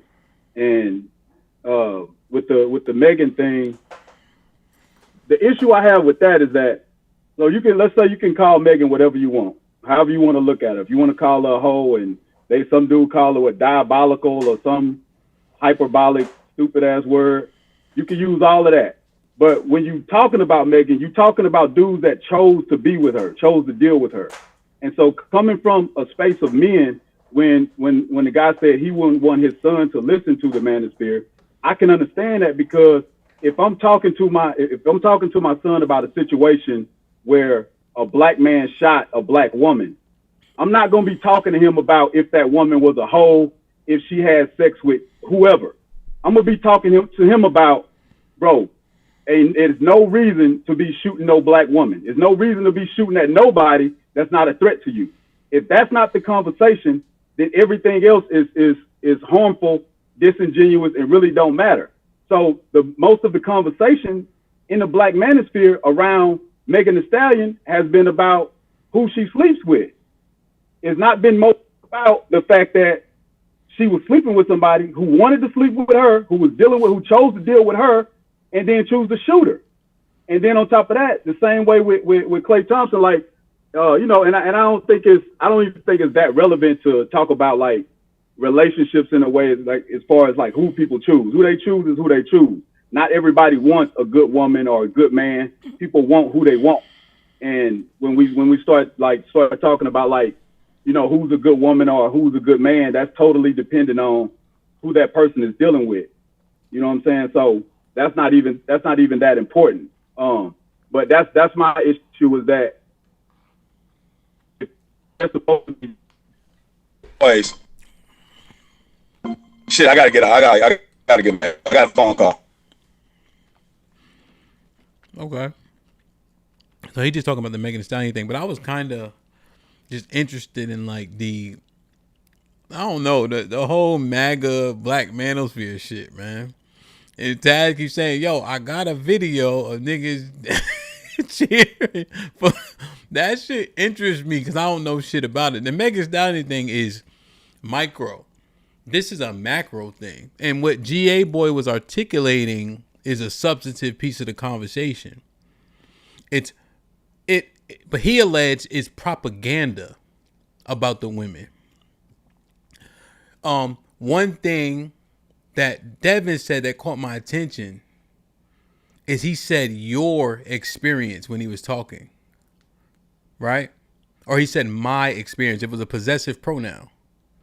But that's what Taz was saying when he first unmuted. He said, I don't know about their relationship.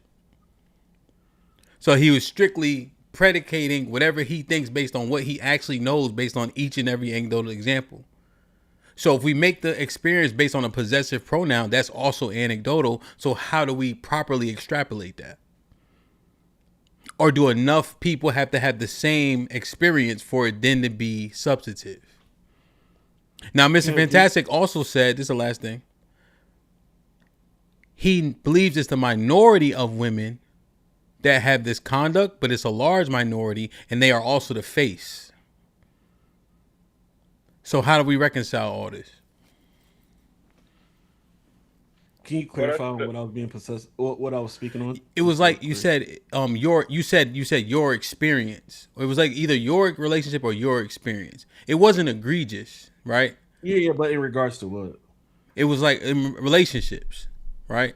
And it just caught my attention because Taz was saying, I don't know what the fuck happened in their relationships, so I can't speak on it. But I know what's happening around me and mine. It just caught my attention. I should have said something right then and there, but I kind of let it marinate. Yeah, no, I think what I was saying. Just my what I remember part of the conversation was just the issue I had was, just saying that you have zero understanding about relationships or like the black relationships, that you can't put anything in that's possibly negative that we need to fix or anything, but it aligns with the idea that you can't it just seems like you can't be honest and criticize a conversation, and you have to stay on code, and that's the issue I think we have, is where I said red pill and its truth is that we can't tell the truth, because if you tell the truth about said thing, then you are said bad word afterwards. Like, you are this bad word, you are this label. Because that's a good back and forth. So Taz, he's saying like, hey, there's a observable reality that a lot of men within his sphere agree with. And then he's saying there may be brothers on the side. I guess, let me know. Are you saying like Taz's disposition, Devin? How they say, how he may say, y'all just complaining, y'all this, as opposed to saying, okay, there's some credence to that because I've also experienced it, or brothers around me have experienced it. Yeah. I mean, because the question was just asking in general, what are some things in general that black people need to work on in their relationships? That was just a general. It didn't say it wasn't like trying to like attack or just. It was just like an open ended question. You could say anything. Okay. Right, so I should have said black men should work on coming on the internet crying and whining about family court, and maybe learn how to get in there and fight for their kids. That way they don't have to become crybabies on the internet. Maybe I should have said that.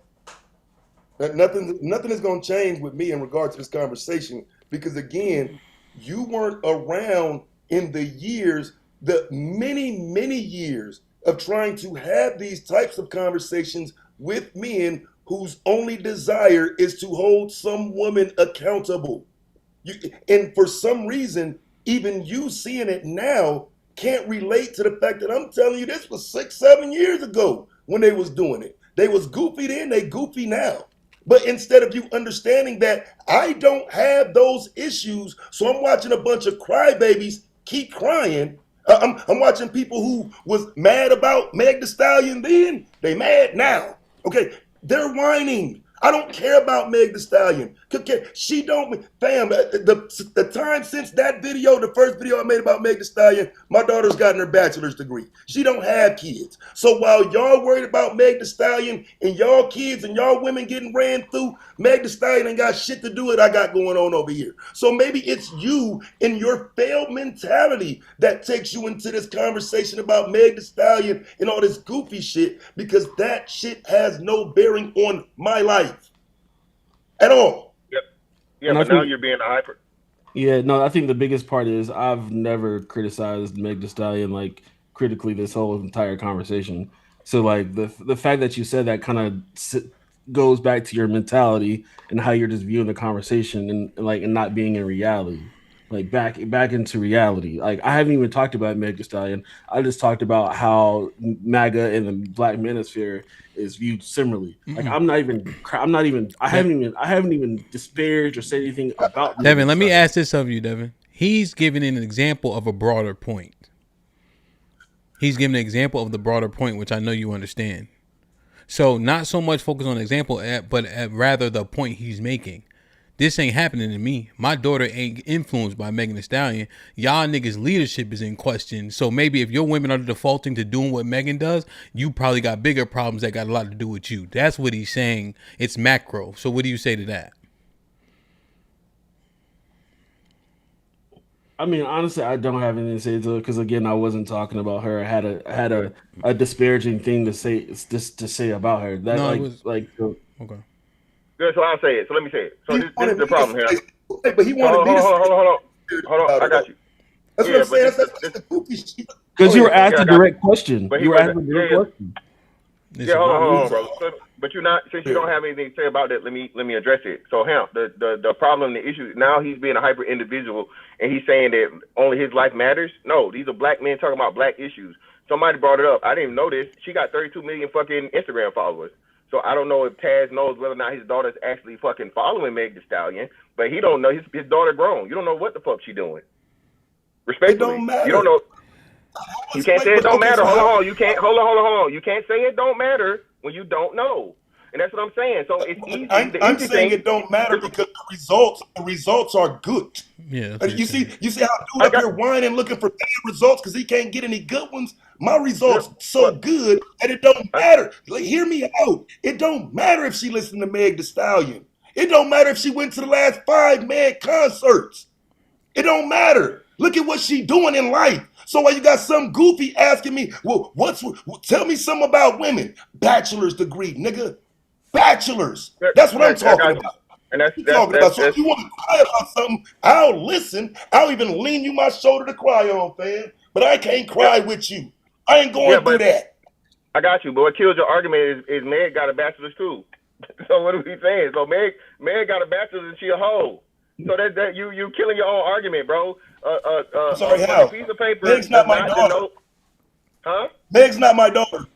Meg's not my daughter. Now you're running from the argument. We talking about Meg. So again, regardless of you qualifying it. No, we were talking about if someone was a fan. Wait, slow down. No, this is me you talking to, fam. You've never won a debate. You've never wanted that smoke. Okay?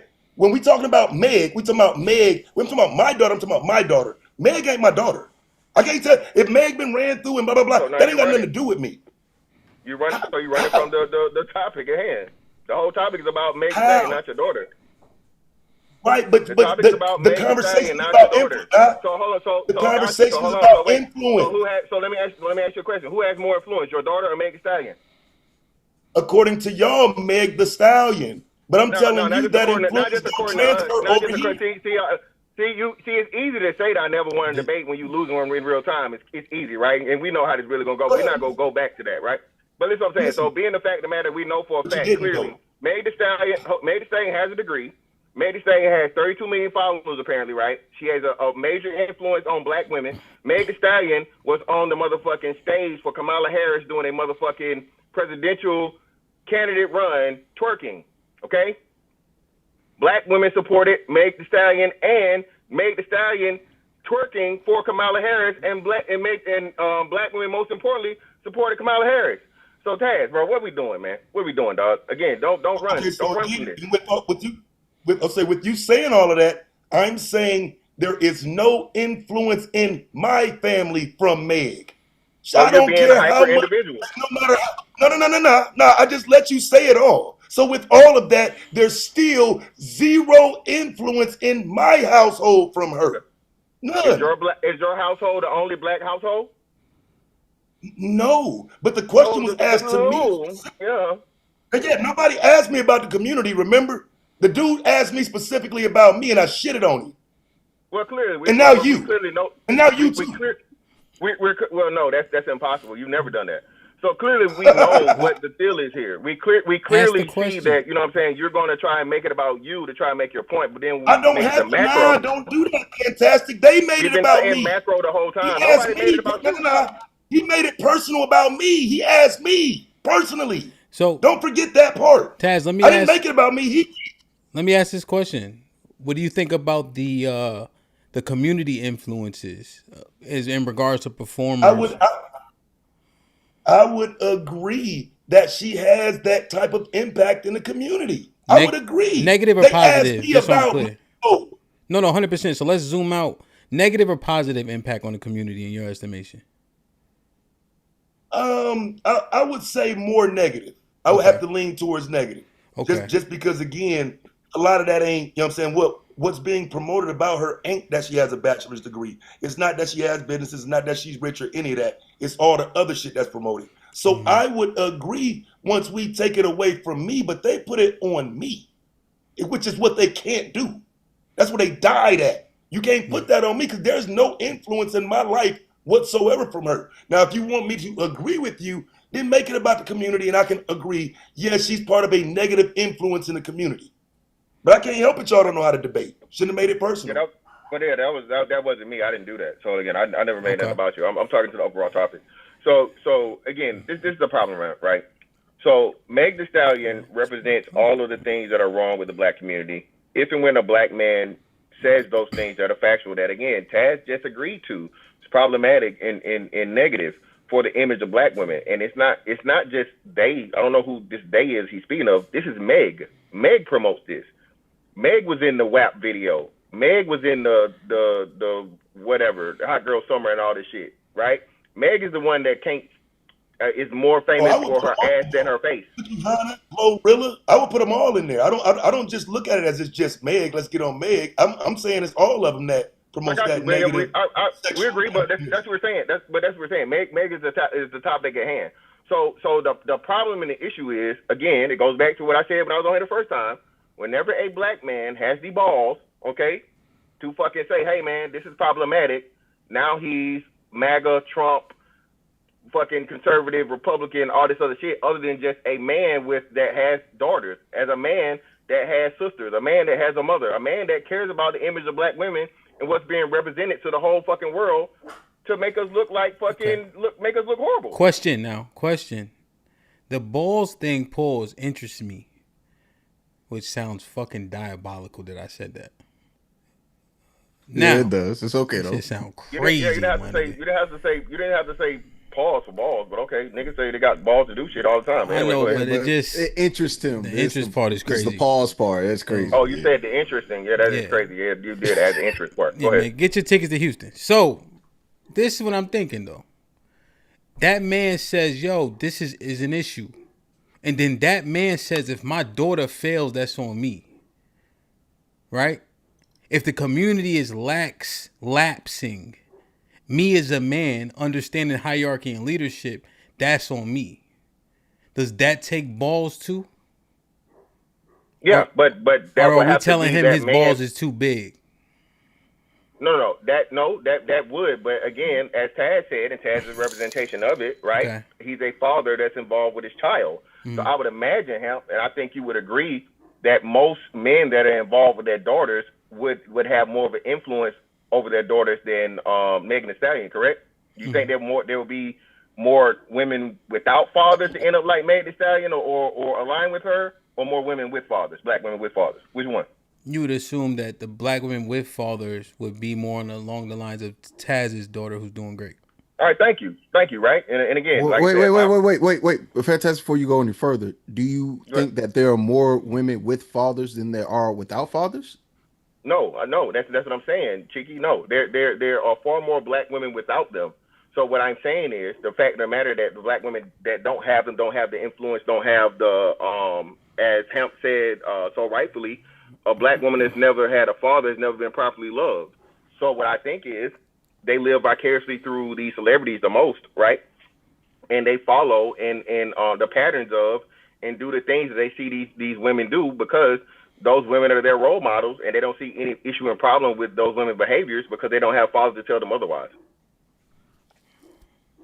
Okay, so just this is my last clarifying question, and Hamp, you can, do you think that black men in general are involved with their children? Like, do you think there are more fatherless homes than fathers in the home? Or when I say fatherless, I mean completely absent, not staying from somebody else, not next door, or not weekend dads.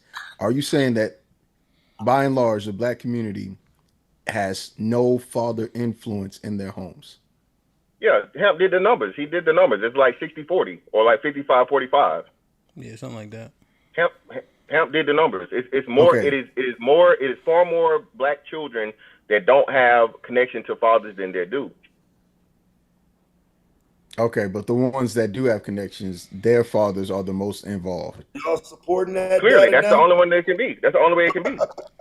Okay, I'm just trying to make sure we clarify some things because that to me that matters. But yeah, go ahead. Hold on. Well, Chief, I'm just trying to make sure. So, the most involved fathers is inconsequential of the percentage of the number of false. No, we're not disagreeing. We agreeing. Okay. No. All I'm saying is the ones that are involved, they are the most involved. It's more like a all or none kind of situation, is what it sounds like. Yeah. But that's what I'm saying. So there's far too many young black girls that are influenced by Meg Thee Stallion, and you know, real hot girl shit and all this whatever the fuck. Yeah, for sure. Right? I'm with you. I'm following. I'm just trying to make sure that I'm thinking the same thing. Man. Ask this. Do you think that more girls are influenced by Meg or more boys are influenced by like a Pooh Shiesty? More girls are influenced by Meg. Just asking.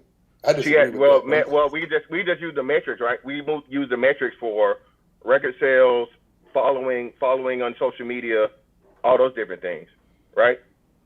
And I guess Shiesty Shiesty wouldn't be a top 10 artist. You need an equivalent as far as like influence on the kids. Yeah. Now if you equivalent would be with YoungBoy.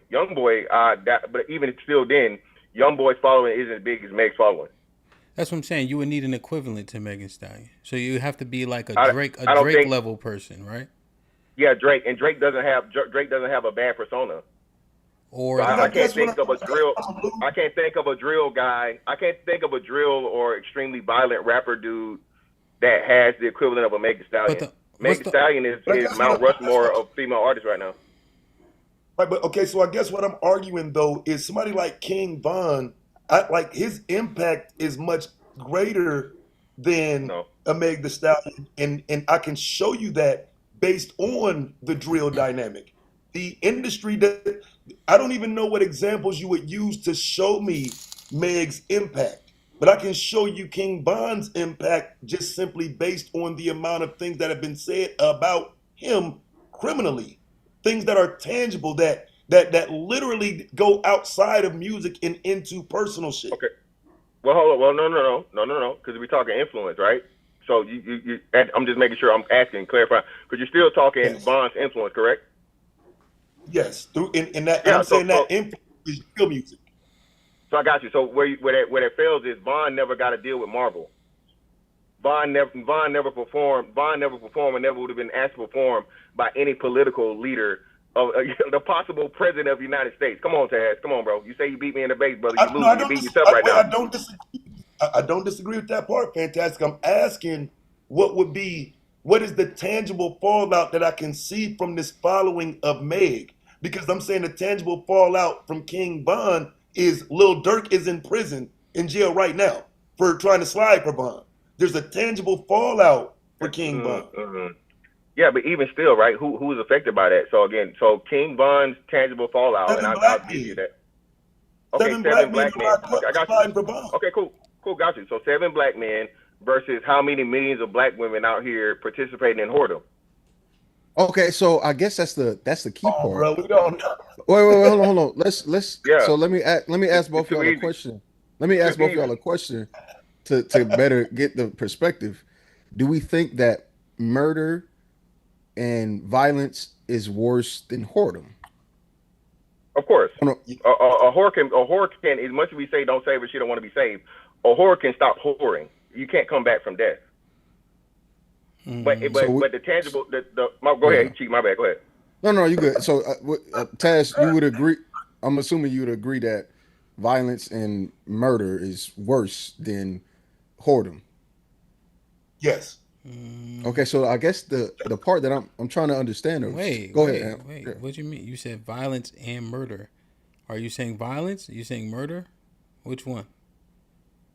I would say both. Like violence, you can be violent towards somebody and not murder them. Like I think assault. Violence. You saying violence is worse than whoredom?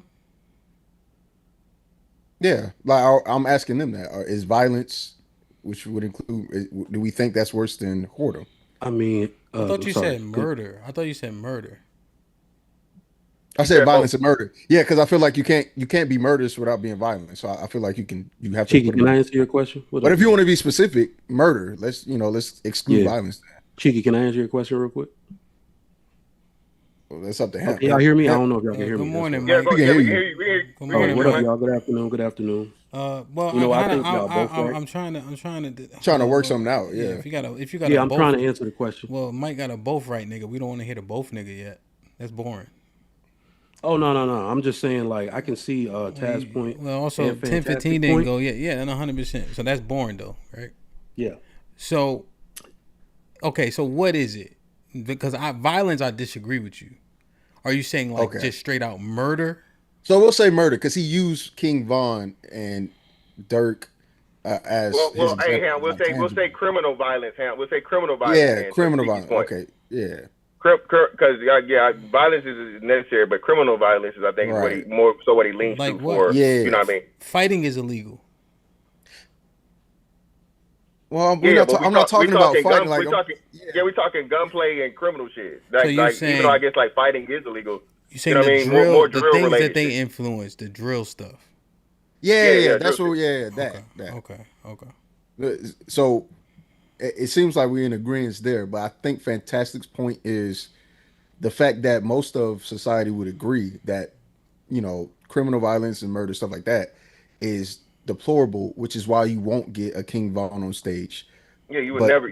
But promiscuity, because it is considered morally less bad, it's easier to promoted by feminists, and it's literally being promoted by feminists and by women. Have you guys listened to? Wait. Have you guys listened to Reasonable Doubt? Yeah. Jay-Z on stage. Jay-Z? Yeah, that doesn't correlate there. Yeah, but what does he push? Like, I think, like, what does Jay-Z push? Does he still push the same violence and drug dealing and all that? So you're saying it has to be present in the person's modus operandi.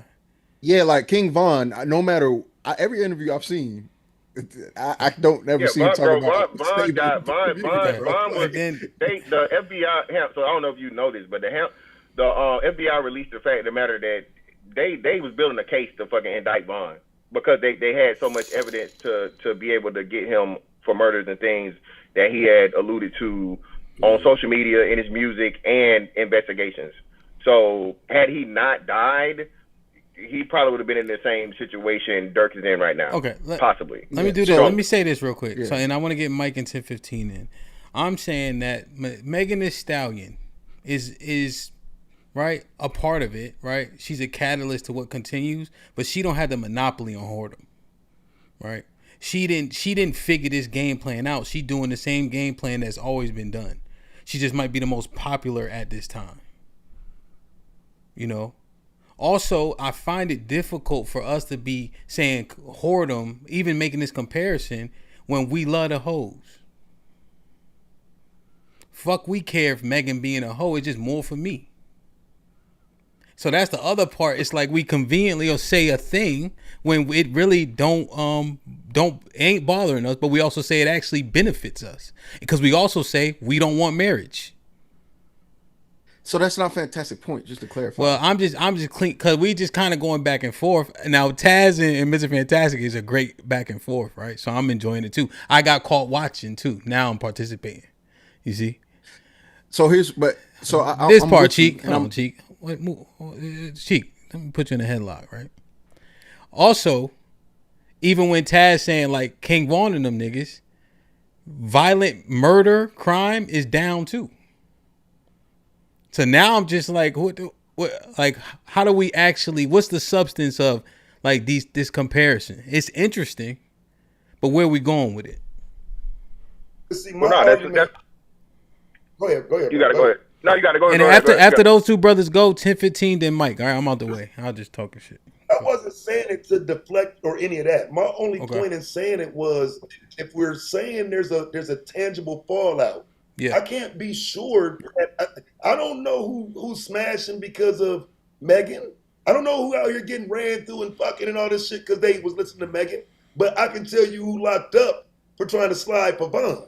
So I can tell you the inspiration for. I see the point. Okay. Yeah. The fallout is clear with Von versus you're just telling me this with Meg. So I'm asking, can you qualify it? Because I'm able to qualify why I'm saying Bond had that influence. Okay. Well, yeah, the only thing. Okay. Yeah, the only thing I have, and that's what I'm saying, right? So the only evidence I have are the comments that black women are making on the internet on behalf of Meg and the things that they're suggesting, they're saying they're going to do, and the fact we're even having this conversation that we've ended up talking about Black Manosphere being MAGA for simply pointing out that Megan fucking, exposed a relationship that we wouldn't have never even been exposed to. The information of the relationship ending. So there's far more of that. My bad. Go ahead. No, you good. I just because he said we know that people got bodied and people are in prison specifically for and because of Vaughn, right? What we see with Megan's message is teen pregnancy down, right? And so when we look at the promiscuity thing, right? When we look at the numbers, do the numbers bear out? Pregnancy, but you can't. But that pregnancy again. It's just one thing. Sex is. Yeah, I got you. Yeah, but what about the STD rates? Right. Okay. Black women's STD rates and HIV rates have been That's going up. That's a good retort. I don't know about how much. Right. And then furthermore, you're in one of the worst. Nah, I know it, nigga. I can see. Yo, they got the nigga. Yeah, they got trucks all over the place trying to cure niggas out here. Okay, so niggas can't even touch a door handle without getting some bumps. No, that's what I'm saying. That's a good retort. I'm just trying to. That's why I wanted to jump in. Right. Very good point. And just to be clear, I'm not taking from that. Yeah. The video about the STD rates in Houston 3 years ago. Right. So I'm not taking away from your point at all in that, but more so I was looking for how you can qualify it. So no, that's a good comeback. That's a good comeback. Yeah, that was so HAMP. That was good. That was good. Go ahead. So HAMP, the key part, fantastic, that I also think he was trying to highlight is the push and the promotion by putting people who are promiscuous or move promiscuously on a larger platform, like your primary candidential stage. Which is why I asked, which one do we think is worse morally versus which one do we see more often, right? One can be more immoral, but the accountability for their moral act of murder is some level of police punishment. There is no punishment for promiscuous behavior. So which one is more important when it comes to the max influence and spread? Secularly speaking, the most immoral thing would be taking somebody's life based on how it's treated, right? Exactly. 100%. Right. I can see it. Okay. 10:15. You there? Yeah, what's good, man? What's good, man? He looked like a rat. I think Pooh Shiesty influenced him. Look at this nigga. Oh no. Okay. Hey, young nigga, bro. You know what I'm saying? Okay. My fault. I'm bugging. A salute to Stampede though, man. My motherfucking nigga, the dope. You feel me? Pass. What you think, man? Let me represent, man. Miss Sherelle was good. Miss Tiff, Mike, fantastic, cheeky. What's the bro name? Devin, yeah. What's good, bro? But yeah, man, I ain't really up here to talk about that Meg Thee Stallion stuff because I ain't even gonna lie, bro. I don't even really know the specifics behind that, dog. And like, to keep it real, bro, I feel like any nigga that do know the specifics behind that, kind of like on some female gossip shit, bro. That's just me, bro. Like, the bitch broke up with a nigga, the nigga cheated on the bitch. Like, why do you even know information about that shit, money? You know what I'm saying? So I ain't even really up here to talk about that shit, man. I'm just talking about how these red pill niggas, these Black Manosphere niggas, they definitely MAGA. And like, the only, like, especially you, Fantastic, I can't believe what you said right now, bro. Like, the only indications that I do have, that I can't, because I can't really tell y'all something that's going to change y'all mind, you know what I'm saying?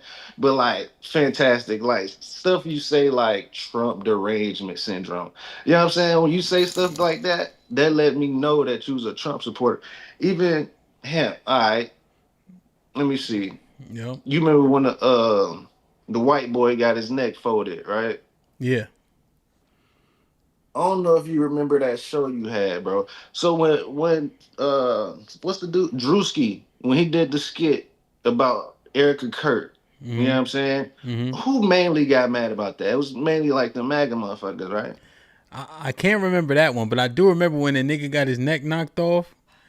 The niggas was tight about that shit. I ain't gonna hold. Nigga got his neck folded. You know what I'm saying? People was up here trolling like fucking Charlie Murph and fucking protect your neck and all that. What that nigga Fantastic come up here and do, bro? Well, That nigga up here is ready to get there and kill the whole panel, bro. Well, to be fair, he was saying with the sensitivity around it, to have that name on my panel on my channel on at your that platform. time is dangerous. That's what Miss Fantastic said to him. For you saying he was actually mad about it? Yeah, he was mad, bro. He was ready to do niggas. He was ready to come through the screen and murk everybody that had something to say about that shit. That nigga was tight, bro. I have a question though. Out of who spoke out negative about King Von? Like, if you had to put. But even with King Von, bro, don't get me wrong. I do think murder is like worse than whoredom. But if we going by statistics, what these dudes really like doing, like murder really ain't as big of a deal as whoredom. To keep it real, if we just going by statistics and how many niggas get murdered each year compared to like the population of people in America, STDs and bitches hoeing, all that type of bitches fucking for money, you know what I'm saying, playing niggas for money and shit like that. I ain't gonna lie, statistically, murder ain't fucking with that shit. But I do feel murder is worse though. But hold on, what you were saying, Devin? Because I was gonna say something else, but what you were saying? No, I think one question. I have a genuine question, which is, who spoke out mostly about King Von being a negative influence on the community? Like, what would be some names that pop out to you? Who, me? I guess in general for everybody. I couldn't tell you, bro. Charleston White. Yeah, Charleston White. Pretty much any conservative, they gonna look for somebody black to target and be like, "That's what's wrong with niggas." Like, so I'm sure Trigger Mike said something about him. They speak negatively about the rappers and stuff in BWE spaces too. But again, is that bad that they're speaking bad about people who are killing people in society? Like, no, you just asked. Well, hold on. No, I get that, but I'm just saying, like, you bring it, you said their name, but you said it in like a negative connotation. So it's like these people said it, like they're conservative, like, but at the same time, are like these are the people who are speaking out about the work, like the. What? You asked and I gave you an answer. You asked who. Yeah, no, I get it, but then you had a negative connotation about these people, the people who actually said something against the people. I didn't have a negative connotation. Okay, I had a descriptor. My bad. That's the descriptor is the usual people who would do it. I'm going to see Mike do it. I'm going to see Anton Daniels do it. I'm going to see the Hodge twins do it. I'm going to see Myra Gaines do it. I'm going to see certain group of people the little cop dude. What's his name? Brandon Tatum. I'm going to see these names. So when you're asking who did it, I can tell you plenty of people who did it. So my question then is, why is it? Why are they the only ones doing it? It's the same reason. Perfect, Devin B. It's the same reason why these same conservatives don't highlight Julian Brown, the person that created plastiline, right? Why don't they highlight? What do you mean? What? Don't do that, Chief. It's the same reason why nobody talk. It's the same reason why nobody talks about the positive black figures that also exist as well, because they have a motive in propaganda that they like to push about the black community and just how they feel, and it's monetarily satisfying to do so. So name me one person who name me one conservative male or conservative anything that pushes black positivity, because they do exist. You just got to go find it. Matter of fact, the only one I can think of right now is HAMP. So you do the opposite. I answered your question, answer mine. Give me the black conservative that promotes black positivity and is looking for that. I'll wait. I will say, you name one. I think Anton Daniels, regardless if you agree with come him, on, bro.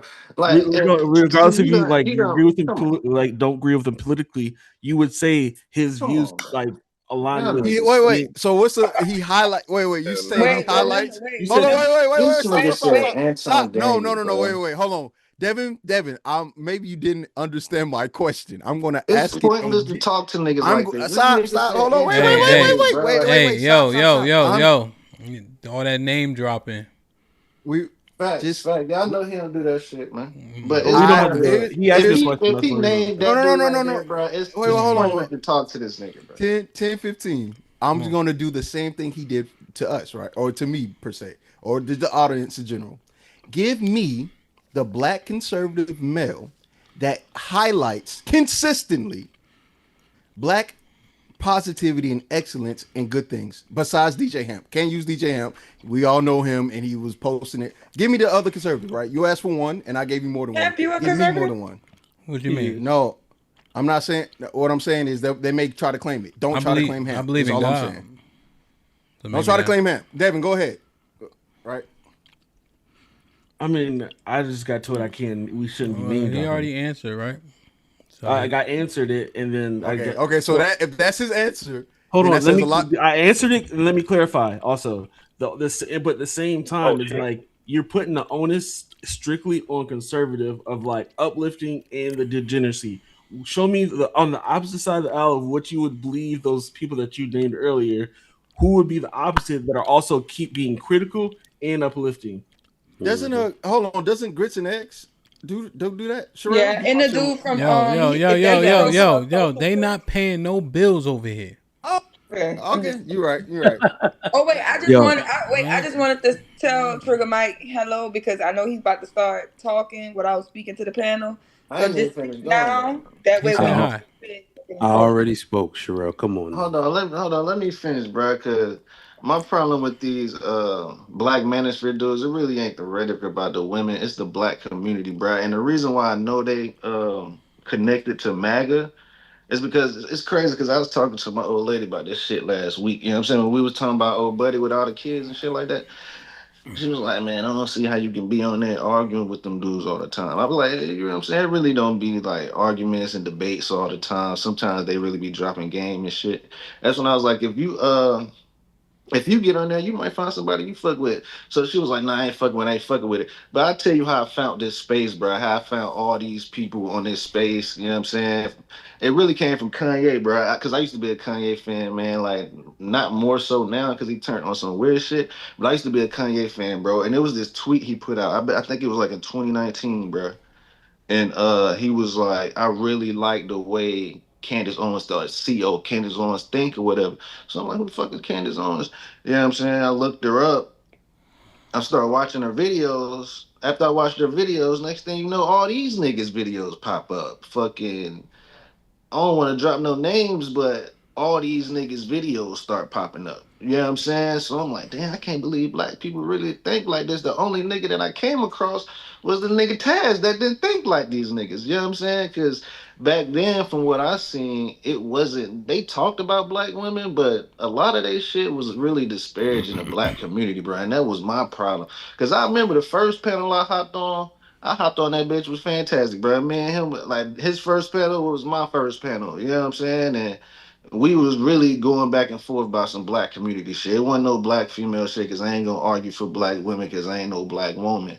You know what I'm saying? So my problem is the stuff they said about the black community. And if you listen to them, all they shit will line up with Trump supporters. You hear the white Trump supporters talk what they gotta talk about us, then you'll hear the black dudes come on here and they talk the same stuff, bro. Like the disparaging stuff, we really don't need to hear that, man. I know y'all saying we want to hear people, we want to see people being held accountable and all that, but holding somebody accountable, that ain't gonna help us progress, dog. Like you talking down on somebody really ain't gonna help us progress, bro. Especially if it's a kid listening. If it's a kid listening to it, bro, like what's they gonna do? What's they gonna do to their mind, bro? Like that really ain't gonna help nobody progress. I can't even believe you said that, bro. Let Mike go. Let Mike go.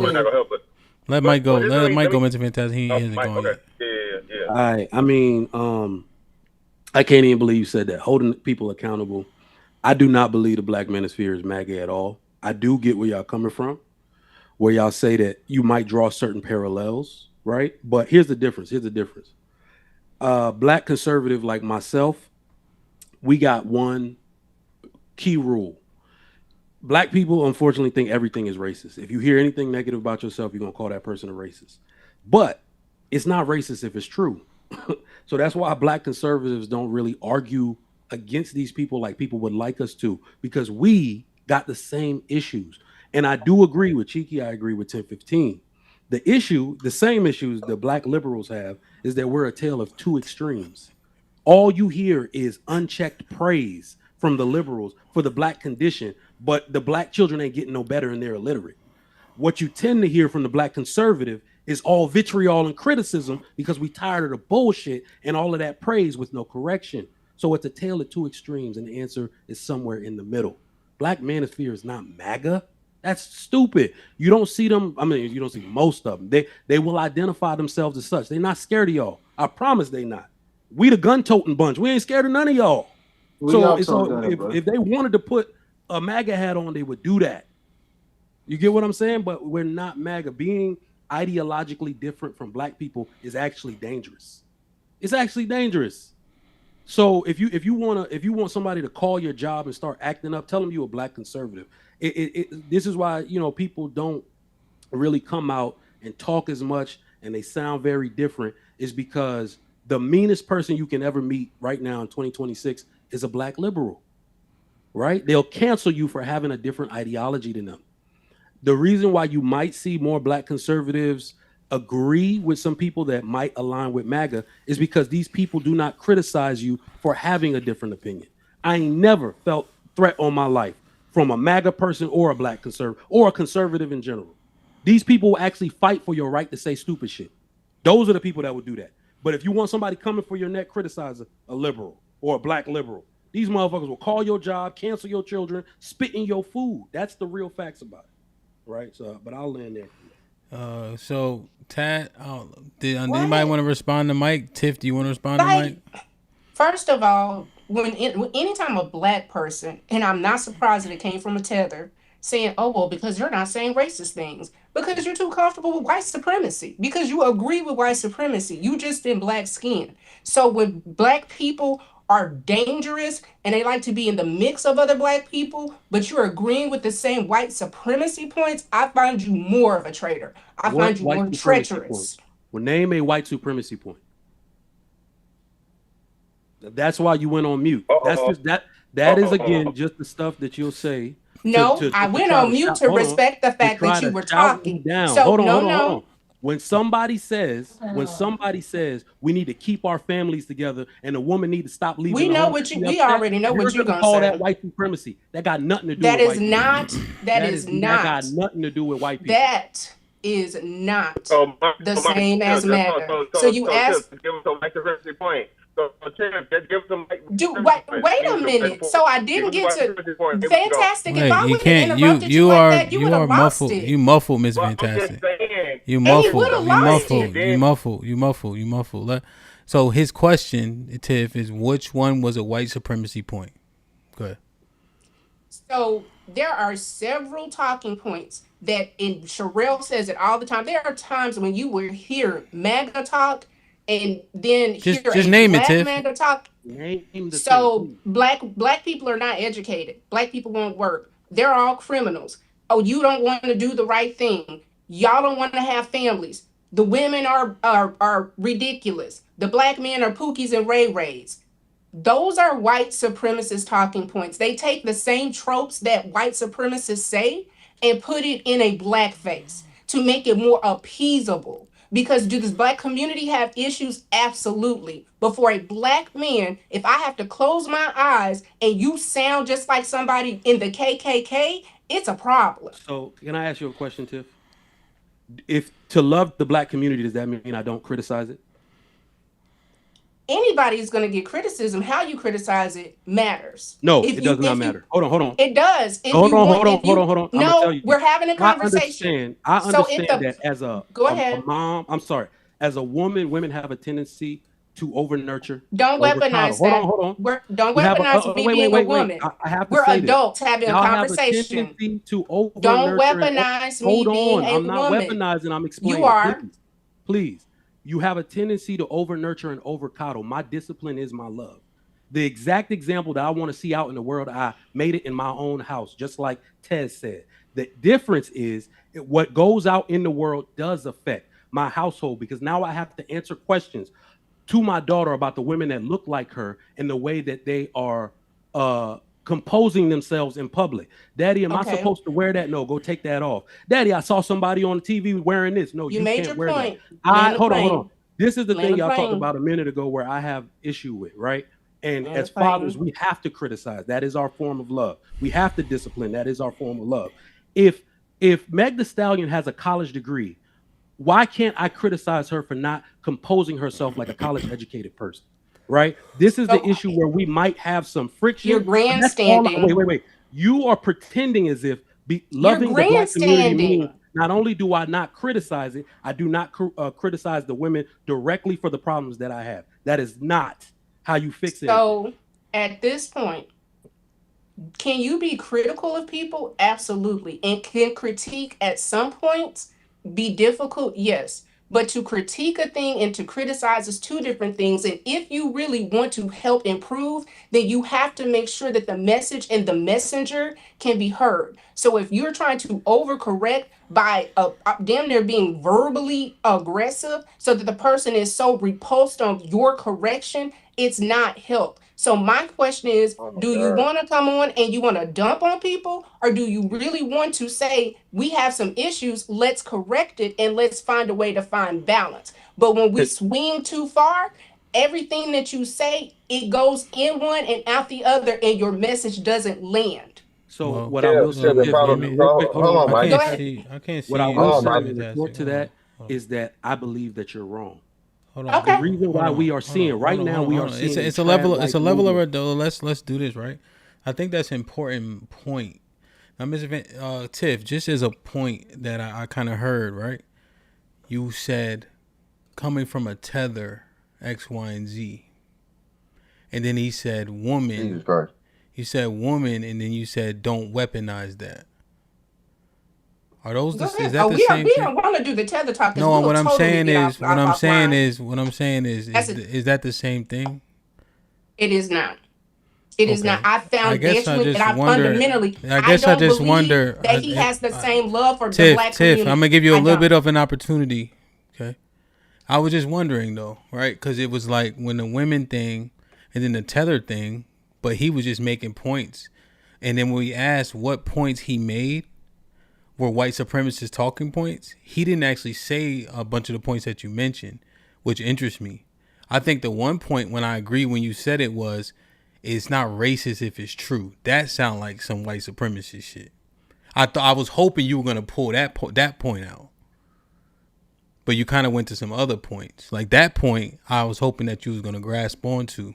I mean, you heard it. You probably was thinking about a whole bunch of other stuff. That's correct. And that's what made me think like, wait, what? But that's the thing. It's like, you may be all the way, like they'll have valid points, but then you say something like that it's just like, this is nuts. Like, do you not understand?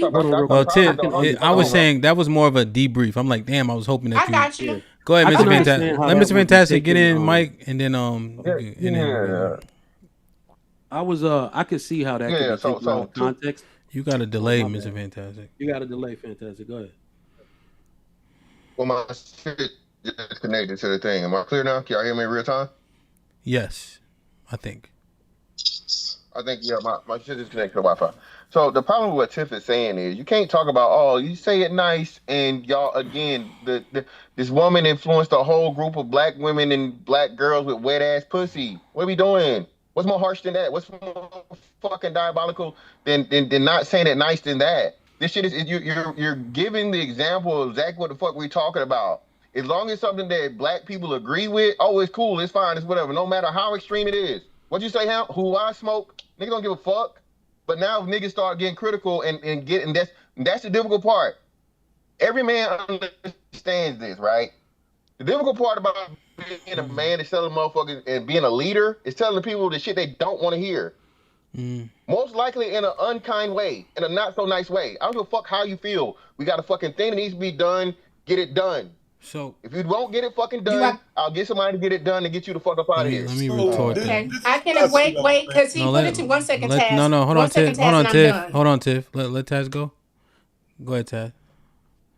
I feel like what they're doing is like a 2026 version of a C. Dolores Tucker, where they want to take credit for bringing down something that we've all come to the conclusion, we all concede that there are bad messages within rap. Yes. And if you want to turn it into promiscuity, we can go back to C. Dolores Tucker's time and point to the album she pointed at, Doggy Style. Yes. Why are we starting this conversation with Meg the Stallion? Really? Thank you, Taz. I'm just saying, you know what I'm saying? If we can start the conversation through the lens of hypersexuality, that was C. Dolores Tucker, and you owe her that conversation. You owe her that credit, because and we that's giving not her a her black credit, man Taz, or a to your point. or any of that conversation. Go ahead. But we giving her her credit, to your point. Hemp, didn't we just say that? Didn't we literally talked about that on the generational thing. What? And Tiff agreed. What part? We said the 20 years. Me and Tiff were in agreement. My bad. Go ahead, Hemp. No, Right. go ahead. The 20-year We gaps. brought it up. Yeah. Yeah, we brought it up. I brought it up talking about right. Yeah, we were in agreement with that and understanding and having hindsight being 2020 that hey, she had a point. We just didn't understand it at the time. So Taz, to your point, I won't say we giving her her flowers. I think you have a point in saying where we have not gone back far enough and giving her flowers and understanding, we didn't understand at the time. You got a point there, ending, her due, right? Or so her credence, I'll say. The point is, I'm not even just linking it to that. I was using that as an example to counter what Tiff was saying as far as like pretty much talk nice to me. You can't accept the niceness and only want niceness and criticism, but in everything else is however you want to fucking say it. As long as I agree with it, again, it's like bitch and nigga and whatever, right? But it's about you being 100. That's the problem I'm having. It's about you being 100 too, because y'all the same people. I mean, like I said, I criticize whole culture and drill culture and stuff like that, but y'all ain't 100 with it. Y'all will criticize it, then y'all listen to it. Yeah, but listen what I'm saying though. It's not the fact, and this y'all make this horrible argument every time, Tiff. This is what I don't get, bro. Listen, I am not for the complete and total destruction of fucking, or what's the name of the art. So I think Tiff might have even said it earlier, right, today. What our biggest criticism of the black community is niggas don't know how to separate entertainment from art. Niggas believe, Hemp said this, you gotta kill niggas if you say you kill niggas. You gotta sell dope if you sell dope, right? Megan Thee Stallion then.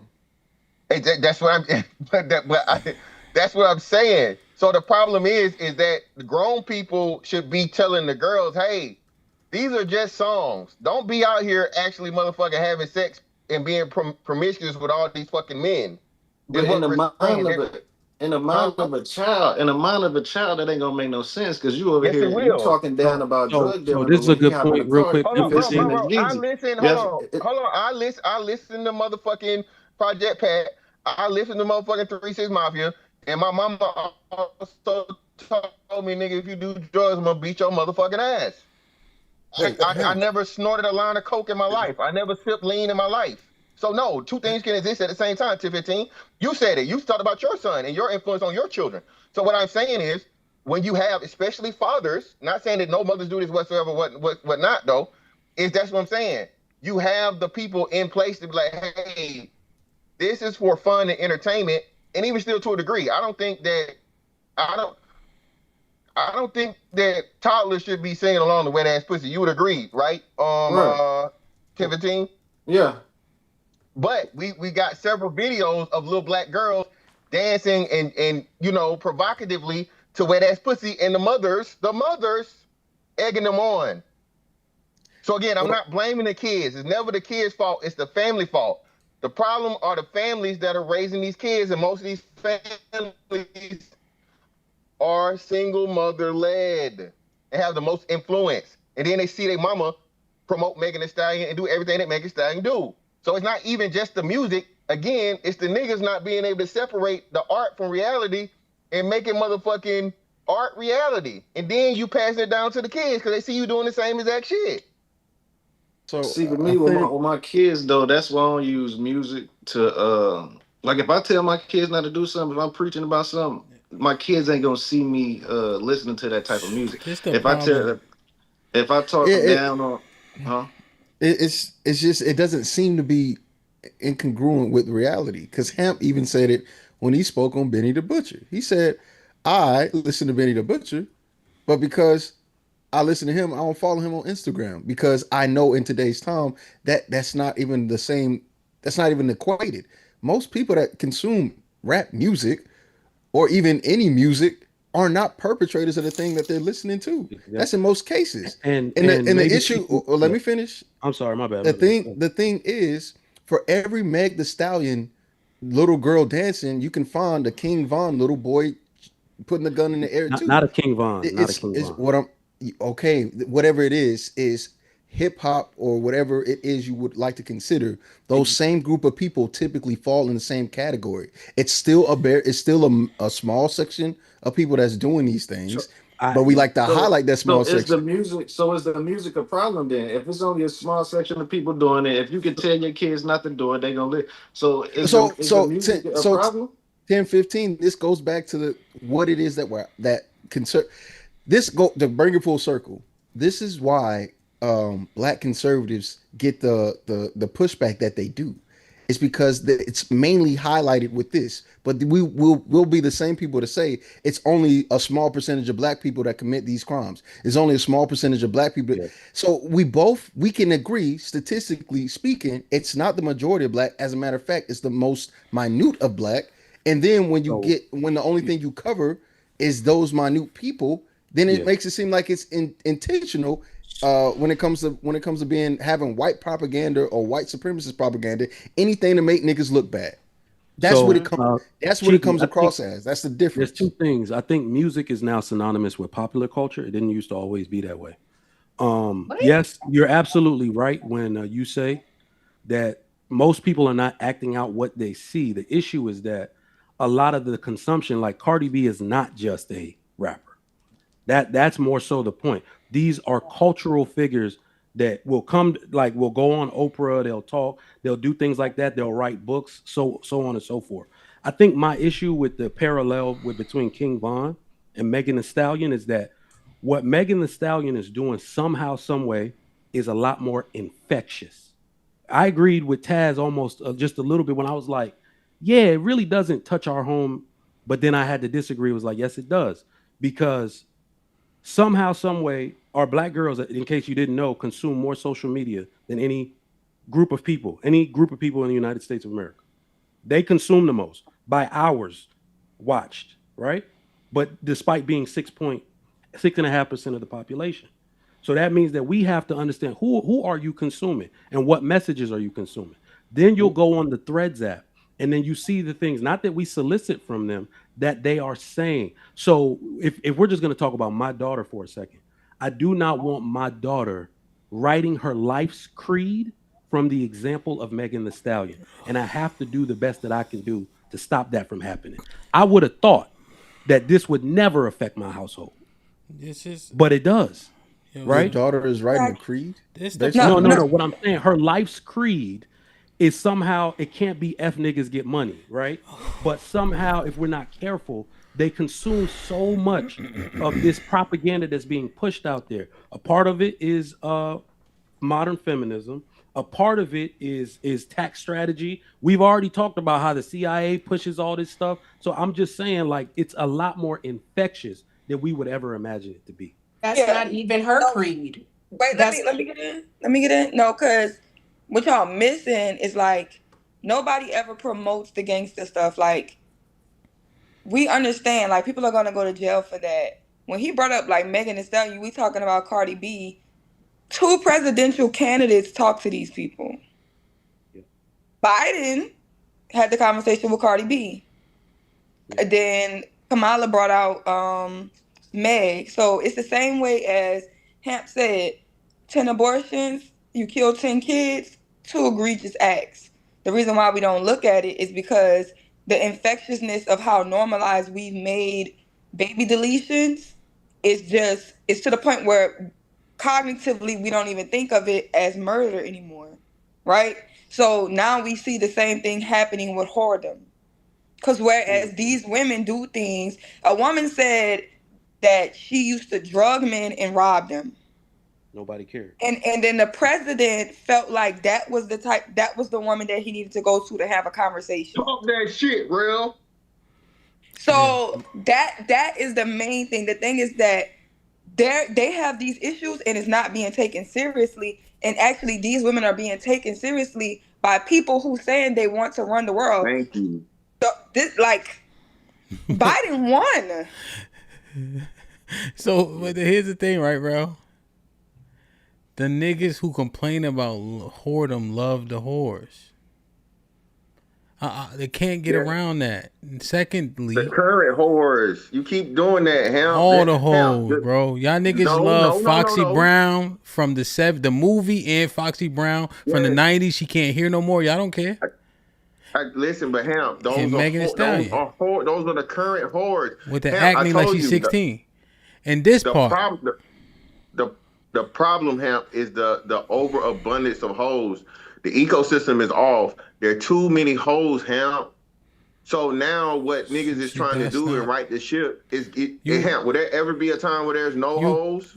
No, but you can't. All right. See, that's not how hoes work though, bro. See, it's not something like deer.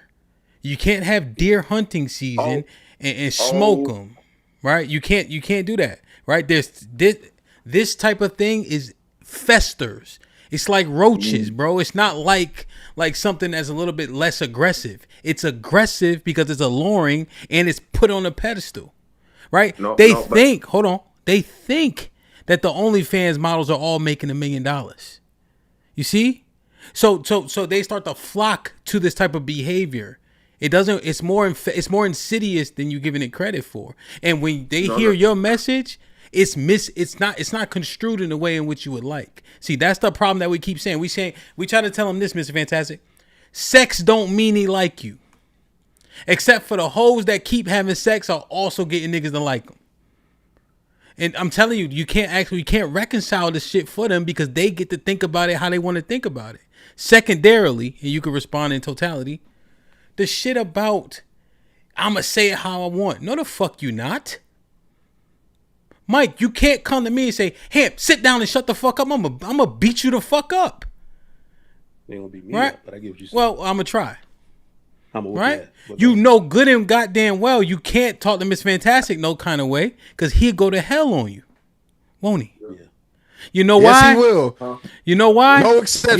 You know why? Straight you know why? Because tone fucking matters, nigga. That's why. Because men care about tone. I care about how you talk to me. Watch your pace. Watch your fucking hands. That's why we say there's a low level threat of violence between men. That's why we have a level of being cordial, because tone matters. Okay? Everybody's not a good coach because they can't coach everybody. So it's like, yo, we got to make sense of this shit, B. Now, there's a point where if I have to, now let me just give credence to this. If I tell my son, don't jump that off that shit no more 20 times, the 20th time he getting his ass whooped. He gotta get his ass whooped. Right? But Mike, now see what Mike gonna do is go on that point and then jump. Don't pat a quote off that. Right? So I understand that. And then here's the last point. My bad. I said I pulled the Mr. Fantastic. Well, again and again. So, and again and again and again and again and again. And again. Shit, man. We also don't be talking like this to our wives. I remember Trigger Mike tried to tell me a ghost story. That's what I tell my kids, because they can't say the word liar, so they got to tell a story.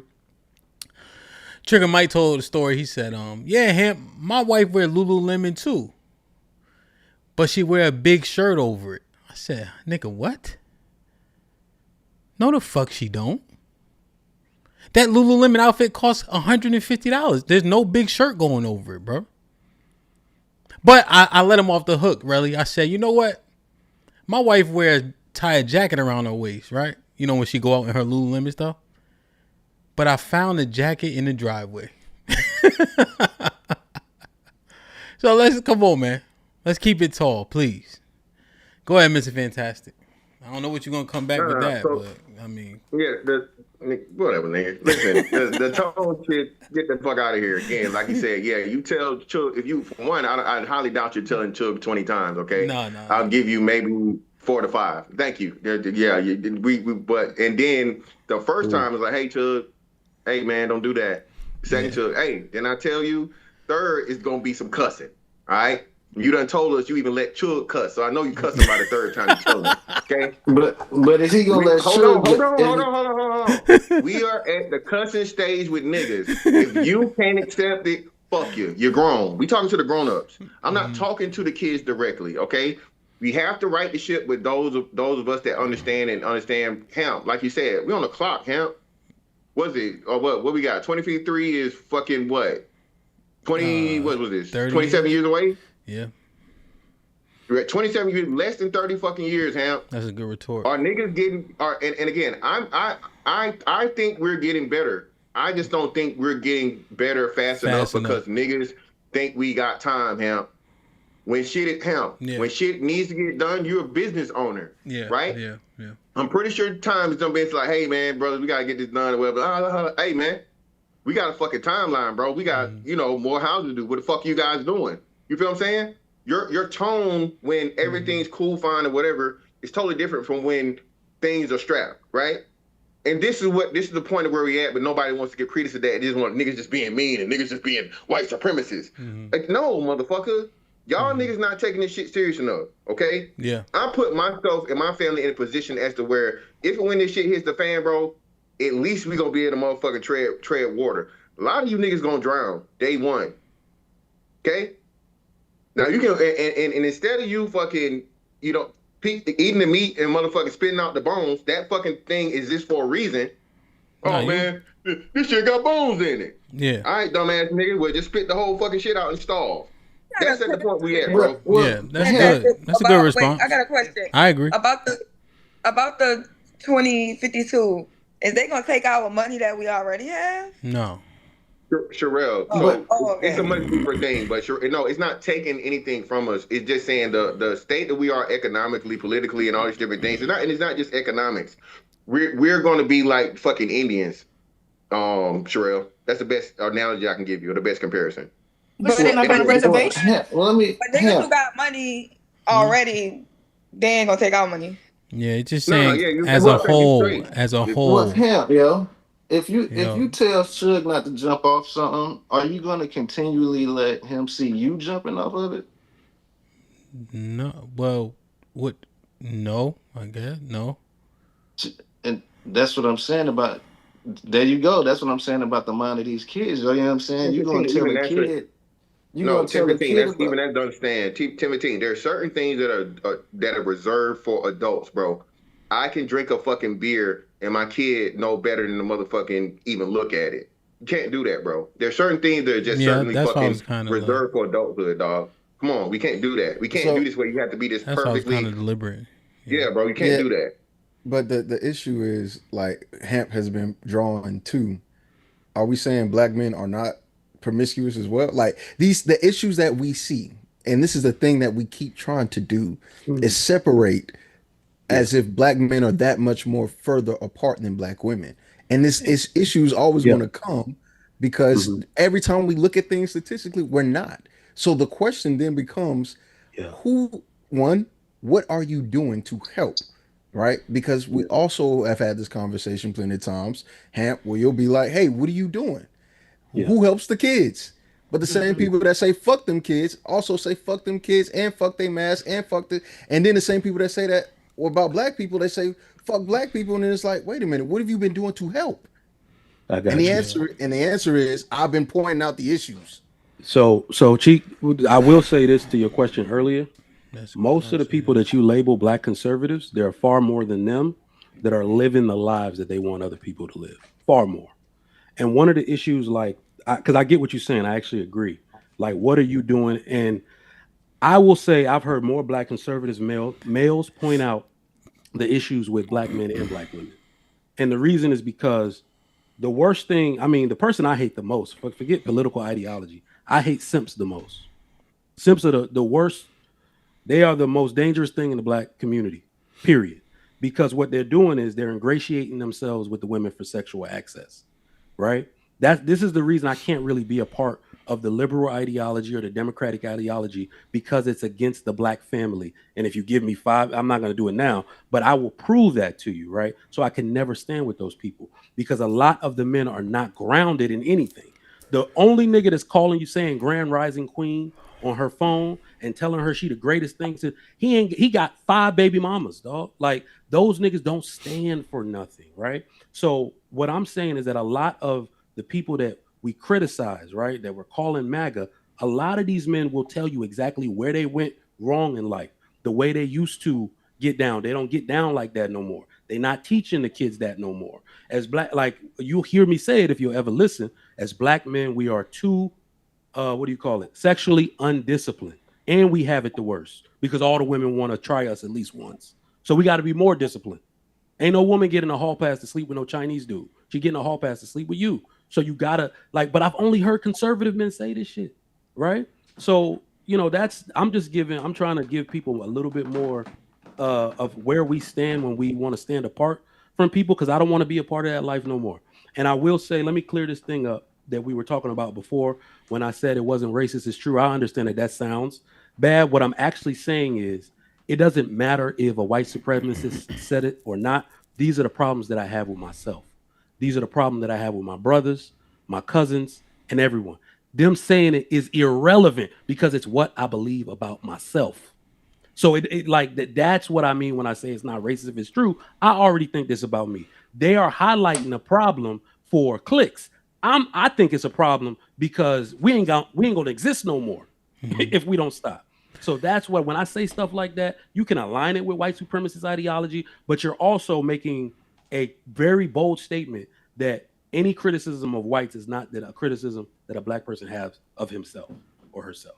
And that's disingenuous. I understood. I think I understood, right? Like there's truth in a statement, right? I think that I can easily assess it, the intent, and I know the intent is not well-meaning. Therefore, I can categorize it as what he meant it to be. You know. Let me get mine in real quick, just cause just getting to that time. Mom, what's popping?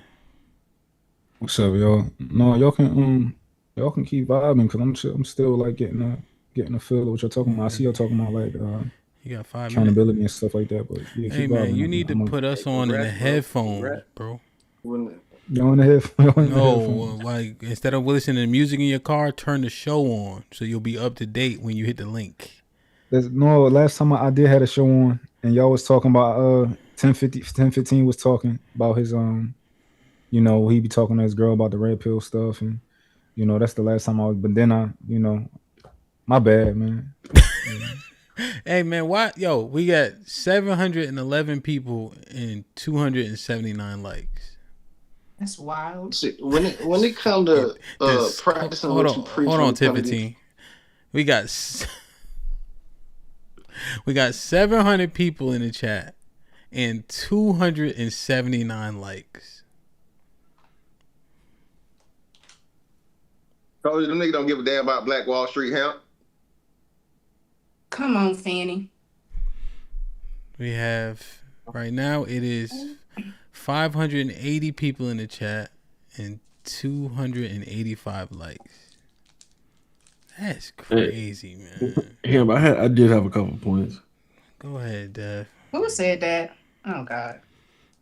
Now, see, that's what I'm saying. The disrespect. I'm sorry, Devin. I'm so interested. Tiff, but Mike said girl or woman, and it was come on, son. That predisposition. Look, you already know. For me and Mike, it's smoke forever. It's up forever. But come on, Devin. Let me hear you, baby. No, that's you. That's your problem. I ain't got no problem with you. All right. No, I think the biggest thing, and I think it's kind of what's going against Tiff's point, what she said earlier. I think the issue with tone is that you can use that to discount anything, regardless if it's true, if it's false, it's said this way, that way. Tone can always be used as a cop-out. So I think the thing when you bring in tone, you got to then give you got to clarify how things need to be communicated.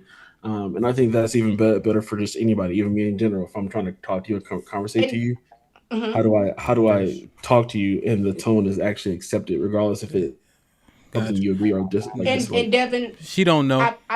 No, Devin, I understand what you're saying. I really do. The problem, my thing is this. Tiff, let me interject real quick. Okay. Yes, sir. Please. Yes, sir. She don't know, and I don't care if she did know. I know, Devin. I know that you know what tone to take with particular people. right? You're not even a communicator in a way in which you be trying to jump on people and shit like that, right? Like even when you was arguing with Taz, I'm like, is Devin gonna raise his voice soon? I'm like, let him get his shit back. But I mean, you did a decent job. I mean, you got a library voice, right? But that ain't even your ministry. But you know, right? You know what the right tone is given the audience. You have enough experience conversing with people that if I have to ask Tiff how she want to be talked to, I'm already in trouble. So that don't work. You know what I'm saying? So when we ask that question, I catch your drift, but it's not. We know what time it is. We know when we talking to. I'm just saying in general, like when we're talking. But you know when you talking to your soldiers, and when you talking to your wife, when you talking to your child, when you coaching high school boys, when you coaching high school girls, when you coaching college age players, you know, right? My boy went from coaching Central Connecticut State University to coaching at the New Orleans Saints, right? And you know what he couldn't do? Cuss out LaShawn Lattimore, because you might have to fight him after. But you know what he would do at Central Connecticut? Cuss out every single one of them grown men, but they're college age players. So it's like we know these things. I agree with you. I agree with you on that statement. But I think the caveat to it is that a lot of these conversations are happening within their respective demographic that it's meant for, and people outside of that demographic is then telling these people. It's almost like you hanging out your homeboys. You have a certain disposition how you talk, and then your wife or a female friend comes around and is like, "Oh gosh, y'all talking reckless and crazy," but it's how you guys conversate and you talk, and it's acceptable in that ring. I think this is what's happening in the social media realm. Also, it's like we're having these conversations, and a lot of the tones and things are accepted. We can understand nuances between our group, but people outside are trying to dictate how we talk to each other. Yeah, I think here's the other thing, Devin. Now, I think you do a good job at this as well. We are too casual too, right? We make things acceptable that are generally aren't, right? We take liberties with each other, you know? You ever walk in to a restaurant, right? And the guy may see you, or the lady may see, or the guy more specifically from my experience was like, "What's up, brother?" Brother's fine amongst us, right? But sir is a little bit more elevated, especially if I had to wear a suit to come here. Right? But it's like we take these liberties knowing that it's not palatable if somebody else saw it, but because we say it's okay, it's okay. But what if it's actually not okay, generally speaking? You know? So I don't know. I catch your drift though. You know, I'm not trying to diminish your point. I just understand. And then I had one little controversial point that's probably going to piss some people off. Oh Lord. Go ahead. And I'm like, I gotta go. I think the one thing that a white supremacist I'll be right back, Sherelle. I think the one thing the white supremacists could do to then hold black people back is just point out our flaws, because if they point out our flaws, and then that makes it to where we can't even have the conversation because now it's a white supremacist point and we can't fix the issue. So then that's another conversation, is how do you then delineate them saying something that's wrong? We know it's wrong, but now we can't talk about it or fix it because now it's a white supremacist talking point. Are you saying that white people hold so much power with black people, or at least with some of us, that once they say something, it's like it's staying there? We don't even want to.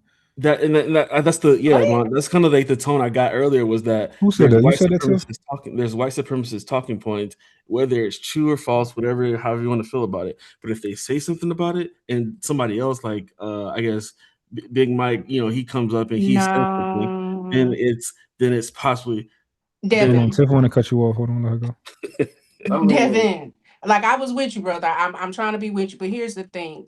We don't need white people telling us our issues. We've been on this show almost 3 hours now. We're very aware, to the point to where we can agree the music that we have has an issue. Some of the influences and some of the loudest voices have an issue that are affecting us. The issue that I have is not only will y'all let outside people talk about inside things. Just we know what we need to fix, but we can't fix it because we got too many outside influences coming in. Let's work on us. I can find a happy medium with me, you, Fantastic.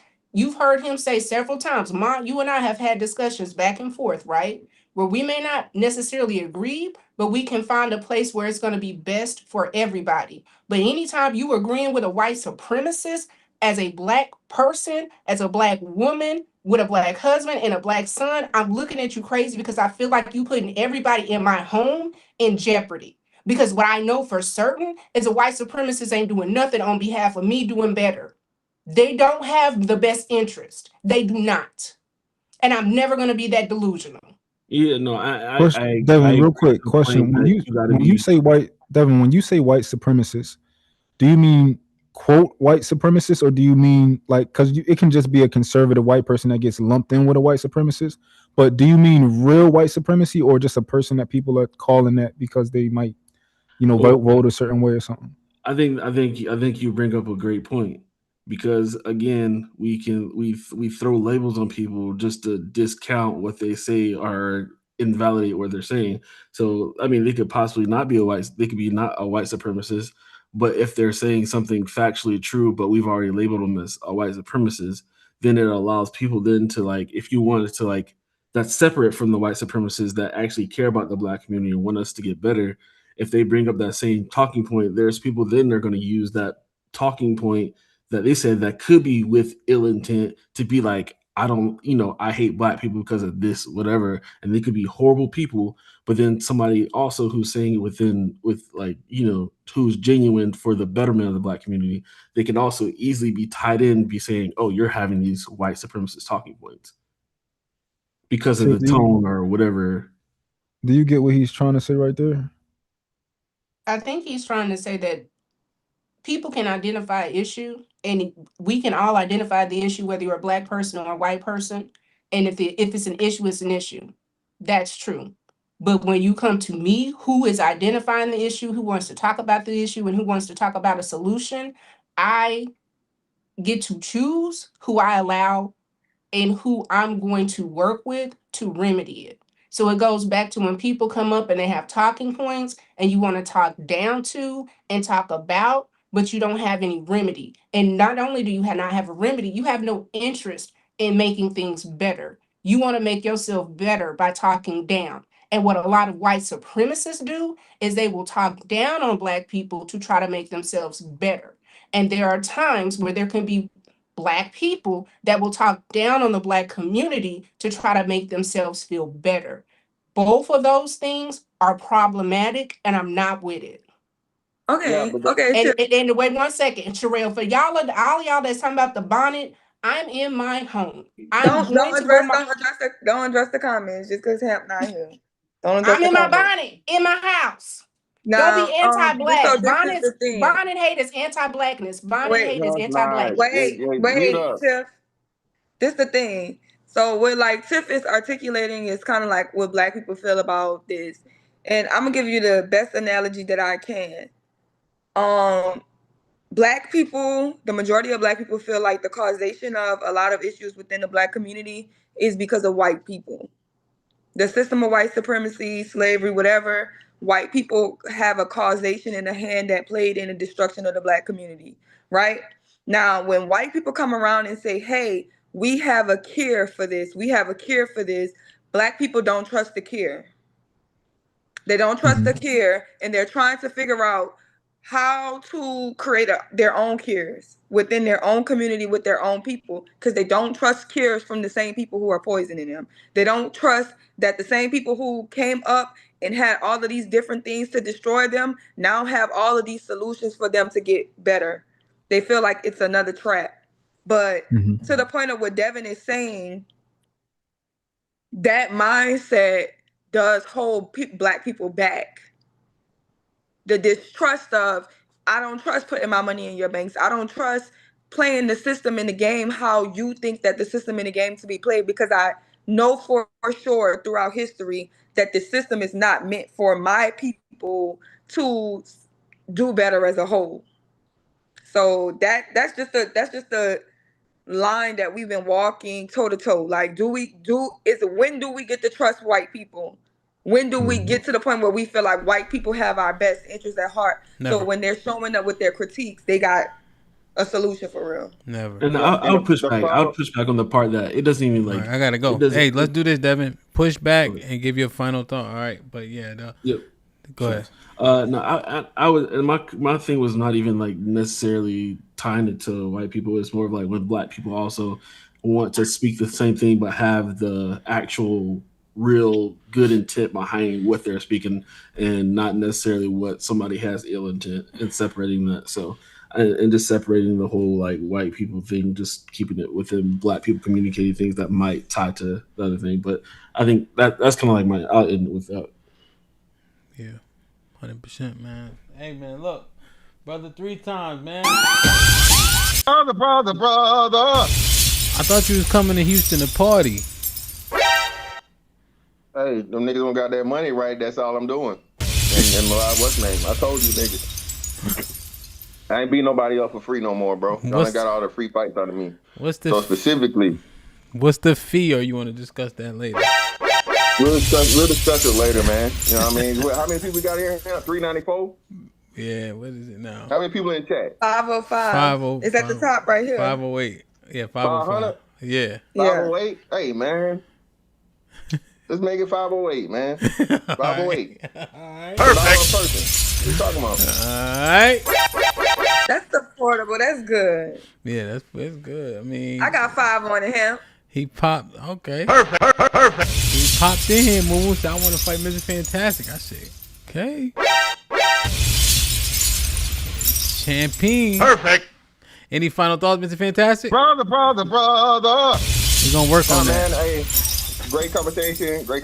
Shout out again, man. Shout out to Relly. I cannot wait for these motherfucking clips y'all about to chop up from this, man.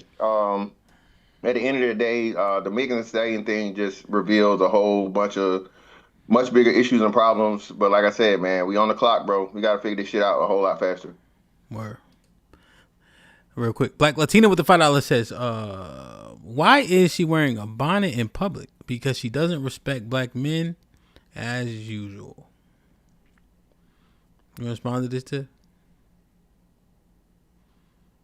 Yes, so I want some of y'all to understand, a lot of us, and with our respectability politics, we don't even think we can be comfortable in our own homes because we want to present to white people to be comfortable. I'm in my office rearranging. I'm in my home. I'm comfortable in my home, in my bonnet, and I came on my brother's show to talk about a subject that I wanted to. If you watch any of the streams, there are streams when I'm in a robe, there are streams when I'm in a bonnet, there are streams when I am dressed up because I am comfortable in my skin as a black woman. I wish the same thing for you. As Ava discusses, all the panelists wearing weave today. Make it make sense. What? Taz with the $10 says, thanks, bro. What? Salute to the panel. Good show. Appreciate the hospitality. Hey, man. Salute, Taz, man. Damn, man. Taz added a lot. There was a bunch of good back and forth, man. I appreciate you coming through, especially for this topic. Because I'm pretty, like, layman in terms of the history and shit like that, man. So, appreciate you. B3 Calm with the $10 says, it's wild misandrist feminism has been allowed to run rampant and unchecked for decades. But the moment a movement seems to act as a counterbalance, a campaign to shut it down happens immediately. I'm just saying. Yeah, I've definitely seen that sentiment previously.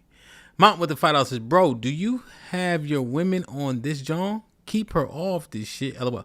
This is no place for your woman. Shay with the $2 says, contracting an STD doesn't prove promiscuity. I just think it's a credence argument, you know. But perfect. Nah, salute. Shit like that. Perfect. But the 20 ball says, hard to pin down outrage against Meg to Black Manosphere / Maga, considering most black men are apolitical, or not aware of the Manosphere as of the next black man could be. It could just be they hold Clay in higher esteem than Meg. Nah, salute my brother. Very good to see you. Thank you for the $20 donation. John with the $5 says, ask all the dudes who got 50 plus bodies. Let's talk. We know Johns like to Netflix and chill. As Abe with the $2 says, how can you tell who influences someone? Yeah, that's what Taz was getting at. That's why he made the point about Dirk and being arrested for exactly what happened to King Von. That's a 1-to-1, right? The other thing is more speculative, you know? So I think that's a good point. 2K in the building. Perfect. For the 20 ball, what's Sherelle about to blame black men for today? You want to respond to this, bro? He hate himself. 2K, appreciate the $20 donation, good brother. Y'all will see 2K on a panel and in the ring the last weekend of June, man. So get your tickets, man. There's still some early bird tickets available. Mr. TR McCoy with the $10 salute says, something Cheeky said I actually agree with, because any black man I hear talking about progressive Democrat stuff, I automatically assume they're homosexual. Alpo with the $5 says, great afternoon panel to Tiff and Rel. Thanks, ladies, for being here. Salute. As able to tell us, so do we put M. Tyson or Kelly on black men's jacket? That's actually a good question. Prime with the $5 says, Meg has a mugshot for being abusive. She lied on black man and she's a cheater. Does her degree cancel out all of that? No. As Ava the 2000 says, she is not influencing people I know. As Ava the 2000 says, Dev, have you ever had a decent relationship with a black woman? Ain't your wife black? Devin? I want to keep my life out of it, but yes, I have had like relationships that were very successful with a black woman. His wife isn't black, based on that answer. She is black. Your wife not black? Yes, she is. Yes, she is. No, she ain't, or he would have said. He'd have said.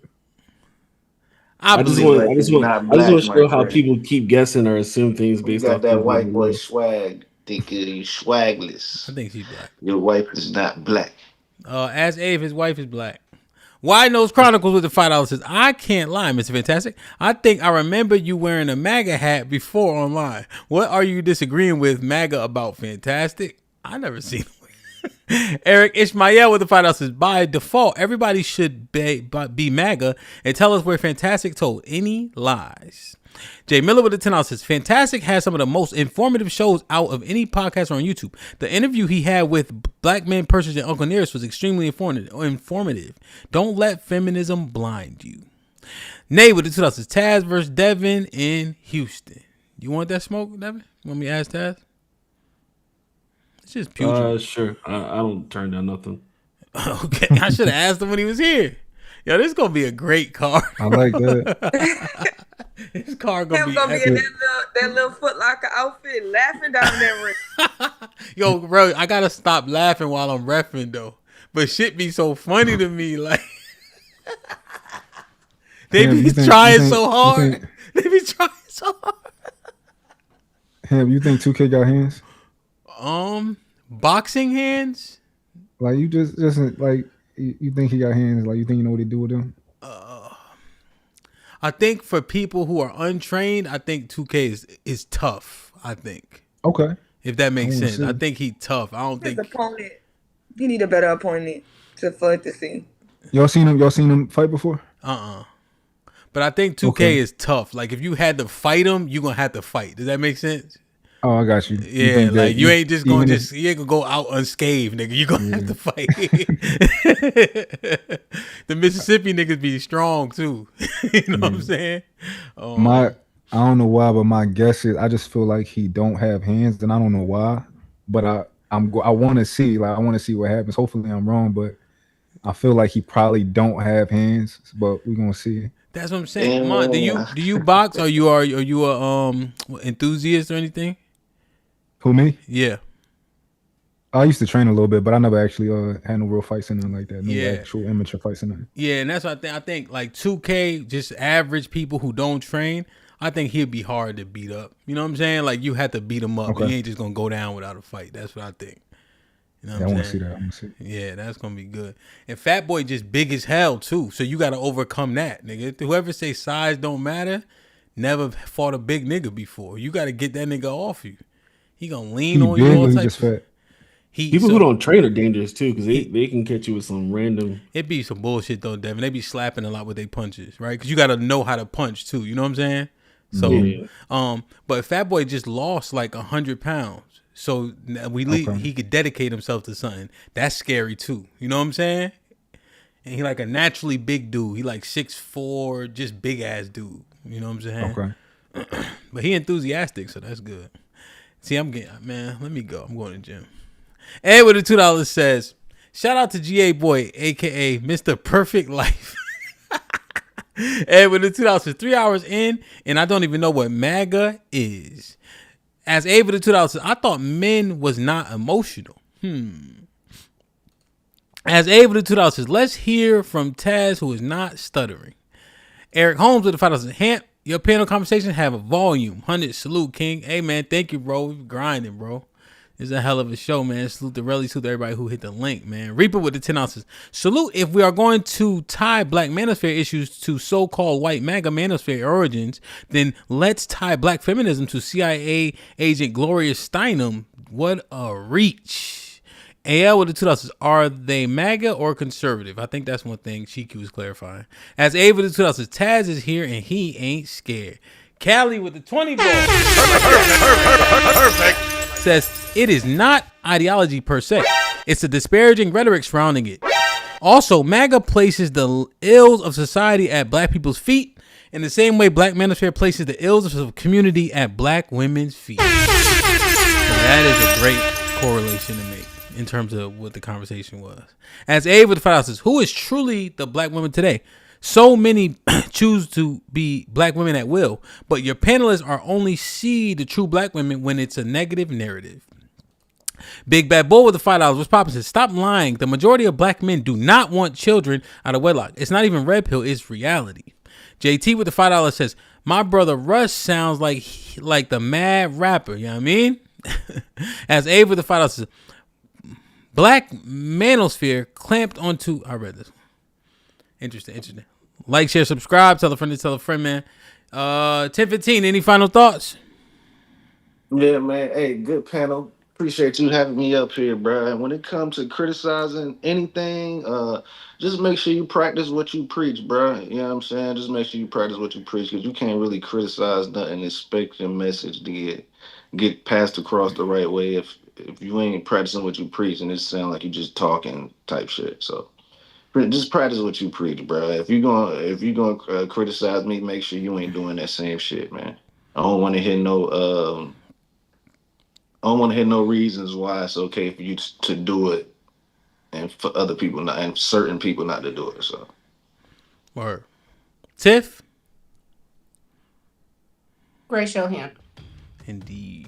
Ma, any final thoughts, good brother? What's your position on the coming on the internet and the bonnet stuff? Do you feel like everybody else, or what's your personal position? Yeah, I don't personally like the bonnets or do-rags, honestly.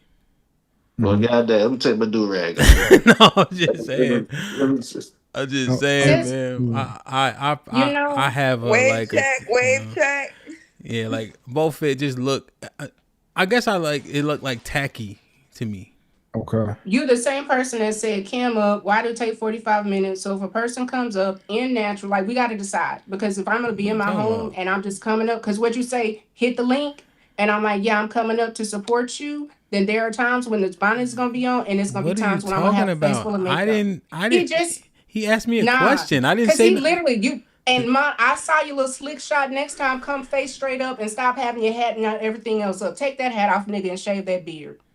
Let's see what your face really looks like. No, I know what you was trying to be shady, and I caught it. Don't try to be slick and then think I don't call you being slick. Tiff, you taking my turn? Don't be slick and think I ain't coming back. Come on, let him go. Hey, listen, Tiff, he just asked me a question, man. It's his fault. Now he being slick and he can catch you. Just get a hat, Tiff. You don't like my hats either. You call them gas stations. So either way it go, you niggas gonna complain. Well, no, I saw the Sunoco sign on it.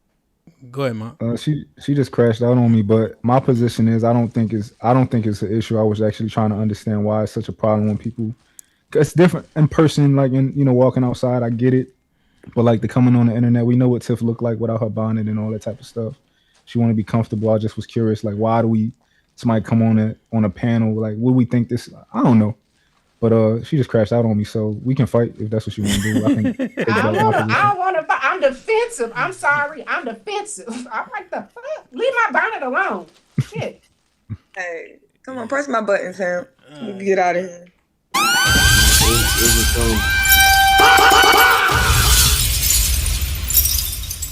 Great show. Today's show was very entertaining. It was very funny. A lot of good moments. Y'all gotta do better with likes. I wish YouTube updated. Like you can't enter the chat until you like it. That would be a great update. Yeah, I wish that's a good update. Only thing is, well, sorry. Go ahead. Finish your point. My fault. No, I'm saying we probably need to do a petition for that. Like they can't enter the chat. They can watch, but they can't enter the chat. Start talking shit. Oh, I see. So they like it. I see. Yeah. But great show. Really good points today. I think we did come to the conclusion that MAGA and Red Pill and all of that is connected in one way or another. The only kind of real defense that I heard was kind of on the lines of, I have a black friend. You know how like when racist people say, I have a black friend. You know, that's kind of what MAGA niggas was saying. Like, I vote for Trump. I'm a Trump supporter, but I'm not MAGA. You know what I'm saying? But other than that, really, really good show. Just keep on moving forward. God bless y'all. All praise to the Most High. Real shit, man. It's a great day. Go outside. Yeah, man. Funny. Go outside, man. You see all the enthusiasm, man. That's one thing that is the baseline, the equalizer, is putting on these gloves, man. And I'm just so happy and elated to see how many people are willing to, once they wrote a check with their mouths, that they may have to cash with their hands. So it's positive, man, whether you like it, understand it, accept it, believe it or not. This conversation was uberly interesting to me. I like the conversation where I kind of don't know all about it because I'm being informed every time somebody open up to talk. Like, I didn't even realize 1015 been on the internet that long. You know what I'm saying? No, it's my final thought. If I'm wrong, I'm right. You know? So, you know, just like even like the BWE thing when they mention it, it's just interesting, like, you know, the dynamics and who was around for what. I'm telling you, people are going to make correlations, right, without asking you for your permission. So what you say, how you say it, like when Cheeky say, I'm a conservative, I know what he means by that. Does everybody else know what he means by that? I would argue, no, they think it's political, you know, where my conservatism comes from Abraham, Isaac, and Jacob and them niggas, you know? So I'll leave y'all with this, man. Yahweh, Bahashem, Yahweh Shah, Barakatah, Wata Wata. I love y'all. I appreciate y'all. See y'all tonight for the women's POV. She's not yours. It's just your turn. Should be an interesting show. Like, share, subscribe. Tell a friend.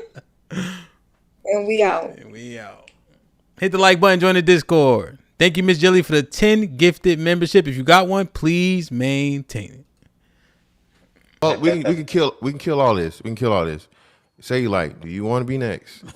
Anytime you ready, baby. I was supposed to be there. Cool. I'm with it. I'm with it. We can do it. Knocks out everybody and no one can whoop him. That's when that little Cassius Clay from Louisville, Kentucky came up and stopped Sonny Liston, the man who annihilated Floyd Patterson twice. He was going to kill me. He hit harder than George. His reach was longer than George. He's a better boxer than George. And I'm better now than I was when you saw that 22-year-old undeveloped kid running from Sonny Liston. I'm experienced now. Professional. Jaw's been broke, been lost, knocked down a couple times. Bad. Been chopping trees. I done something new for this fight. I done wrestled with an alligator. That's right. I have wrestled with an alligator. I done tussled with a whale.